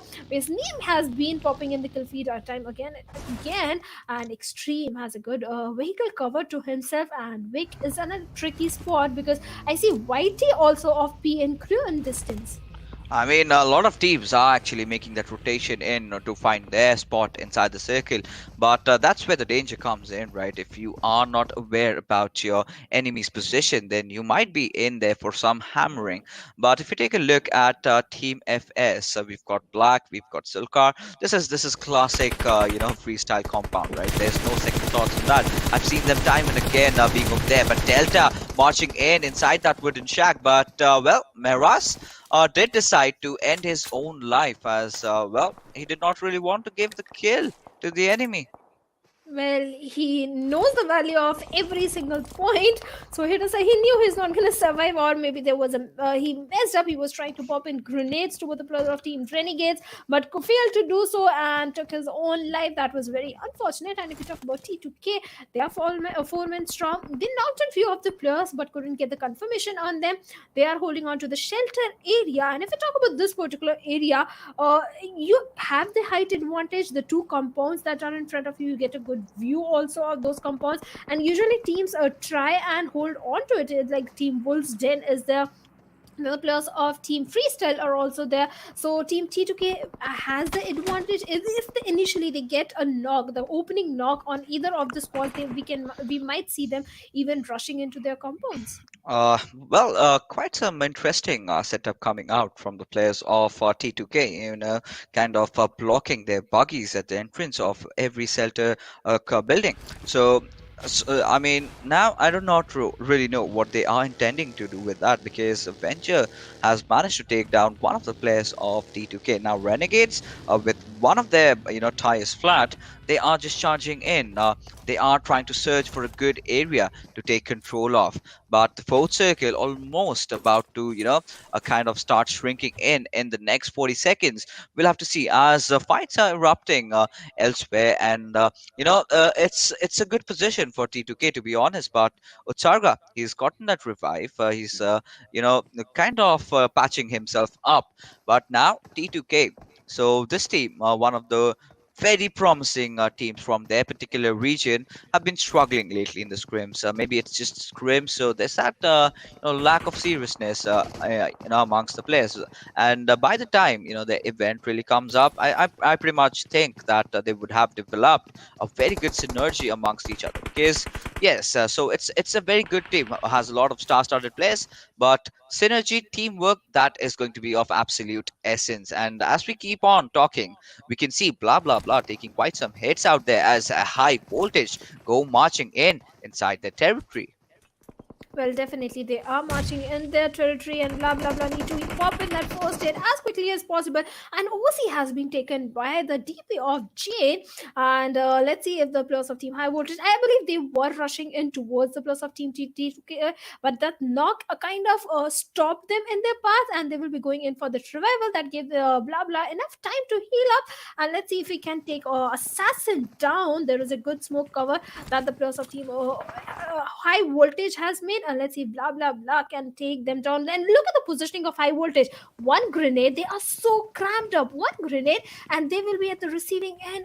Maybe we can see few or more than one knock that could be coming in from the players of High Voltage. Blah blah blah, being very smart, not overcommitting to the fight. On the other hand, Fahim has spotted on few of the players of Team Zero Fear. I believe it is Samir. He has spotted on. He knows there are two players, and he will be popping in that Molotov. And can he take Samir down? I think he connected that Molotov, but no, he didn't connect the Molotov. Samir somehow still survived, and Zero Fear also. Yeah, of course. Now we have the players of BS Never Settle. Not the kind of outing that they really expected to have over here, but we'll have to see how they play this one out. In the meanwhile, on the far fray, they have managed to spot out Rahman, and any single moment they might take a few shots, but before that, they need to have a perfect cover fire. Elsewhere, we can see the players of North Esports also getting into engagement. So really, we just have to wait because as the circle starts closing in, it's going to create a lot of havoc throughout the entire lobby.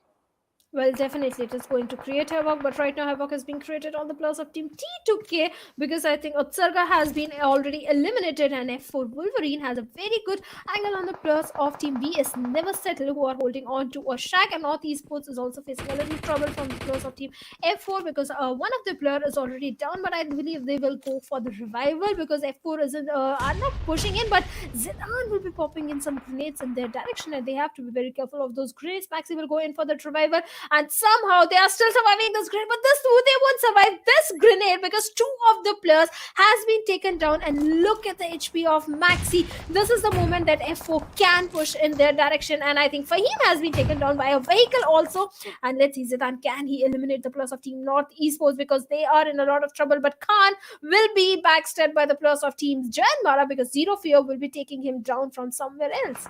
Yeah, that's really happening. But Rehman, oh my goodness, he does have that big green machine that people absolutely fear, because the sound of it only shakes the enemy's hearts. Now, Rehman did lob a good grenade, and was that a confirmation? Vic, his vehicle just blew out, but no, it was Rehman's grenade, courtesy to which the entirety of North Esports has been wiped out. The existence is no more there in the lobby. Well, definitely they are facing an early elimination. On the other hand, the plus of Team Regicide are also engaging in a fight. But let's first talk about Portal. VSS never settle. VSS never settle. They have a shack to themselves. I think they will be changing their position because they have to try to do the zone. But on the other hand, T2K Hunter has been taken down, and Extreme is shooting in the direction of the plus of Team VS never settle. But he has to be careful of the position of F4 Wolverine, because so much smoke is there. Wolverine can spot him down. And Renegades, let's see, Renegades take down Extreme. That was a mistake. He should have just moved into the zone. There were 4 players right in front of him. He took down 1, but rest of the players took him down. I mean, well, Team F4 is having quite a run over here. 12 kills already, and Jane, oh my goodness, this man is a monster. He does not intend on stopping. They did lose out on Sarga, but somehow they did manage to wipe out the entire squad of Ubsen. But now we do see a fight over here as F4 go charging in onto it's the players of PES, as Edgar is the last member surviving. How long is he going to survive though? He does cook a grenade, and Jedan will be smart enough to dodge that. But will he though, as Wolverine is in a bit of a trouble as the nade, and it's chaos everywhere. But somehow Rehman still surviving for his squad, making it out alive. But the trouble is not over yet, as he has to also go in for the revive. But Team F4, they have gone crazy. They have gone bonkers, as 16 kills has already been amassed by these players. Well, yes, 16 kills and still looking strong, because they will go for that revive pretty easily. They will revive their teammates, but the challenge going in front of them is going to the plus of Team Next Gen Esports. Let's see how that fight is going to turn out. On the other hand, Oreo is shooting in the direction of the plus of Freestyle. Let's see if we can knock few of them down. And Rehman will be going in for the revival on Wolverine. They have to go. If we talk about F4, they have a good shack cover to themselves. They have got vehicle cover to themselves. T2K has been spotted down by Oreo, who is playing in their direction with that Scope. Jane has been taken down by Zibian of Next Gen Esports, but they have to move towards the zone also. That's also a big challenge for them. Hunter has been again taken down, and T2K is in a lot of trouble because Next Gen Esports are making things difficult for them. Hunter has been confirmed, and let's see how the players of Team T2K are going to make it to the zone. And now Oreo will be popping in few grenades in the direction of the F4, but Rehman takes Skepta down with that perfect M416 spray coming in. Yeah, certainly that he does, but Oreo, he is cooking up another grenade. Will that connect though? Because he will be throwing out inside the smoke, just anticipating as another grenade. No, make that 2 nades come right on his face as Rehman spots him down. Oreo does take him down, but no, it's Zedan who gets the final confirmation as Team F4. They are just mercilessly wiping out the entire lobby. Now, Rehman needs a revive very quick as the circle starts closing in. Rehman does not really even have the time to heal himself up as he is racing inside the circle, as we still have the last 4 teams remaining. Now we have the players of Freestyle who have been completely inside a shack. Now they're out of their covers. They need to get inside a safe location. But how are they going to do it though, as they have spot one player down of Team Regicide? Now they have to go in. Will they get that knock though? Yes, they did. And now they will be controlling the shack area. But can this be really fruitful? Is this what they really want? Because every single team has already marched in, made their way inside the circle. Team F4, all 3 of the players sitting out together. One good grenade from up above can seal the deal. Well, it can certainly seal the deal. F4 is looking very strong. Look at the number of kills. 20 kills in their favor.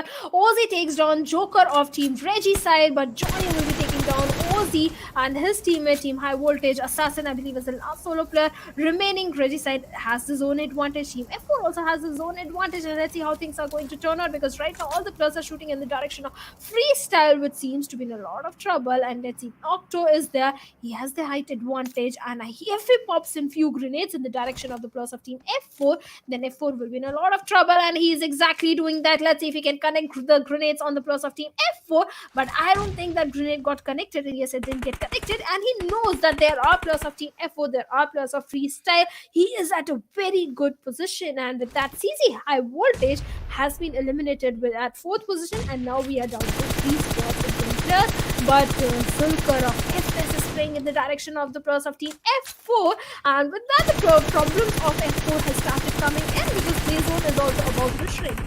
Play zone is about to shrink, but you know that is not gonna deter the players of F4. Rahman, he is an absolute monster as he will connect the shots with his AWM. 11 kills already for this lad, and he is not gonna stop at anything at all. Give him a weapon, he will get you the kills. Spotting out Samurai's head as well. Any single moment he'll take that shot, but no, that does not really connect. And now team number 15, that's Team Regicide, does have the better of the circle. Team F4 needs to make a rotation out, but Freestyle might be the thorns in the path, not letting them go in. But no, Rahman, yet another beautiful shot taking down Black, but it's Joker who will steal the kill. Now you've made the Danger Man angry, and Rahman is gonna punish you for that. But Team F4, as they're still searching their way, they're still searching somehow to make it inside the circle. They are trying to pinch it out the players of Team Freestyle over there, as Team Freestyle, they're still stuck in those small little shack, as Rahman gets yet another knock, as Johnny will be getting that confirmation shadow. This is not happening. This is gonna hurt them. But Team F4, they are creating a record, as Zedan gets yet another knock onto its Noctur, and Rahman seems to stop at nothing.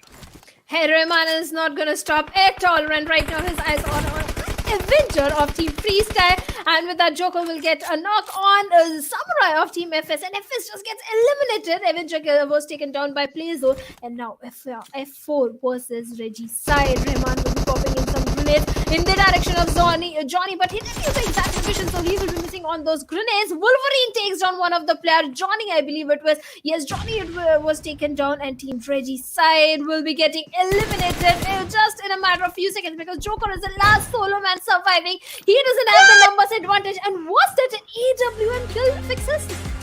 Someone stop this man already! What was that? Team F4 going to a next level. That was a chicken dinner. He just played out of his mind. Well, definitely, he was playing out of his minds. And look at the number of kills. They went all bonkers, all aggressive, all YOLO. They were shooting at every direction, taking fights with every squad and winning it. Even in the final circle, they had so many of their players alive. I believe it was 3 players. Well, Shadow, I must tell you, I am in shock. And I don't believe this stat. I absolutely do not believe this stat. This is not happening. Blah, blah, blah. You are gonna sit out. I'm sorry, but it's my man, Rahman. One of the best players of Pakistan. Well, does show why he is so feared. Why is the name still standing high? I mean, if 11 kills were not enough, if those beautiful, beautiful AWM shots were not enough, it was this man playing at a whole different level today. I'm done. We have seen it all. I mean, if this is what I am subjected to in the main event, Well, teams need to just be take it over. scared of this I'm guy. still shocked right now. I mean, scared? They must be terrorized with the way this lad has been playing. I mean, he literally went onto the faces of every single player. He was a fearless lion, charging into the enemy, pouncing at everyone. He was hungry, and it was ages since he last ate. I mean, I do not know. I cannot really find out the right words to describe what we did just witness. Even in the last kill, also when he was going in towards moving towards Joker, he was so confident. He didn't even wait for his teammates to come and provide backup. He was like, I can do it easily. It's just one player. I'll finish him easily. And he did manage to finish him off. I mean, it was just a play in the park for him. With the way he was playing, with the way he was taking his shots, he looked so confident. Even in the last fight, he was like, "Nah, I do not care. What is AR? Give me that green machine, and I am gonna pop those heads." And that is exactly what he did, and got that chicken dinner in style. I mean, Reban, where were you all along? Where were you all this time? Well, he was waiting for the last match to let the teams know that what is coming in their way in the main final tournament. That this is the team F4. Be careful. We are coming into the main tournament and the finals also. We still have the finals.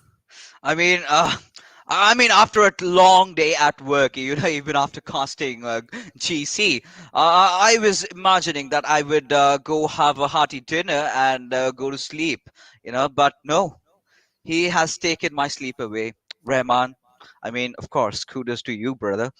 But I mean, what did we just witness? This is something on a whole different level right now.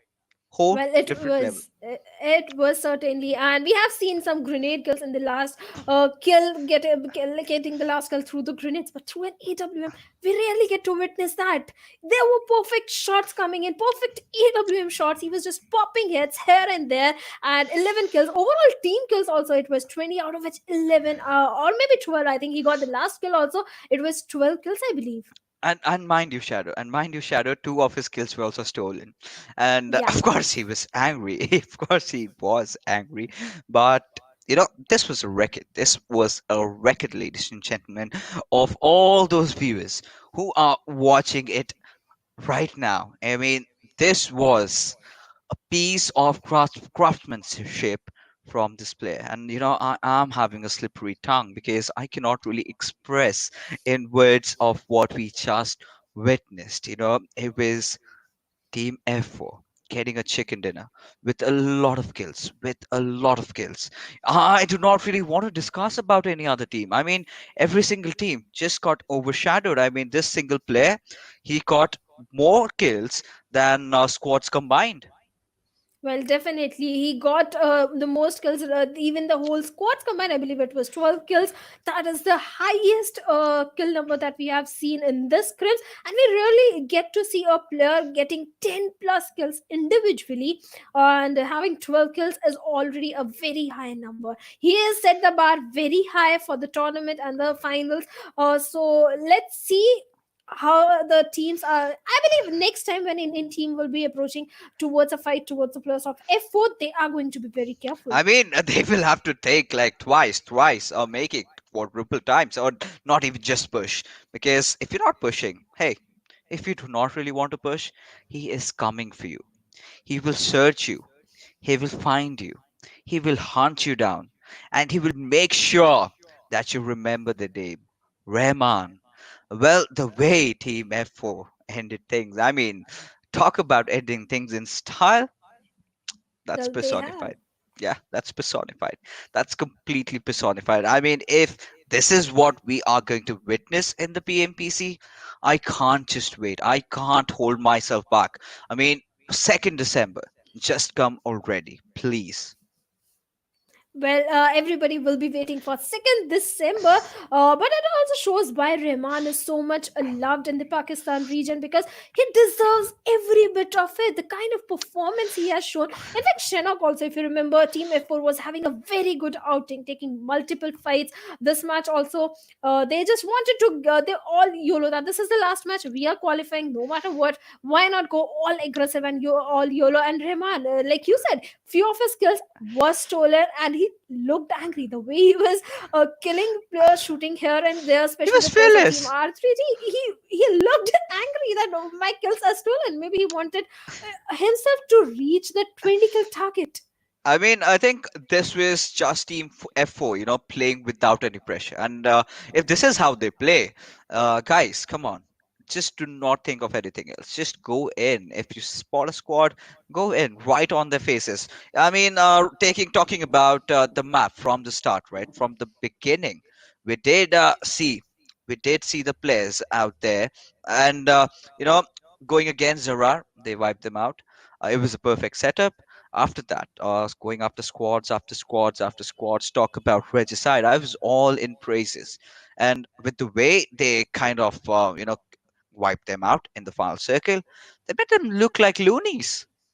In fact, Team Regicide had the height advantage also. Yeah, Team F4 was at a disadvantage. In fact, there was a moment when so many squads had pinned F4 down. Team Renegades were shooting towards them, the players of Regicide who had spotted them down. In fact, they were in the range of those grenades also. They survived that, came out on the top, took down Renegades, took down Regicide. Every squad that was in the final circle, they took them down. yeah, they certainly did, and we're still waiting. We're still waiting for the MVP to really come up, and it will do. It will do. Even the standings will also come up. That is also going to happen. But the way Team F4 played this one out. I mean, there are times when the casters are shunned. The casters are asked to shut up, and that was the moment. I mean, like, it was an absolute honor to cast this match. The way he played, and I mean, I just can't wait till tomorrow, because tomorrow we have the finals, ladies and gentlemen. And if this is how Rahman is going to play. Let's just take a look at the MVP. Let's just see how exhilarating, how annihilating, how clobbering Rahman was. And no second thoughts. 12 kills, 1998 damage is a testament of how good this player has been. Well, 8 almost assists. 2000 damage, 8 assists. This guy, it shows how many kills he would have gotten if he has 8 assists, few of the kills stolen, 2000 damage, and 12 kills to his name. I mean, okay, so we do have to go with the customary tradition, right? Let's take a look at the top players, and I'm pretty sure we will have the other players of Team F4 over there. But Jerofia, okay, so this is also one of the players right from the start. He did get some 5 kills in the end around. He did manage to get another one, 6 kills out there for this lad himself. But Wolverine and Zedan following Rahman up, 5 kills and 4 kills individually for this particular team. And well, Team F4, they've been silent. I mean, they've been going decent. They've been kind of been like playing under the pressure. I do not know. They've been under the weather or what. Because what we really witnessed today, that was on a next different level, Shadow. Well, it was, and 21 kills just from the 3 lads of Team F4. We are not counting the kills of the fourth player. So look at the kill. I just want to see the kill points that they are having and which card they had opted for. And let's have a look at the standings. Why they opted for a placement card. 23 kills fixes. 23 kills. If they had opted for a kill card, imagine their score in the overall leaderboard. I mean, 46 points, that's pretty much even more than what they have received in the total points. And well, Regicide still being consistent, did manage to get those 25 points, but every single player has just been overshadowed by what Rahman really showcased, what Rahman really displayed for us. And well, pretty much that is it. That is pretty much it, because well, freestyle, I did expect a better outing considering how they had the circle in control during the rotation. They made some bad rotations, being stuck up to that shack. They could have taken a better position considering this entire circle they are very familiar with, they're very well versed with. Well, they were, but Portal Esports, if we talk about this team, not a very good day, not a very good overall outing in the scrims. Also, right now they are at the 10th position. They use their placement card, 0 kill points. Not Esports, 3 kill points only using the placement card. 4.5 is the total points that they have. Venom Legends having an early exit. This was a little surprising because the way they were trying to come up, expected them to have a better outing. Zarar Esports also having an early elimination. Even P and Crew, they opted for a kill card which got completely wasted because they have 0 points in their hands. Even KSAXE, this was a team, considering the first day Sanhok, the way they played, we had kind of high hopes from them. But this particular match, they also had an early elimination.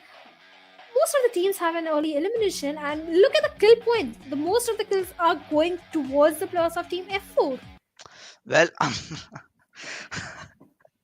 I don't know what to say. I just want to wait and see how the leaderboards really shape up because the way Team F4 just dominated this one, I wish them luck for tomorrow because tomorrow it's the moment of truth because we have the top 16 teams. Only the top 16 teams out of these 32 teams will be qualifying for the Scrims finals, and now we have the $2,000 on the line. So this is where it is gonna come down to, and let's not wait any further. Let's just head directly into the leaderboard and see how and where these teams stands after this amazing game. Well, which side are your winners over here right now, holding the first spot?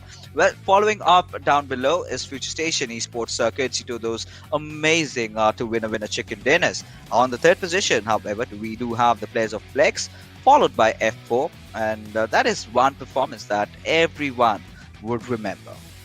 Well, definitely day one, they were at the fifth position. Day two went bad, but after this match, they have got their spot back. That is at the fourth position. 145.5 points to their name. In fact, TDH2 also showed an amazing gameplay in day 2. If you remember, that's where they are at the 5th position. They got themselves 2 chicken dinners also with 125.5 points. In fact, Team Elementrix, they were more focused on the kill points. They are sitting at the 8th position with 108 points, no chicken dinner to their name. Team Bablu having 2 chicken dinners at the 7th position with 110 points. In fact, Team Bablu, they knew they are at a safe spot, but then guys, they tried to do a comeback. If we talk about in today's matches, they showed some amazing performance. 1 chicken dinner was also there for them with a total of 114.5 points. If we talk about these teams, Team Next Gen Esports has already made it, but I don't see INES 7C Esports. We expected them to be in the top 10. They are at the 11th position. CZ High Voltage with no chicken dinner to their name, but still 91.5 points at the 12th position. Yeah, of course. And these, ladies and gentlemen, are your finalists for tomorrow's evening, where we will have 5, not 6 games. 5 games that decide who gets their hands on that $2,000 prize pool. The main event is also, yet to start. From the 2nd December, we will have the PMPC live for you guys, amassing that massive 1 crore Pakistan rupees prize pool. Now these teams did work it out hard, and Train to Kill somehow did edge pass into the finals. And now, so this is a new roster that has been formed lately and has quite a lot of stars in there. So they've been having some trouble building that synergy on. It takes time, at least 3 months. That is what I'm predicting. But as we move along further, so these are the teams that really could not make it. So INES, Freestyle, Renegades. I mean, what is wrong with Freestyle? I mean, they come up with a completely different roster, not having a good outing at all. I mean, one of the teams that has the experience of the World League is now not even making it to the finals of the scrims of PMPC. Well, definitely. In fact, R3D Esports also, we have expectations from this team. They are also not able to make it. Jayan Mara is there at the 24th position. Venom Legends, these are the names we had hoped they will be at a good position in the leaderboard, but they are almost at the bottom. Venom Legends were at 23rd position with just 52 points to their names. In fact, they have 1 chicken dinner also. This team, Venom Legends, performs under pressure, but this time they were not able to. Rising Nepal tried to do a comeback, but Portal Esports, another name that we had high expectation. In fact, Team Sites also, which were the champions of Pakistan PNC, are sitting at the 28th position. I mean, I don't know. I don't know, with the kind of competition that has developed in the Pakistan region, that has completely garnered my interest into researching more about the players right now. I mean, the champions of PMCO, and they do not really make it to the finals. I mean, talk about disappointments, and this is a huge one. Portal Esports, again, representing a huge banner. They have not been there. But now is the moment of truth because we have the kill leaders in front of you, ladies and gentlemen, and we will see which were those players that completely were dominating. And Bad Rip still will be holding on to the top spot because, of course, 32 kills. This man was completely mad and he was consistent. So, of course, that was ought to happen. Crypto following him up at 24 kills. Then we have Rehman. I mean, he was silent throughout. The last match, he was a huge, huge cannon.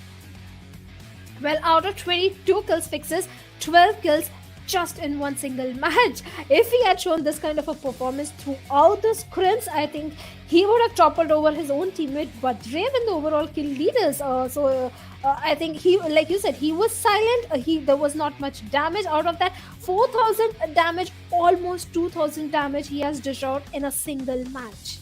Yeah, of course. Today Future Station did go off to a very, very good start.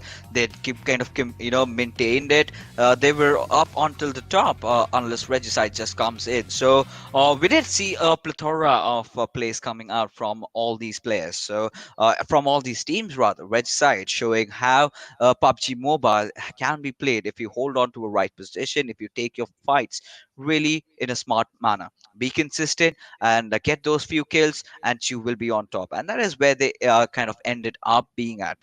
On the other hand side, we did see teams like Future Station and Team Flex and also Team F4 completely going bonkers, completely going explosive.